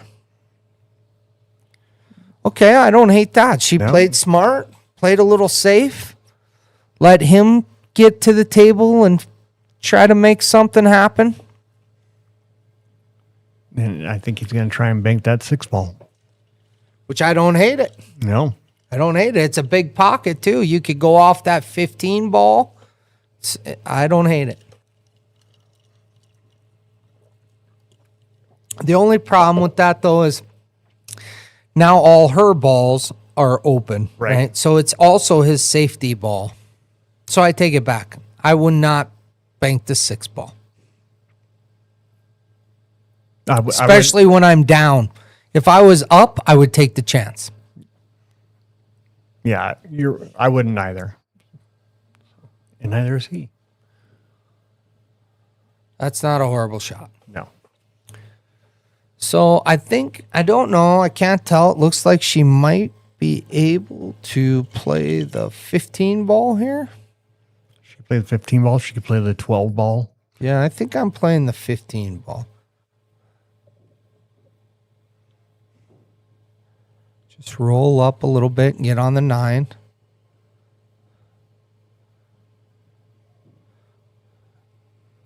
I think she's got the 10 ball here, Yep. which is a good shot to take because you can roll up a little bit. You take this 10 ball right here and you roll up a little bit and get the angle to come off this ball into here too. She's playing the 13. 13, which I don't hate that because it can run into those balls too. Playing conservative. I like it. And really, she's in a position she can do either or. She can play more aggressive because she's up 3 games, and she can play less aggressive because she's up 3 games, right? Yep. She has time to dictate the pace of this game. And when I say dictate the pace, sometimes you slow down, it makes your player not be in rhythm as much, or you speed up now and they're more in a hurry. Sometimes you get somebody who's a fast-paced player, use that to your advantage and make them feel like they have to go faster, you know? Yeah, and also sometimes people play to the speed you're playing at. Absolutely. And it might not be comfortable for them. I can play down to anybody better than anybody can do it. That's for sure.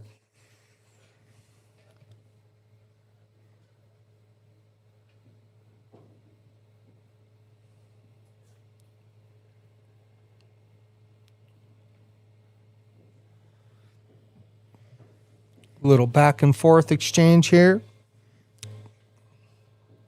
All the balls are in good spots except for that one. Yeah. And once the 13's gone, both those balls go in that corner where the 13's at.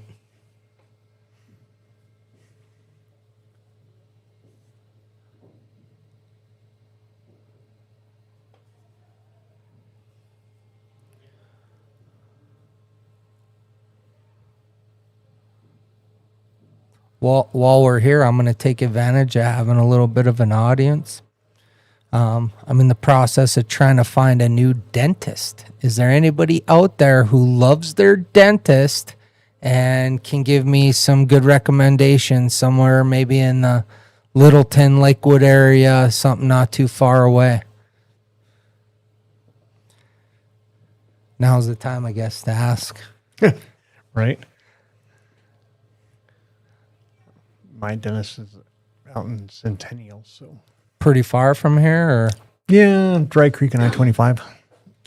I'd like something a little closer because finding time is not easy for me. Yeah.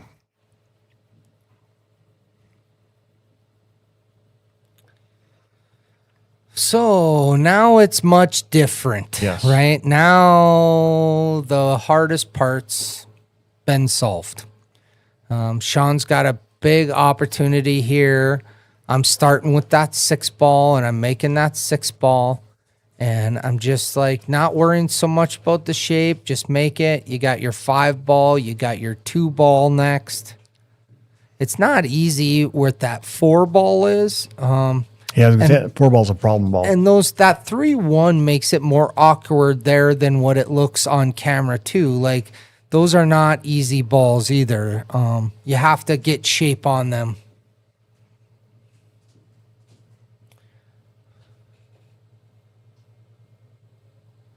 So, and another thing that APA is different than they are here, and I don't know if the players know, but you can call a safe and make a ball. So I wouldn't have hated him, making that ball and just leaving her on the rail and letting her, have to kick at a ball or have a tough ball.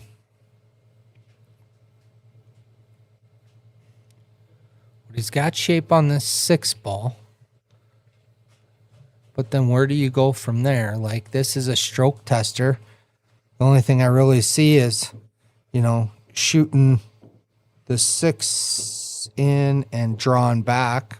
I was drawing and the camera got switched on me there. I think he's going to play the 4.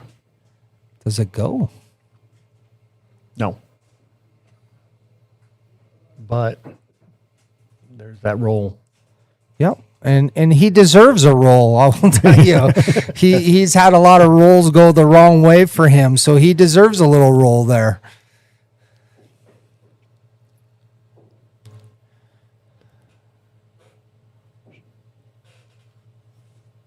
I don't hate that, but he can play that 4 all the way up now.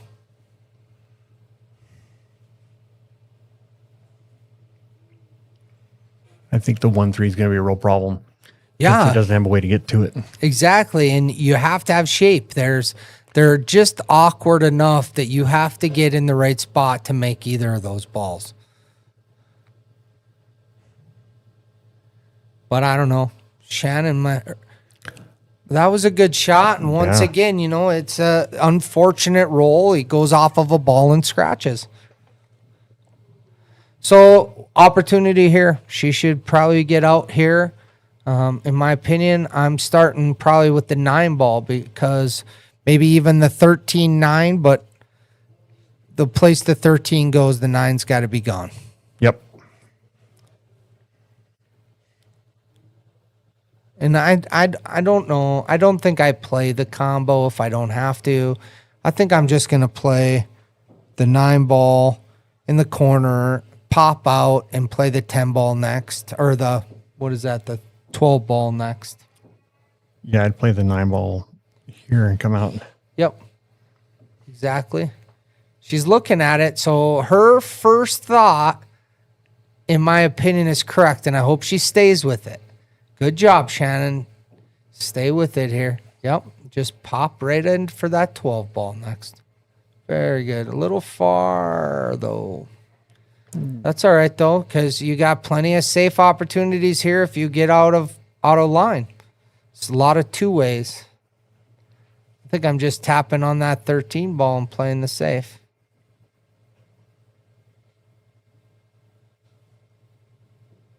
Pretty good. Yep. Pretty good. Because even, you give him a bank on the 6, but what's he doing with that 1-3 ball? It's a good shot.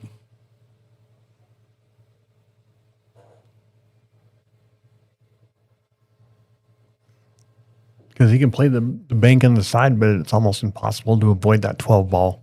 Right. I mean, shape anywhere is hard.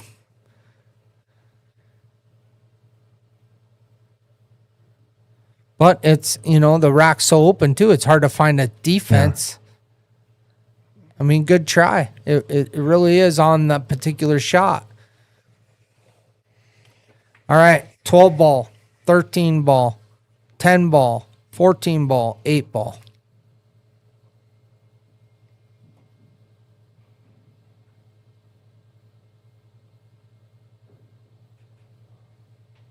It's a good shot.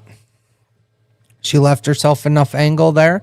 Now, I'm not trying to do anything fancy here either. I'm making this here. I'm floating up and right back out here, and I'm shooting this ball down here. You try to jam that out, you're not getting shape. Just take your medicine, shoot it up the table.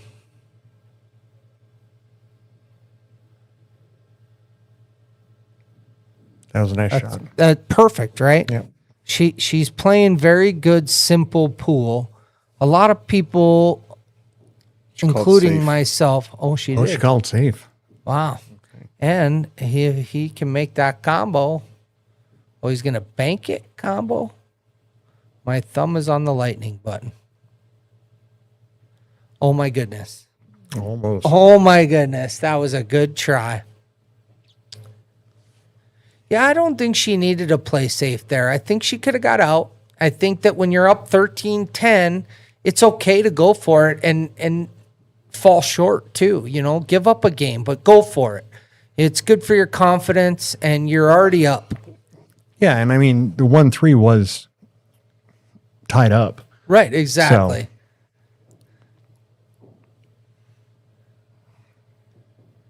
So she plays this in the side pocket, and I think that she's going to have pretty natural shape if she makes it, Yep. but it's not an easy shot at all.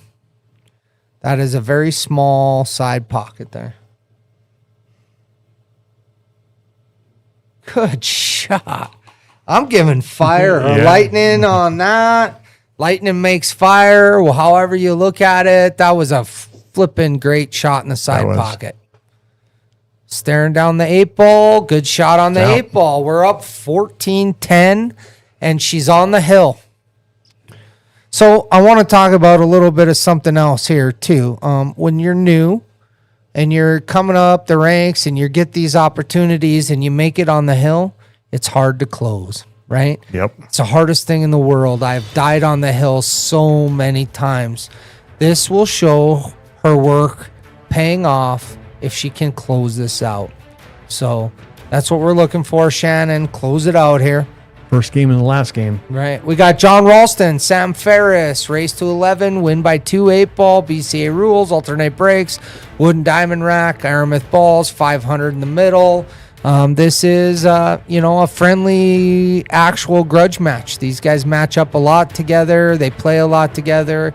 I know Sam's playing really, really good right now.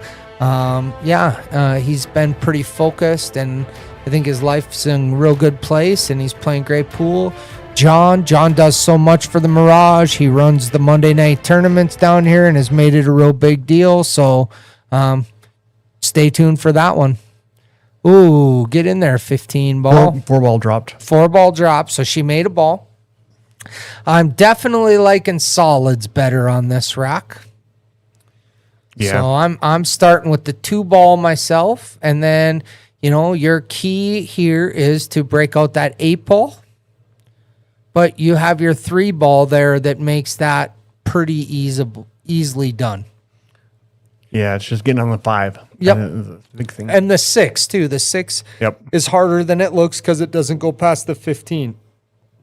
But I think you can get on that 6 with the 7 ball, as well as if you get off the 6 or on the wrong side, you can get on the 5 with the 7 ball. Yeah. So I'm almost like rolling that 7 ball up here right now, playing the 5 ball next, and then trying to get shape on the 3 to break out the 8. Oh, just Not enough. All the right idea, though.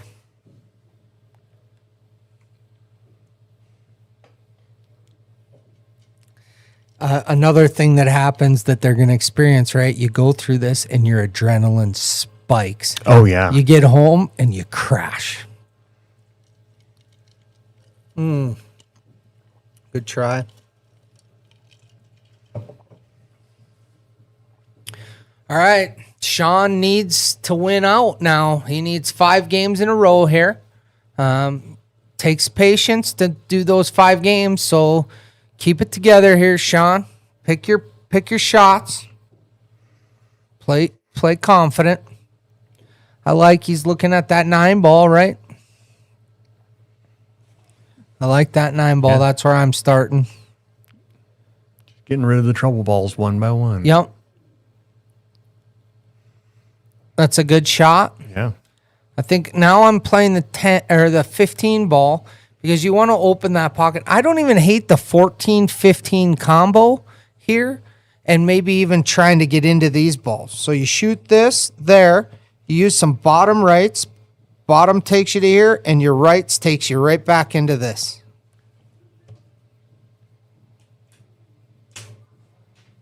He hit that good, but not the bottom right part. Yep. So half of it. Right. Yeah. But he picked the right ball. He was better off playing that combo than he was trying to shoot that ball down there without the combo. Sure. Well, it kept him in the middle of the table. That's right. I can't tell if he can make that 14 from here, but if he can, that's what I'm shooting because all the other balls don't look so good. Unless he banks that 12 ball in the corner. He might be able to make that 14, but Yeah, I don't hate this either. Boom. Oh, somebody switched my camera view there while I was drawing and it didn't make sense. 12 cross corner.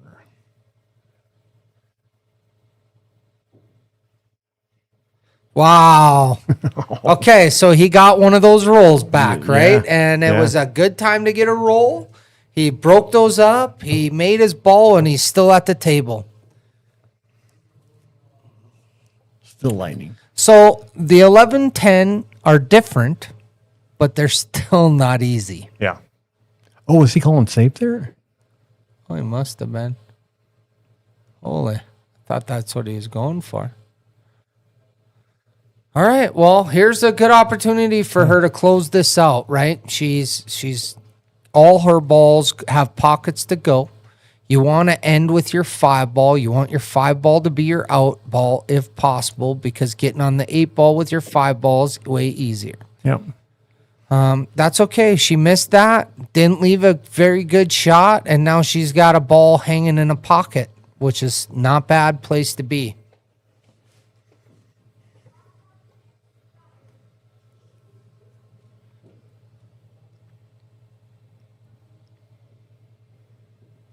I think nobody goes to the dentist because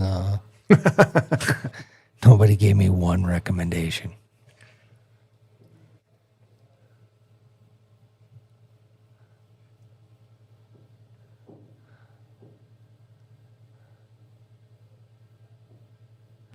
Looks like he hit the 8 ball first there to me. Definitely. I would 100% say he hit the 8 ball first. You're going to challenge that?